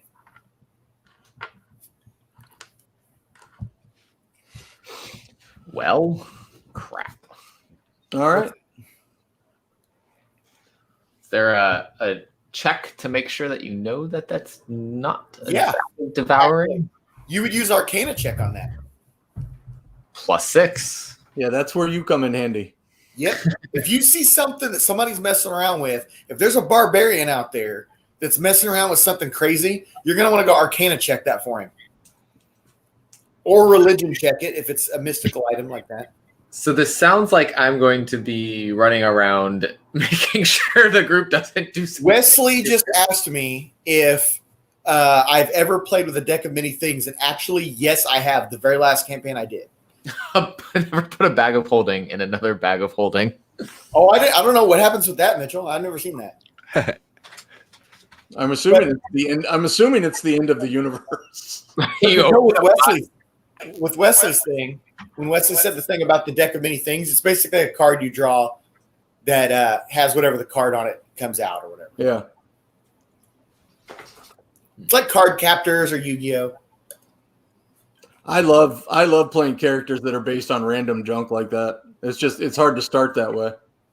Yeah. So that's a good point. We're doing everything from level 1. That's like something where if you're playing a campaign where you're rolling stuff up already. Which, by the way, you can do. Like a lot of people do start things at level 5 or level 3 or something like that. But this is good. I think your first character should always be level 1. Well, I think there's some ease in doing a couple of advanced levels, but you don't really learn how to play your character. Exactly. You learn a lot about playing your character in these very early levels where you're trying to finagle your way through stuff. Yeah, and who wants to start playing a character that already has an extensive backstory with, you know what I mean? Like, you don't want that. Yeah. Like, okay, so like if we're going to go through everybody here, Jeremy's character is a level 1 wizard, so that means he just graduated wizarding school, but he has no real world experience. All right, Caroline's lived on the streets or whatever, or I guess is, just kind of been a whatever street rat person or whatever. So she got the experience in that with the urchin thing, but she doesn't like know anything outside of where she came from. All right. And then I guess Phil is very similar to that also. And you're a dwarf druid. So you I'm going to end up playing a nomadic caveman type dwarf. So yeah, so you know the nature area you were from, but not the regions outside of that, right? Until now. Yeah. Mitchell said it creates a black hole. What if you put in a third bag of holding? I don't think you got time to. I think it just black holes you. Well, what if you put the third bag of holding as the first thing that the first 2 bags of holding absorb? Oh God. Okay, so quick question, because I'm looking at this stuff as I eat.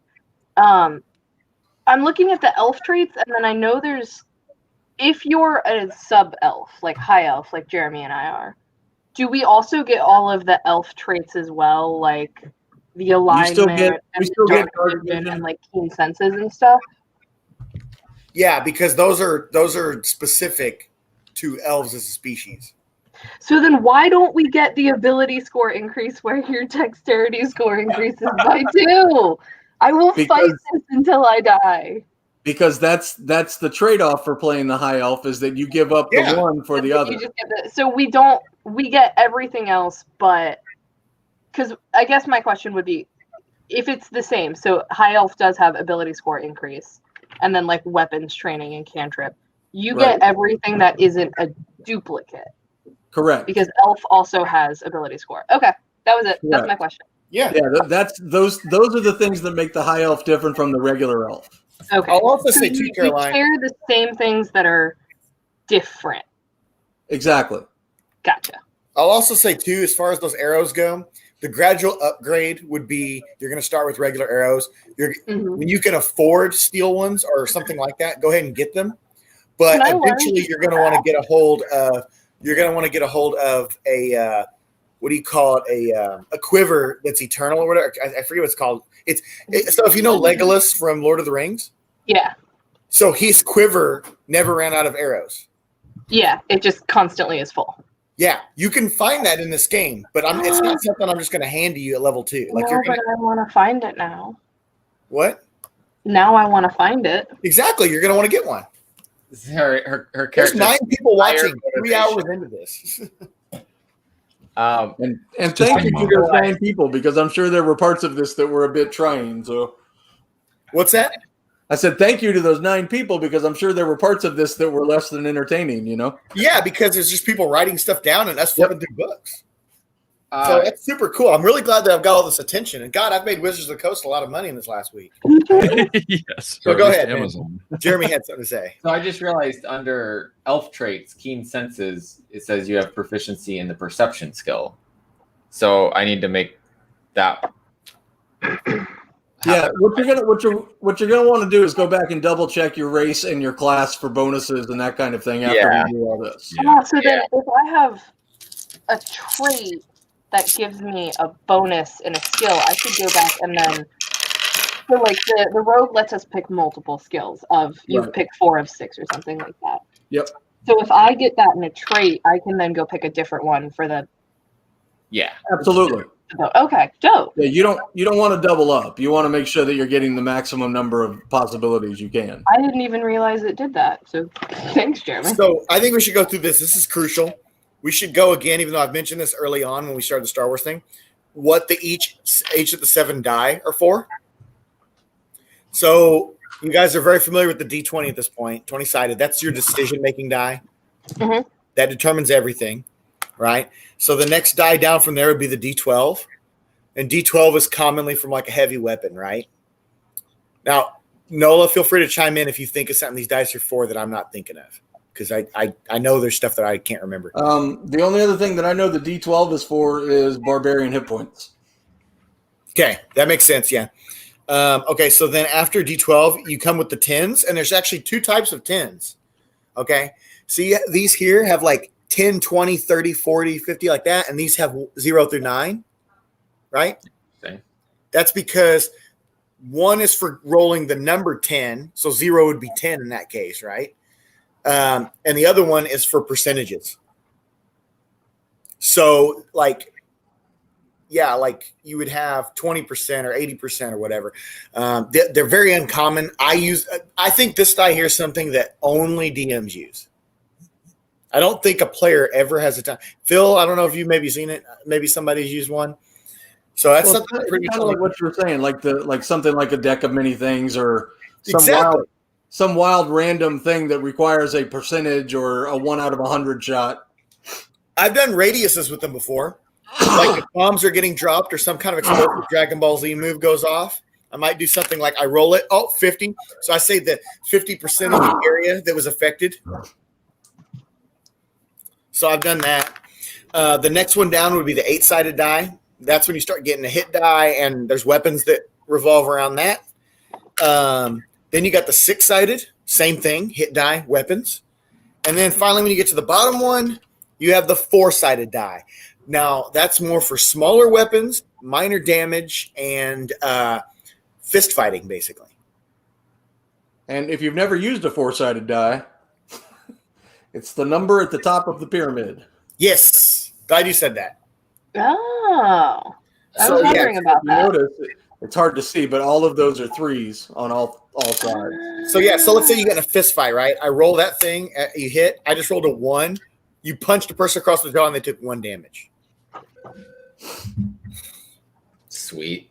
So the most common you're going to use for players is going to be 26 and 8. That's like you're going to use that all the time. 26 and 8 is, in fact, sixes are used so much. Most people carry more than 1 6 in their bag. That's not a bad idea. Yeah. I have 4 6s right here, and I only have 2 sets of die. That's means I can get different colors.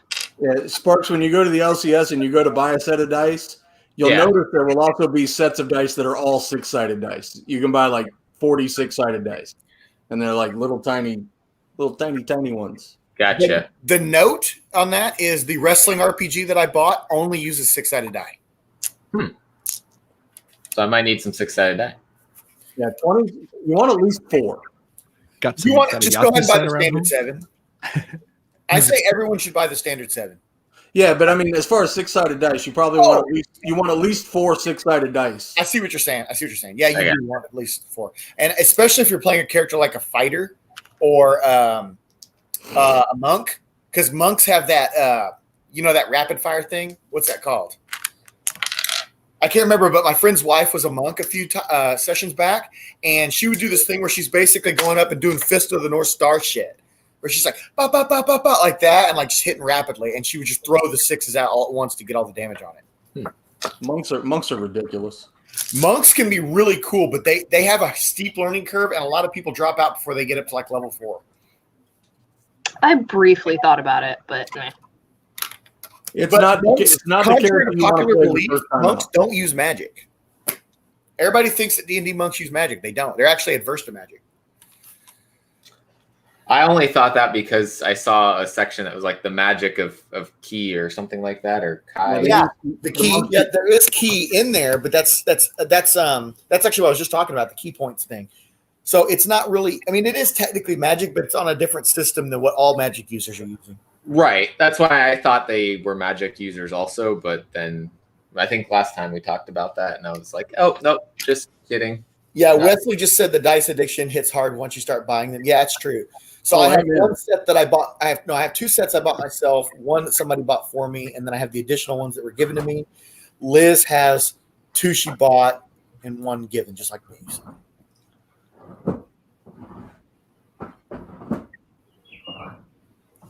Man, yeah, I'm amazed that there's still 8 people here. I wonder who else is watching but not commenting. I know Lewis is still hanging there. I wonder where Sith Roadley ended up. Oh, I'm hanging in the chat so I can watch the chat. I just got out of chat to make that number more realistic. I'm actually not in it right now. I was earlier though. And actually, having said that, I need to actually log out. But between now and the next time you do this, I'm going to go through the guide and kind of like Carolyn, make sure I'm getting all the little benefits and bonuses that my race and/or class afford. Yeah, I'm writing it all down right now. I know. I'm just like, I guess features. I guess could you write like some of this race stuff under there, like the not needing to sleep and doing the. See, I'll say this. Professor's still here. I'll say this: once you're not trying to teach someone, not trying to pull from your memory, and not trying to learn it for the first time, you'll roll up a character in 40 minutes or less. Yeah. Kind of get used to where everything is located. Yeah, exactly. See, the next character I do will be a Flash, as long as it's not like a year between games. So yeah, Jeremy, in this little box right here, you can write down like all of your proficiencies and all the other weird stuff that languages. Yep, you got it. I've got languages, tools, weapons, but then I was trying to figure out because I kind of ran out of room. I should say this too. When it comes to that kind of stuff, like he said, the weird little things. If you see a word that you don't know, research it, because we ran into this problem where my friend's wife was playing, and she actually had a language that she didn't know what it was. The language was merfolk. And we ran into a being that wasn't a mermaid, but it was similar. I forget what it's called. I have to look in the book. It's a what were they called? Neymar, something like that. But there was a merfolk type character that spoke that language, and everybody was trying to communicate with her, but no one could. But I didn't know that she had merfolk on her sheet. But when she read over it, she just assumed that it wasn't something that would work. So you want to know what the stuff is you're writing down. Yeah. Yeah. So so they went through this whole thing where nobody could talk to her, but the entire time her character knew that language. Oh no. What is that called? Namor? Like the Marvel character? I think so. I was wondering if it was going to be like Atlantean or something, but that's a little. Let's see. I'm just going to look up Merfolk D&D.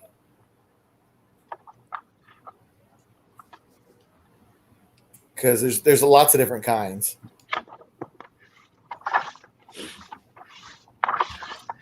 Hey, Dan, I'm going to log out, but I'll see you soon, I'm sure. Okay, cool. I'm glad you popped in, man. Yeah, and look forward to playing with all these characters soon. Super fun. I know we're past the hard part for sure. Yeah. Bye, y'all. See ya. See you, Phil. Let's see here. I'm looking for this. What the heck is it? Wow. Sean emailed Keep Collector, and they actually are changing things that he said. Oh, really? That's a surprise. Do we need to butcher? Oh, boy. Oh, all right. So, Fae. So, interestingly, I can speak the language of the Fae, and I have Fae ancestry. So, didn't do that on purpose, but yeah, I picked the abyssal language. Sounds fun. See, aren't you glad I mentioned that now? So now you're looking into that, and you know what that actually means, and you won't run into something where you're like, "Well, can I do this?" I'll do what I want. I do what I want. Nayreed. That's what it is. Nayreed. Mm. Yeah. So Nayreed is a merfolk type person, but it's not like a mermaid or merman. It's a different type of thing. Is it like a Harry Potter merfolk? A Harry Potter what? Merfolk. They're like vicious mermaid let me see if I can creatures. find a picture of one.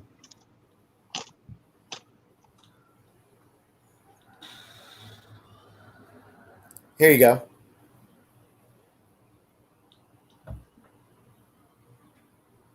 Ooh. So that's a Nayreed. Nice. They are tilted toward evil, but they're not pure evil.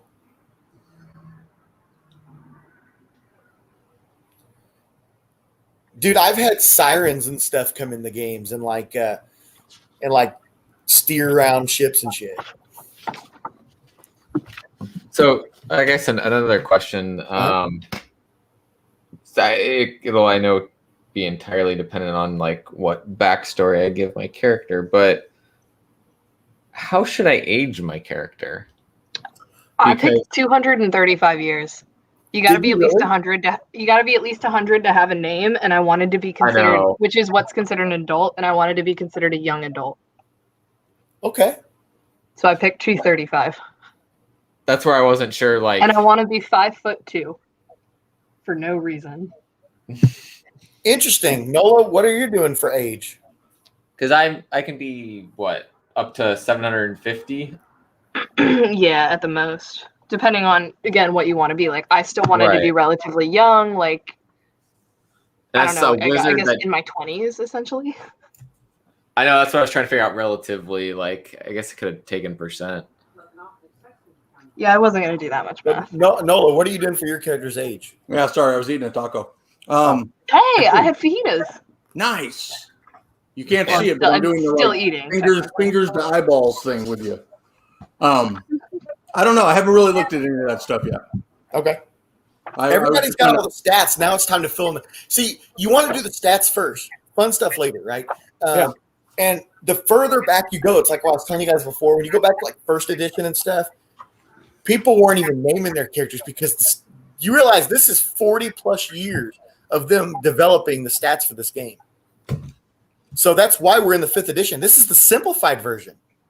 Damn. Can you imagine? Yeah, I have a name picked out. I think I like it. You have a name picked out for this, but not for the Star Wars character? Yeah. Because I knew what. Listen, my Star Wars character is a commitment that I really don't want to fuck up because I want to play her for a while. So here's the thing. We're going to be doing this D&D thing fairly soon. We still got several weeks to go that we're going to on Star Wars. The Star Wars thing can be stopped and brought back up. I want to keep that in mind. Like, I am not opposed to doing it. Like I was telling Nola before, I have stopped and started games. A lot of people don't do that because they're afraid they'll just let it go. And I've done that too, where we've just let it go. But we could easily revive the Star Wars. We could pause this one and restart it. Like it's very easy to do. It's a very friendly to drop and pick back up game. Okay. Well, it's like I don't know. I mean, I had fun with it, so I'm like a little bit attached to it. Not attached to this character yet, though. Not yet. I would be after all that math you just did. I will be once we play it, but I haven't played her yet, so I'm like, well, we'll see. And then I'm going to kill the character off immediately and you have to roll. And then I die and I have to do all of this again. You keep rolling 1, and No, the real question is, what do I want her to look like? Yeah. Now we got to get into it. You're going to want to have all that established before we play. Like, don't let that go. Like, you got the easy way out with the Star Wars one because I assigned things to you and described them through narrative. But you're going to want all that stuff decided before we do the first session of this because it's going to be on you to describe yourself. In my mind, my Togruta is purple instead of blue. I don't know if that's a thing in Star Wars or not, but instead of blue, they're red in Star Wars. Well, there are blue ones too. Yeah, because Ahsoka. Ahsoka's that's my blue? knowledge of that character's species. How is Ahsoka blue? Her hair. Well, her things. I don't know what they're called. Her snips. They're blue? Her snips. Yeah, her hair is blue and white, and then her skin is that orangey color. Oh, okay. Yeah, you're right. Yeah, that's fine. You can be that. So I picture my character's hair thing is purple. Instead of blue, it's purple. Liku. Yeah. That's what it's called. Ah. It's hair.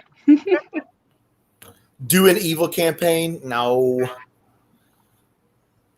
Well, or we're all evil and like we're not doing an evil campaign for these people's first games. That would be fun though. It's not what it's cracked up to be. So I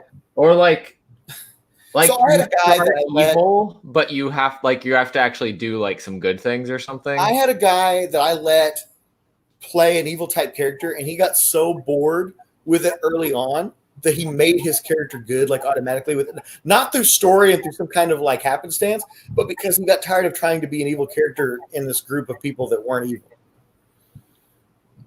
Yeah.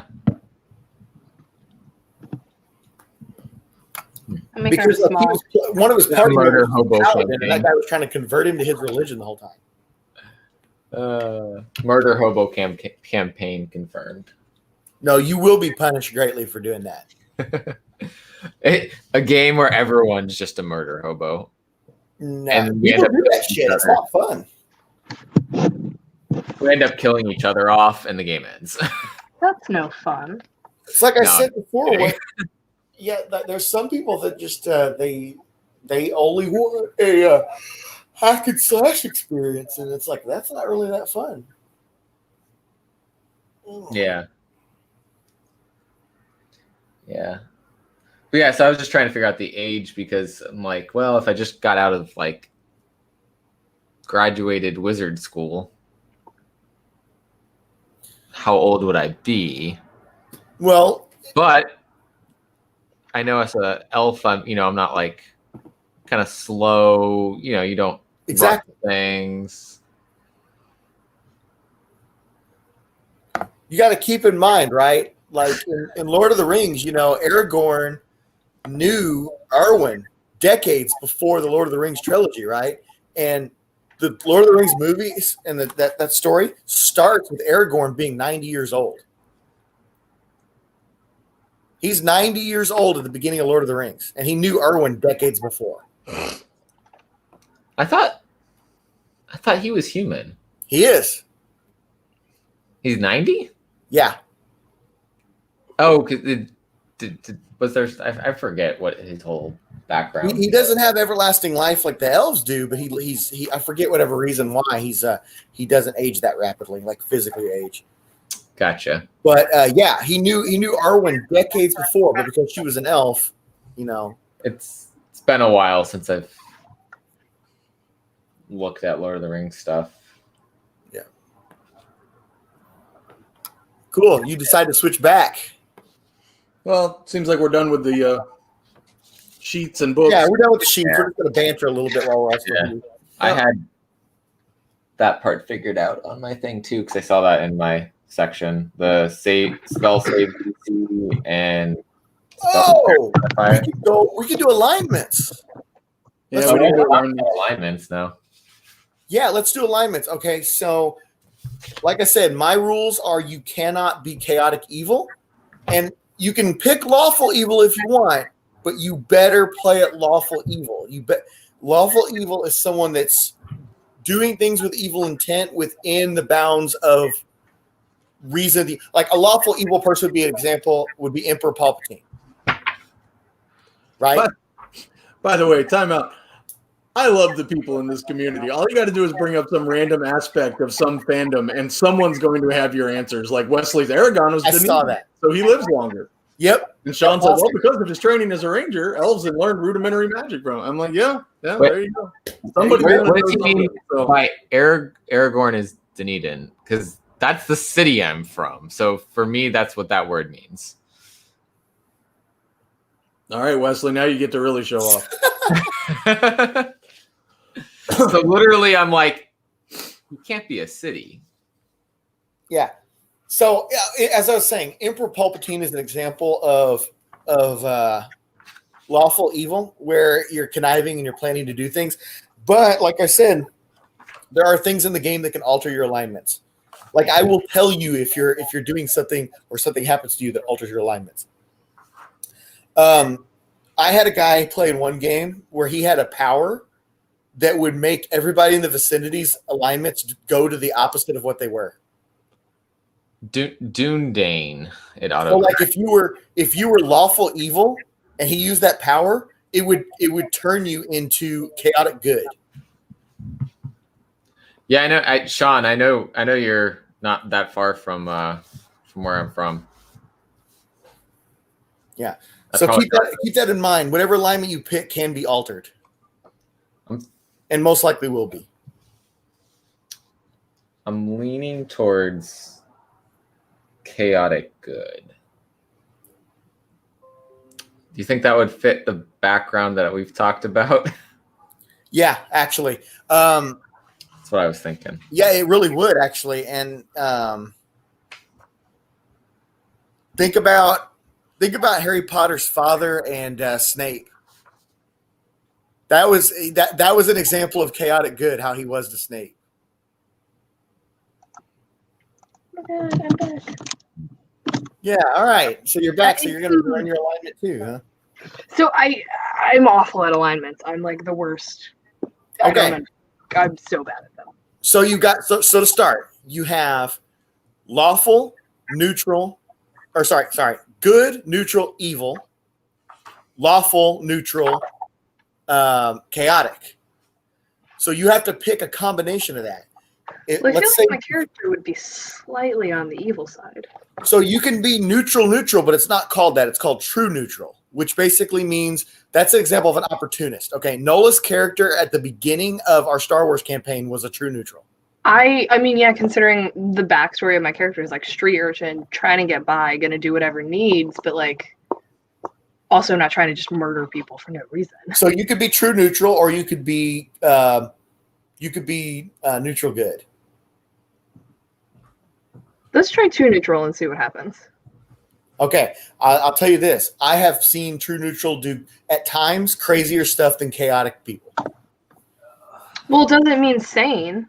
But it goes back and forth. Like, it's all over the place, kind of. Okay. Mhm. Nola, what are you thinking in terms of alignment? Probably chaotic neutral. Chaotic neutral is pretty interesting. I mean, you said it's likely that it will get changed. Yeah. It's not something it's not gonna get brought up every session, but there might be something like, as you learn your character and as things happen, I may check with you. I may be like, Caroline, what was it you told me your alignment was? And then you'll tell me that, and then I'll base everything that we just saw, and I'll say, hey, wait, so I just affected this. You are now that, and you need to found out you can be close to your alignment. Now, it may not seem like it matters too much, but it actually does, because there are items and things in the game you encounter that matter. Like, there are items you can pick up that can fuck you up if you're not the right alignment. Okay. But side note, I just found out lizard folk are a thing. Can you make them appear? Because I love lizard people. Yep. What 10 is out of that? 10. Lizard. I was actually about to ask that same question. Danny, do we have access to races that aren't in the player's handbook? Yes. As long as we can rationalize it somehow? Yeah. Same thing I told Jeremy with the spells. If you can find something from alternate material, or I know I have a book over there that has all the stats for lizard folk if you wanted that. I don't want to be one. I just want to interact with one. But Nola's want to be one. I might change. I might change my race. Sure. So I support that. So what you want to do is as long as you find stats, if they're homebrewed, they just have to fit the 5e mold. Yep. Mitchell just said he's played as a lizard folk. Oh wait, I think I might like chaotic good better than neutral. So chaotic good would be, well, I'm trying to think. Okay, Ahsoka is chaotic good. I think it fits just a little bit better. Ahsoka and pre-Vader Anakin, they're both chaotic good. Because she's more focused on, well, my character will be more focused on like them and themselves and not really like the people around them. Because they've had to fend for themselves. Mm-hmm. Yeah. That kind of fits my character. I don't hate it. Also, we're all going to be like chaotic something. Chaotic is so much fun. A furbolg. Can I be a furbolg? Okay. What is that? It's a half giant. Yeah. I am listening to a podcast right now that is one of the characters being played is a furbolg. Yeah. Yeah. What's the podcast? I'll let you do that as long as you get the stats straightened out, and I know you will. Yeah. Now you're asking me questions. I literally just started it. I was like, I need So something. basically, you're what's his name from Harry Potter? Oh, the Hagrid. Hagrid, yeah. So Nola's gonna be Hagrid. So actually, it's called the Adventure Zone, and the season is called Graduation. So they're basically at this school for heroes and sidekicks and villains and henchmen. Yeah, it's actually a ton of fun. I'm really enjoying it. But so I wanted to listen to Critical Role, but the current season they like start on Spotify like only episode like 24 and beyond is available, and I was like, yeah, like I said, I'm not gonna know what's gonna watch happening. that to try to get into D&D. You're better off watching Relics and Rarities because you'll breeze through it and be done with it in a week. And Critical Role has too much. You got to have a part-time job to follow it, or like it is a part-time job to follow it. That's why I stopped. So I just looked through and I went through like the gaming. I don't want there's to. like a ton of gaming on ones on there. watch people play video games. I don't want to sit and watch people play RPGs. Mm-hmm. Well, it's great as a podcast because it's like you said, it's like the mental theater. Yeah. Yeah. Like you're coming up with all of it, so it's a ton of fun. I just listen to it while I'm mixing at work. Yeah, Wesley even said it too. Critical Role is hardcore to listen to. Yeah. And Mitchell said, "Well, I was a centaur, died, and got reincarnated as black scale lizard folk." Danny, So I had my one friend in the last campaign. His character died, and his body jumped into another character, and they both lived souls simultaneously into the new character. Well, Danny, do you have Volo's guide? No, I don't. Okay, because that's where the Furbolg is. Go for it. I am totally fine with that. Sweet. I want to get that guide, actually. That's actually the next book I will probably get. That one and Xanthar's Guide to Everything. How long would you say a campaign usually takes? Like a good year? It could be all over the place. Me and Nola, when we said on this, we said we want it to be a long one. I'm fully committed to this. I would not do a 3-hour plus thing getting people ready for it if I wasn't intending on playing at least 100 times what we're doing right now. I mean, I'm down for whatever. I was just curious. I didn't know if you had a timeline in mind, give or take. Maybe not timeline like years or days, but like. Well, it's like I said before. There's no one end goal that everybody's going for. I base goals off of individuals. Well, you're going to get in there. You're going to develop your character, and I'm going to set a goal for your character or help you set. Okay. So there's this really cool sweet spot for D&D between like levels 5 and maybe 10 or 11. Where it's like everything is just coming together and you're finally starting to feel powerful and all that. Yeah. It really sucks when your campaign ends before then. Yes. Okay. No campaign should end before level 6. Yeah, you never get the payoff for going through all the shit. So then, do you often then take that character into another campaign? Mitchell asked if I get good use out of those tiles. Yes, I've used those tiles many times. Obviously, I won't be able to use them in this, but I've used the tiles a lot, actually. Now, Jeremy, what were you saying? I don't even remember what I just said. Oh, if it ends early, do you, or like, you know, if you feel like your character ended too soon, do you take that character into another campaign at that if it ends in your life, you absolutely can. There's people that travel out with characters. I'm going to be pulling up characters as NPCs. I've got other people's character sheets over here. Yeah, I remember you showing those.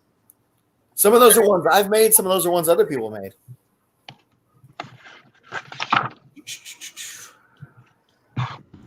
So I'm gonna have to get a familiar at some point in the game. Yeah. Probably. Yeah, I was gonna say, Mitchell, you can guest with us sometime. Not early on. You're way too experienced for what they're gonna be doing. No, Mitchell has more D&D experience than I do. He just doesn't DM.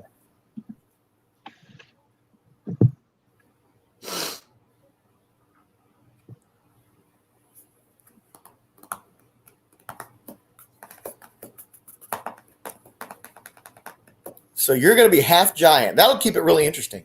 I've never had someone do that. I don't think any of us speak giant. I think Phil's the only character that's completely generic, or not generic, but like something I've seen many times. Well, I was gonna say I also then can hide behind Nola's character a little bit better. Oh, giant speak. Wait, but you were a dwarf already, so we. But everyone speaks common, right? Yeah, that's the whole understood thing. Okay. This Furbolgs also speak Elvish. Oh, well, there you go. Yeah. So I will say this. Whatever you do, you got to nail this down by the time we start, because I do not allow people to change stuff once a game has started. No, that's fair. I have seen people try it, though. I've seen people like erasing their character sheets while they're playing. Well, here's how you try it. You die, and you make a new character. That's how you get a new character. Yeah, but you should. It's best to get it right the first time, so you're not trying to do that. Yeah, fair. Yeah, that's the thing. You want to really invest. Otherwise, it's not. There's no point to it. If you're not invested in your character, then it's not worth it. I agree with that. I just want my character to find a family.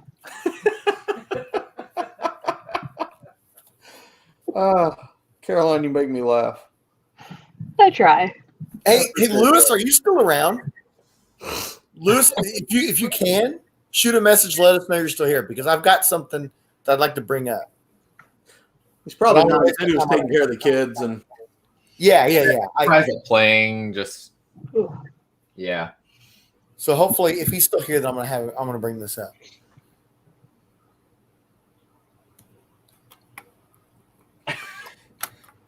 I actually wrote some backstory down yesterday. Now I'm excited.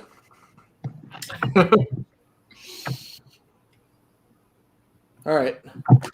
There will definitely be Harry Potter references. Just leave it at that. Trying to pick my cantrip now. Yep, Lewis is still here. Caroline, will you grab your dice or your dice app? I need you to do a roll for me. This is pertaining to the Star Wars game. Okay, what am I doing? What do I need? Just roll a d20 and let me know what it is. 16. All right. So, after the events that took place in that last, you are romantically crushing on Lewis's character because of the bravery he displayed. Amazing. Yep, it's something I had in Well, mind. Okay, we'll just go and do this now. You're the first men I've ever seen. No, don't let it go again. Don't let it go again. No, think of what you witnessed. You haven't even seen people since your family died, right? And then you see all this stuff. They're trying to get their injured friend out, and all that. And they're trying to save the thing, and then you see him do the explosive thing. And he leads the droids. He's taking shot after Almost shot. dies. We are mother effing heroes. as what's that? I said we are mother effing heroes, man. Yeah. You do keep ending up as the orphaned child rogue Listen. character. It's not that I wasn't loved as a child. Is there something you need to tell us? So there you go, Lewis. That's something, and we'll have Lewis do a reaction to it later. Does he know? That's the important part. Does his character know? That's what we'll determine later, but we're going to determine that going forward with yours. I like Wes's comment. Notice how we didn't ask Sparks to roll. 1. Well, listen, Sparks and I couldn't even lift a little thing out of the whatchamacallit. He's clearly a weakling. Our rolls were not in Really favor. not. Considering I could carry a man on a 40-minute trip, but couldn't lift that. I'm tired. Well, Too tired. It's not Wear yourself out from carrying Phil. Oh man.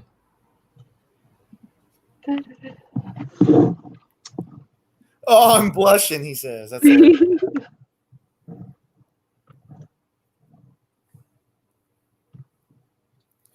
Gotta keep life exciting in the galaxy. Yeah, see, I like doing those kind of roles. Like I don't like to just play completely by everything that's in front of you on the books and stuff. Like that kind of stuff's awesome. Like in the D&D world, I've actually done this with another character before where I had them charmed on each other. Like this character like he spent a lot of time with this NPC and this NPC was like helping him and helping the group or whatever. And I had him do a roll and I said, you are now. So the way the roll was going to do, we both rolled. I was rolling for the NPC. He was rolling for her. The one that lost was the one that was charmed against the other one. So by charmed, it means you have to go and do, not you have to go and do everything, but it's like you will do whatever it takes to protect this person. Okay. Yeah. So because charmed is an actual spell and charmed can happen to you just randomly. So that's what happened. It was a natural, and my friend had never seen that before and he thought that was cool. He's like, oh my God, I thought she was casting spells on him. I'm like, no. He's naturally charmed by her. Oh. I have used in World Lore to raise my stat. Oh, in World Lore. I see what you're saying. I'm starting to look at the spells. It's gonna be fun. Yeah, I'm trying to pick my cantrip now, and I'm like, there's some interesting ones. Lewis has a fantastic point if y'all didn't read it, by the way. So she can do better. Well, listen, it's not like I've met Han Solo yet. I mean, she watched this brave stormtrooper guy get his armor blown off, and the battle droids were coming after him, and he had them fall. Shot. Yeah, he did some. Everyone did some heroic shit, but he went above and beyond in that one. He almost died 3 times. Yeah. At least he didn't fall into the trap with the droids. I was gonna say, dropping a grenade on your own feet really isn't all that friggin' heroic. Just so Well, maybe I didn't see that part. I was in the other room. Duh. Yeah, so Professor, you're going The off. missing feet, didn't. Professor, you're going off of a charmed spell. Like that's a spell that goes off. I'm talking about naturally being charmed. Yeah. They become aware of poison, seduction. Honey Phage will sing along. I almost played a druid for that reason. I was like, I could do it. But so yeah. If you wanted to get into the enchantment side of things, I could be going to the School of Enchantment, and so is that a Hufflepuff or what is it? Franklin. Yeah, McDonald's. He thinks he's muted. No, I know I'm not muted. Huffle. Have you ever had a player be a bard that seduces everything? No, but I've seen that stuff happen. I'm glad you brought up bard because I had mentioned this before. Everybody thinks a bard is just a musical person, but I have seen people play bards that don't do music. Okay, a bard is an entertainer. They're a traveling entertainer. They could be a clown. They could be an actor. They could play dress up. They could be all those things, and they could sing. But I like it when people like fit a certain mold.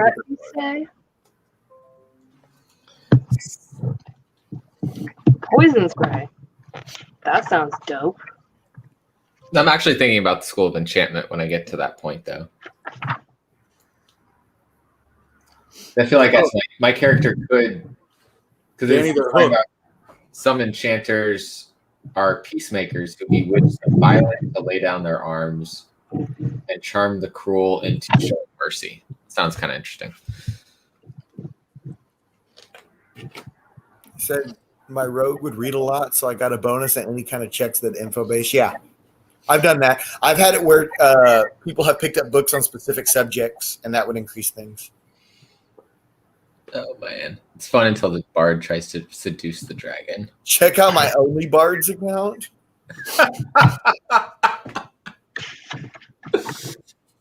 Oh, I love it. Man, so there's a lot of choices for cantrips. Mm-hmm. I get to pick 4 of them. I get to pick 1.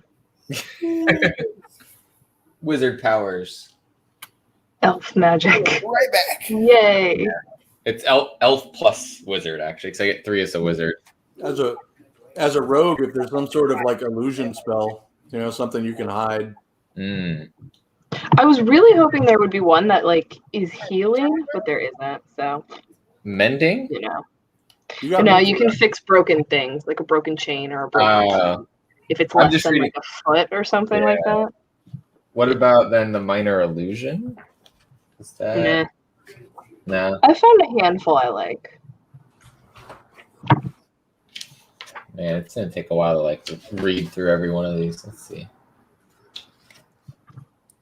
Yeah, I've actually never played a spellcaster before, so I'm in the same boat trying to figure all this stuff out.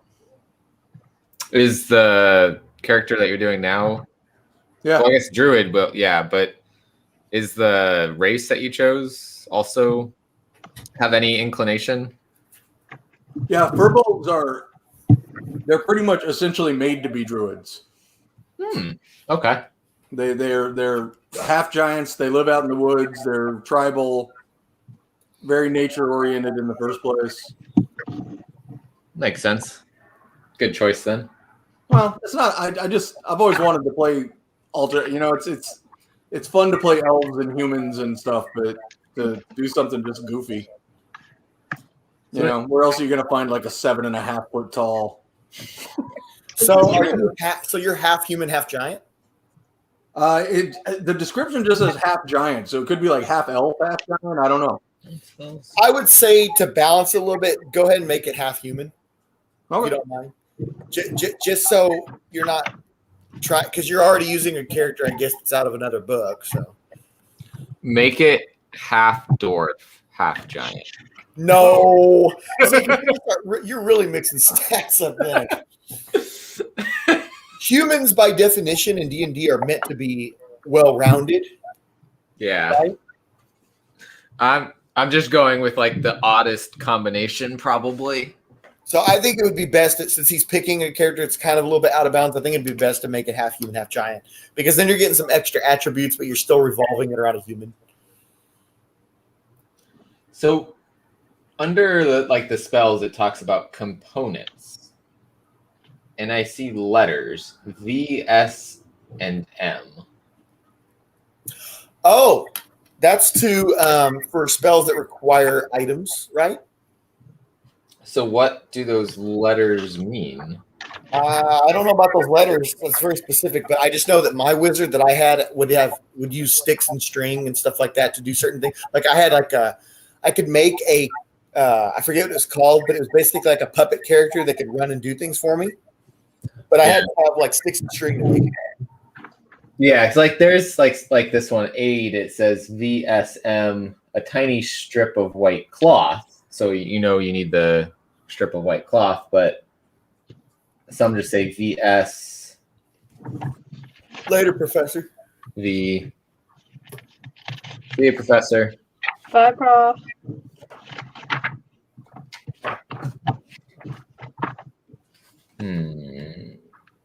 Let's see. I'm trying to see if it defined it somewhere, but it doesn't.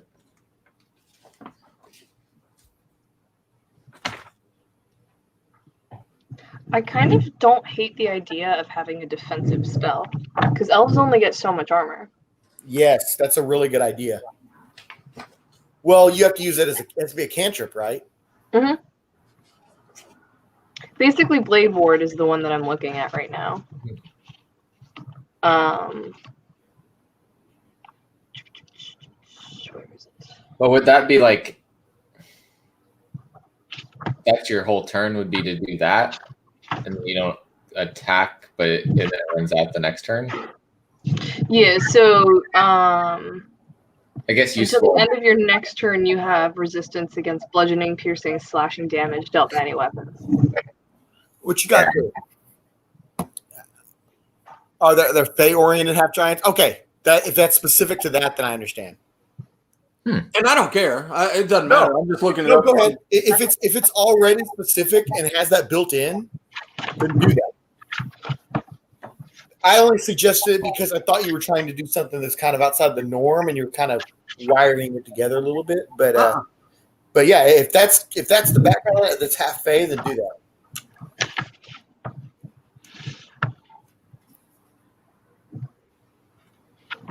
That'll be very interesting. I've never had that in a game. I've never had anything close to that. I've never even brought in giants as an NPC before. Here's the page from Volo's. Kick ass. I'm glad you have that then. Yeah, if you want to put your number in private chat, I'll text it to you or email. If I want what? What'd you say? So if you want to put your email or something in the private chat, I'll send it to you. Okay.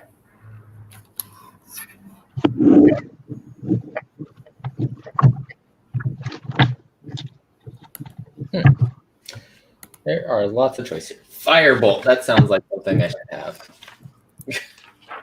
Isn't that your Jeremy, as you've never done this before, I'm going to warn you when it comes to some of those spells, pay close attention to their area of effect.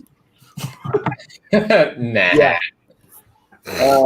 Let's see. You hurl a mote of fire at a creature or object within range. Make a ranged spell attack against the target. Takes 1d10 fire damage. Flammable object hit by this spell ignites if it isn't being worn or carried.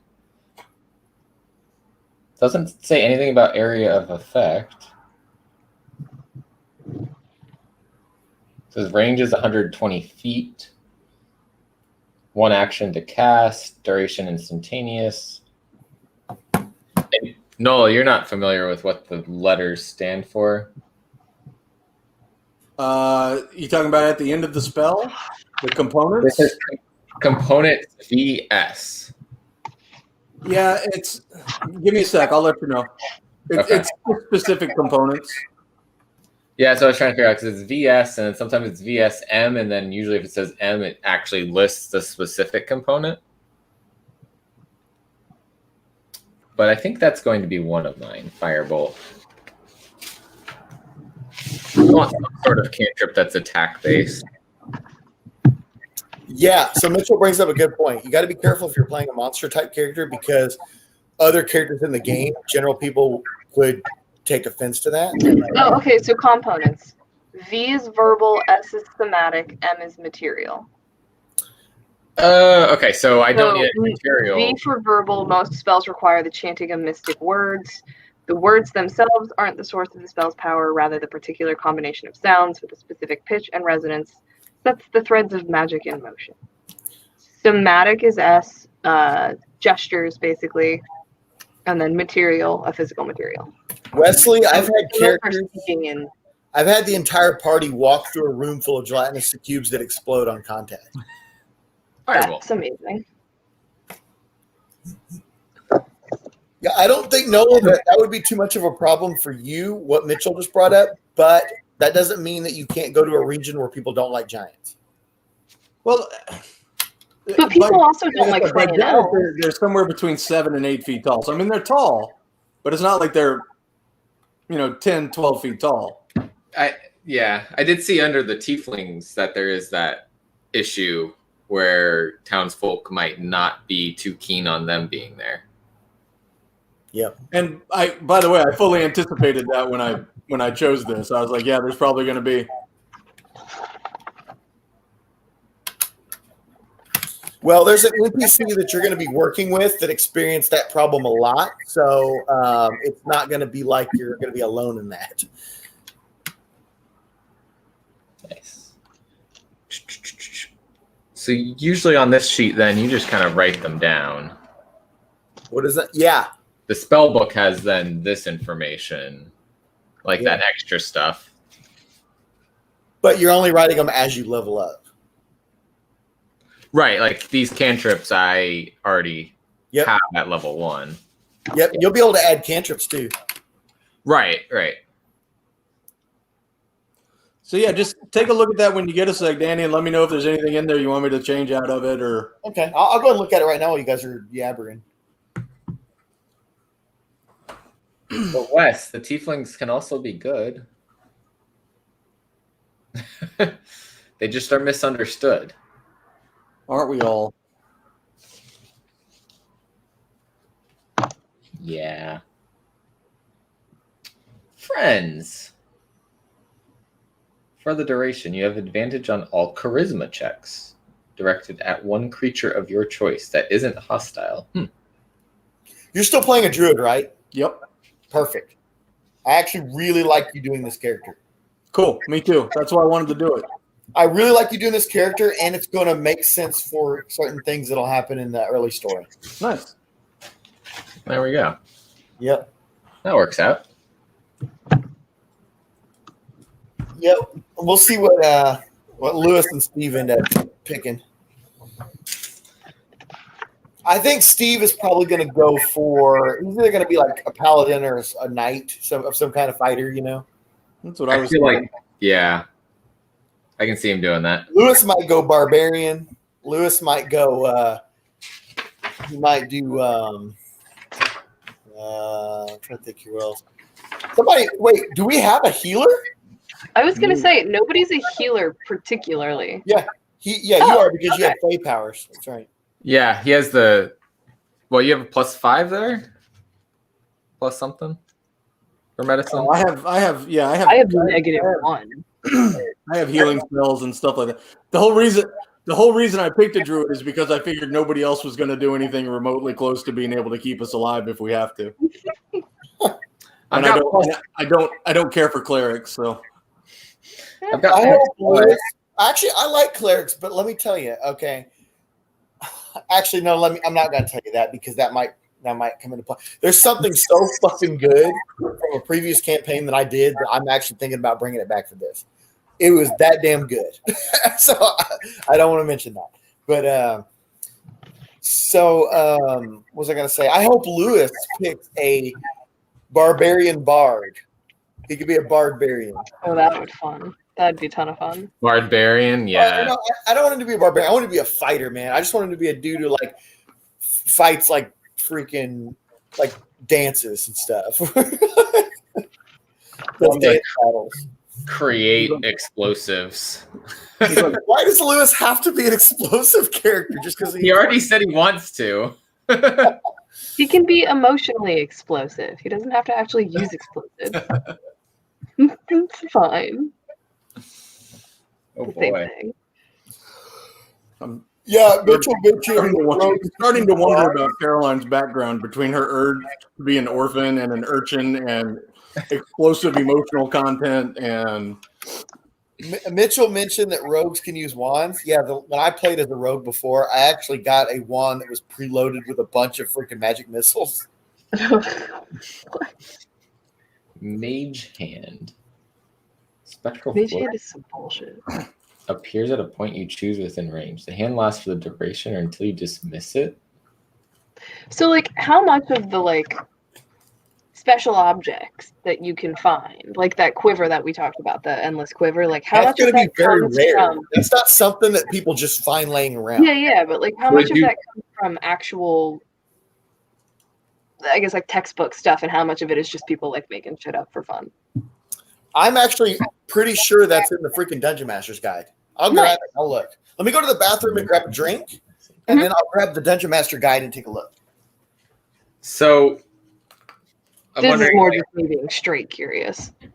I'm curious. Like, would that be the result of going through a dungeon or something, questing, or like, oh, you hear about a rumor about it, and then or you can go get it off on a from quest to working find with it. someone who has it or something like that. Maybe we meet Legolas.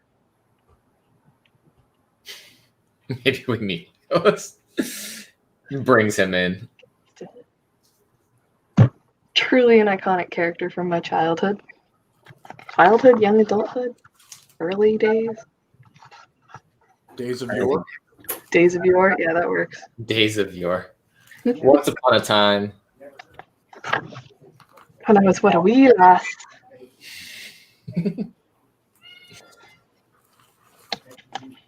Yeah, I see the mending thing now. It's like, Which, like, I can guarantee you there's a very specific situation that comes in handy.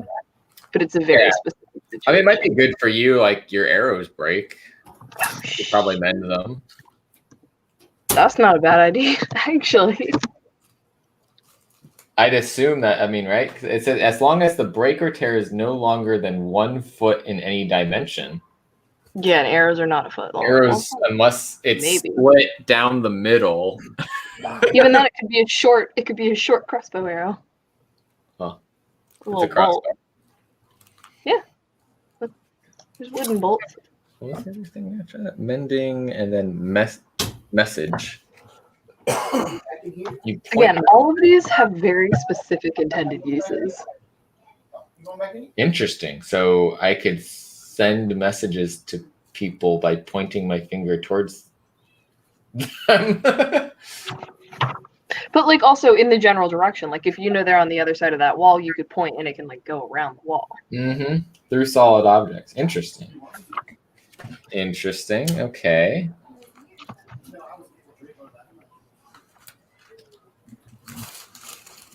I've got 2 written down so far. Illusion. I feel like minor illusion would be to, like, distract, maybe?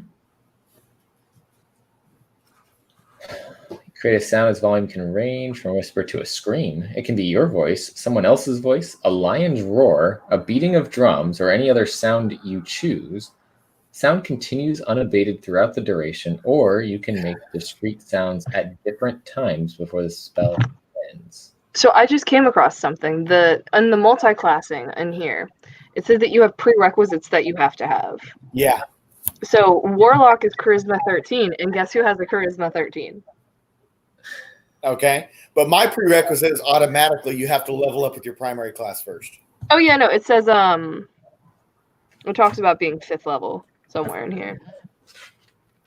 6th Like, level? you have to level up to get comfortable in your first one before your You second. said 6th level? 5th.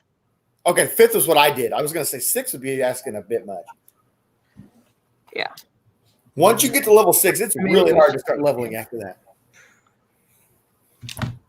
So let's see here. I'm going to look at some of these magic items, and I'm going to tell you if the quiver's in here. I want. But even if it's not, I can make it happen. I can do anything. Well, and then I'm looking at too, like feats and stuff like that, and one of them is crossbow expert. So it's like You're also going to random meet a character things. that's an NPC in this campaign that's an expert crossbow user, so he could train you in that. Ooh, I would enjoy this. No, he uses a freaking crossbow like a submachine gun.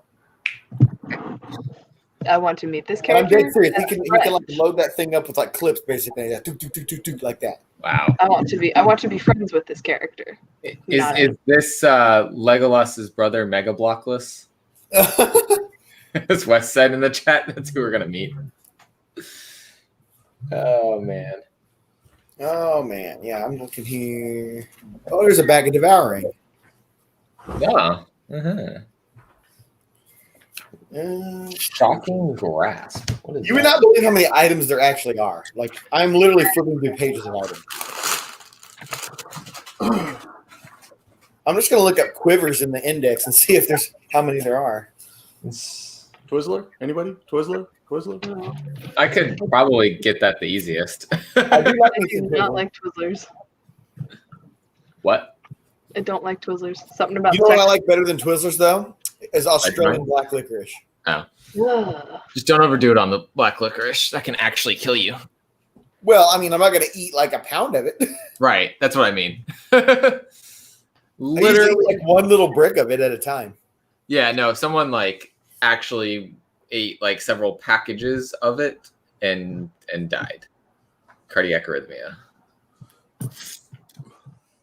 That's ridiculous. Yeah, it was like the only thing they were eating. So, I mean, you got to be a little extreme with that, but I don't see it in the index, but that doesn't mean it's not in here. I'm sure there's bows that generate arrows also. There's probably a light bow like from Zelda. Ooh. But that's not something you're just going to be able to get. No, you like find it as a treasure. Yeah, or earn it, or possibly buy it. Or murder someone for it. Exactly. We don't know. We don't know. We Next don't one says judge. it's called the Quiver of Endless Arrows. So I do make, just like with treasure. Oh, Quiver of Endless Arrows. Okay, yeah, I see now. I just don't see it in here.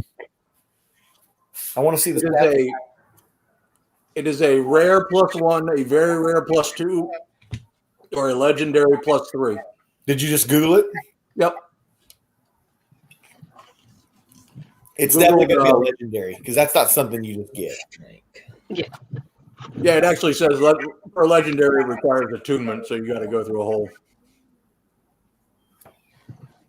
I like the swords that whenever they slice, the blood that comes out turns into money. Interesting. So think about that. That can be a curse because if you use that too much, it can change your alignment. Yeah. Not only that, but also see there are items that you can pick up that will automatically change your alignment. So it's like you want Jeremy doing arcana checks on this kind of stuff, or holy relics. You want clerics and stuff like that to do religion checks. I have a +4 on religion. Yeah, I was gonna say you would know quite a bit about that too. That's just all from intelligence. I have a +2 on religion and a +2 on arcana. See, my rogue halfling from several campaigns back that I played, I had two guys in the game who were both religious, but they had different religions. So they were friendly with each other though. So they did bets on each other over which god was better. Huh. And here's the thing. My experience fighting side by side with these guys and adventuring with them led me to believe that both of them were right, but I wanted to determine which one had the most awesome god. Well, I ended up going with one of them because he did so many awesome feats that I converted to his religion. Oh my god. That's amazing. And converted. You ever play Age of Empires? You can actually deploy monks on the battlefield to convert people. Like the monks will literally go behind enemy lines and start converting people, and they'll start turning on their own guys right there. It was if you would have chosen to be a halfling rogue, with my new character, you could have literally just used me to hide. I'm still gonna use you to hide a little bit. Just Yeah, my not very character's well. only 5'2". She's small. She's 5'2" and she weighs 90 pounds. She's small. Oh, I I found actually- some quivers here. I found a quiver. I actually rolled to determine my character's height and weight, and he ended up. What was 5'8" and 132 pounds. Jesus. So this thing here, check this He's an out. elf, but he's skinny still. This quiver here doesn't do infinite arrows, but you can put many arrows into it. Okay, what's this one called? It's the quiver of Ilona. Ooh.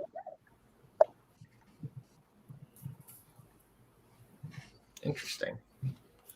Sounds like there's probably a lot of magical like archery related items out there somewhere. Yeah, I really can't believe there's not more quivers. I don't know why they don't have them grouped together.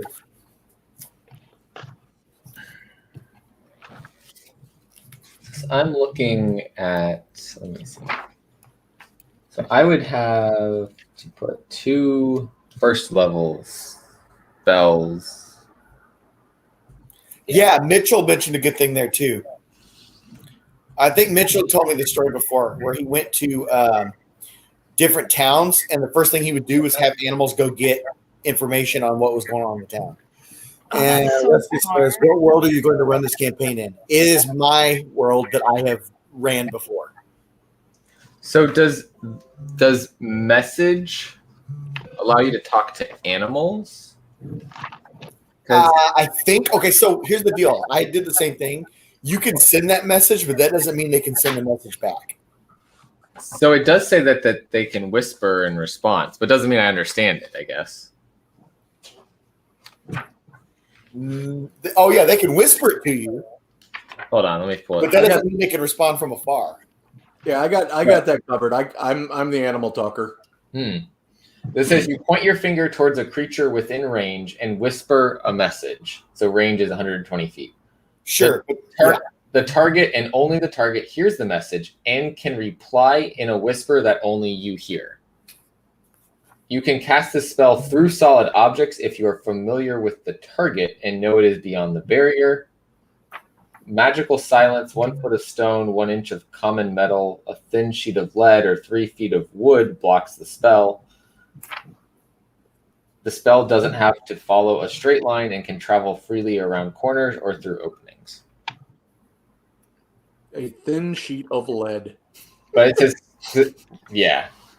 It says toward a creature. That's where I was like, but I guess, yeah, it could be a bear and I could say, hi, bear, and it just says, roar back. And yeah, you don't know what it's saying.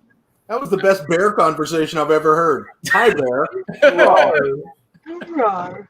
Hi, bear. Is that what you say to bears? I say roar. So which one of you is going to be the character that tries to have sex with everything? No, I'm kidding. Mitchell is the guy that I was telling you who told me about the campaign where like they eventually like started punishing the guy and kicking him out because he had everything in the game. Because there's always one. Somewhere in the world, there's always one. No, my friend used to joke though about it. He's like, he wasn't saying rape stuff. He was like, every time he encounters something, I'm going to roll to see if they'll have sex with me. He's like, roll, fail. Like the in the intro video. Oh, this is good. Mitchell needs to see that. I won't play it right now, but he needs to see that because he knows some of that stuff from that video. Oh man. Yeah, he's like describing the elf queen or whatever. He goes, I want to have sex with her. And I cut it off, but the rest of the clip, the guy's like, okay, it's your roll. And he goes, already rolls and it's a fail. Oh my lord. I think you need to add Sith to the RPG chat. Why is that? He just sent a message to the Spine Ticks chat. Oh, am I in that chat? I have the perfect spoof video to. Well, yeah, you need to add Caroline too. Yeah, well, hold on. Let Jeremy finish. Man, I have the perfect spoof video to send about Root Beer's D&D game, but he's not in this chat, and Sparks is not in the card chat. Why isn't there an RPG chat yet? Do you remember when you created it? You said, "Well, I message Sith all the time anyway, so I don't need to add him to the chat." Yeah, I'm going to create an RPG chat for that RPG, but I don't want him part of the Star Wars one because that one is for core members only, not for guest members, and it's not for and I know But not for Sith either. No, it's not for him either because I want to plan something that he can't be involved with. Oh, okay. So I'm not going to tell him that there is one. He's going to know if he's watching this. He's not. He's ripping. He's opening cards. Why didn't he? I'm sure is he opening? Is he doing a card opening video right now? I think so. He was planning on it. I thought that was tomorrow. No, he's doing it online. That's the PSA tendency show. Tonight he was just going to go on and open cards. Just open cards for fun. Like on the Sith channel? Mm-hmm. What? You all right? But he can't. We're live. Well, Lords of the Long Box go live in 5 minutes, so he's probably in that chat. I was going to say, I have to get off at 9 anyway. Gotta get ready for bed. Jeremy, did you see that We Live is getting a second series, basically, a follow-up series? I did not, but I was hoping it would. I want to know what his spoof video is of that because I've seen Era of the Paladins. Okay, it does say Paladins. Interesting. EALLA. Yeah, it's a weird. It's a. Oh, here you go, I haven't guys. read everything else yet, but I got that Look part. at that. What is that? It will I like continue that the guy. story of Tala. I like that guy. That's the eye in the hand of Vecna. Okay. Where was the head? I don't know what that is. Whoa! Porsche just took off running. Danny, Yeah, what's up? you got to create a second chat that has the people for the D&D RPG. I am. So Why, is that what he wants right now? Like at this moment? yeah, he said tell him to create one so I can send the spoof video of the Dungeons and Dragons. You have to do it campaign. immediately. I'll make one. I'll tell him that you said you'll create one later. It needs to happen immediately. Right now. Right now.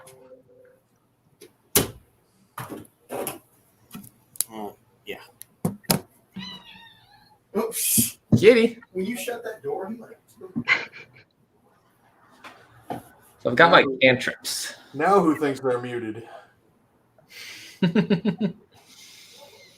Now I need 2 first level spells. But I guess technically I know 6 first level spells. I just only use 2 at a time.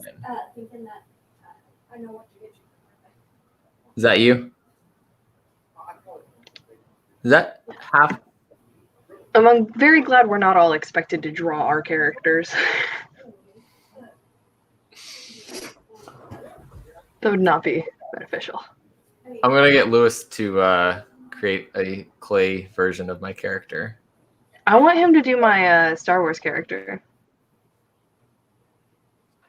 She's cool. I want to look like that.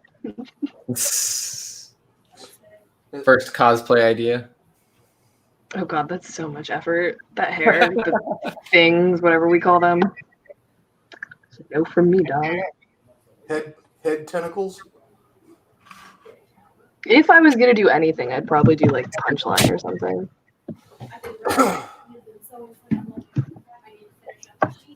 Erica Slaughter. Yeah, but I wouldn't dye my hair. I'd just buy a wig. Lewis, what's up? He's back. Yeah. We said his name and he appeared. Yeah, it is. He just sent the video into the Spine Text chat. You guys are on what? Yeah, I guess Lewis just came back. Oh, because we were talking about wanting him to make our characters. You have entered the door to the north. You are now by yourself, standing in a dark room.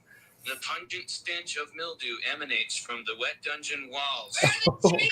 This is what next to you. he's trying to share. Okay, tell him I'll make a group. Yes, you can have a Mountain Dew. Just go get it. I can cast any of these, right? On the list? Yes, any of the first level ones. I'm gonna get a soda. Anyone want one? Hey, Graham, I'm not in the room, right? What room? I want to cast magic missile. A room where he's casting all these spells from. Cast anything yet? I am though. If you'd listen, I'm casting magic missile. Why are you casting magic missile? There's nothing to attack here. I'm attacking the darkness. Fine. You attack the darkness. There's an elf in front of you. Whoa, that's me, right? He's wearing a brown tunic, and he has gray hair and blue eyes. No, I don't. I have gray eyes.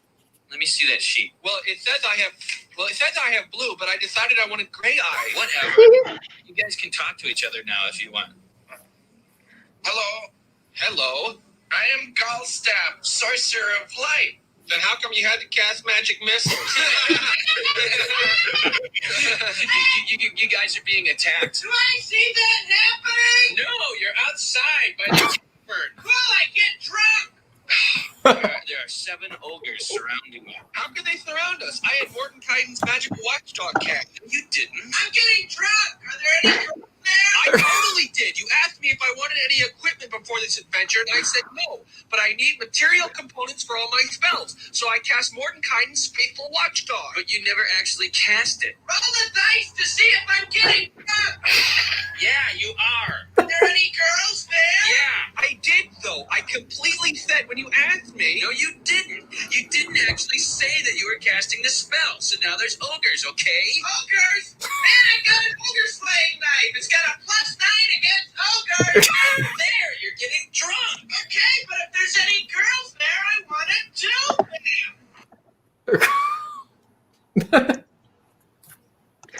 Oh my lord. Oh boy. I just crashed Instagram. What?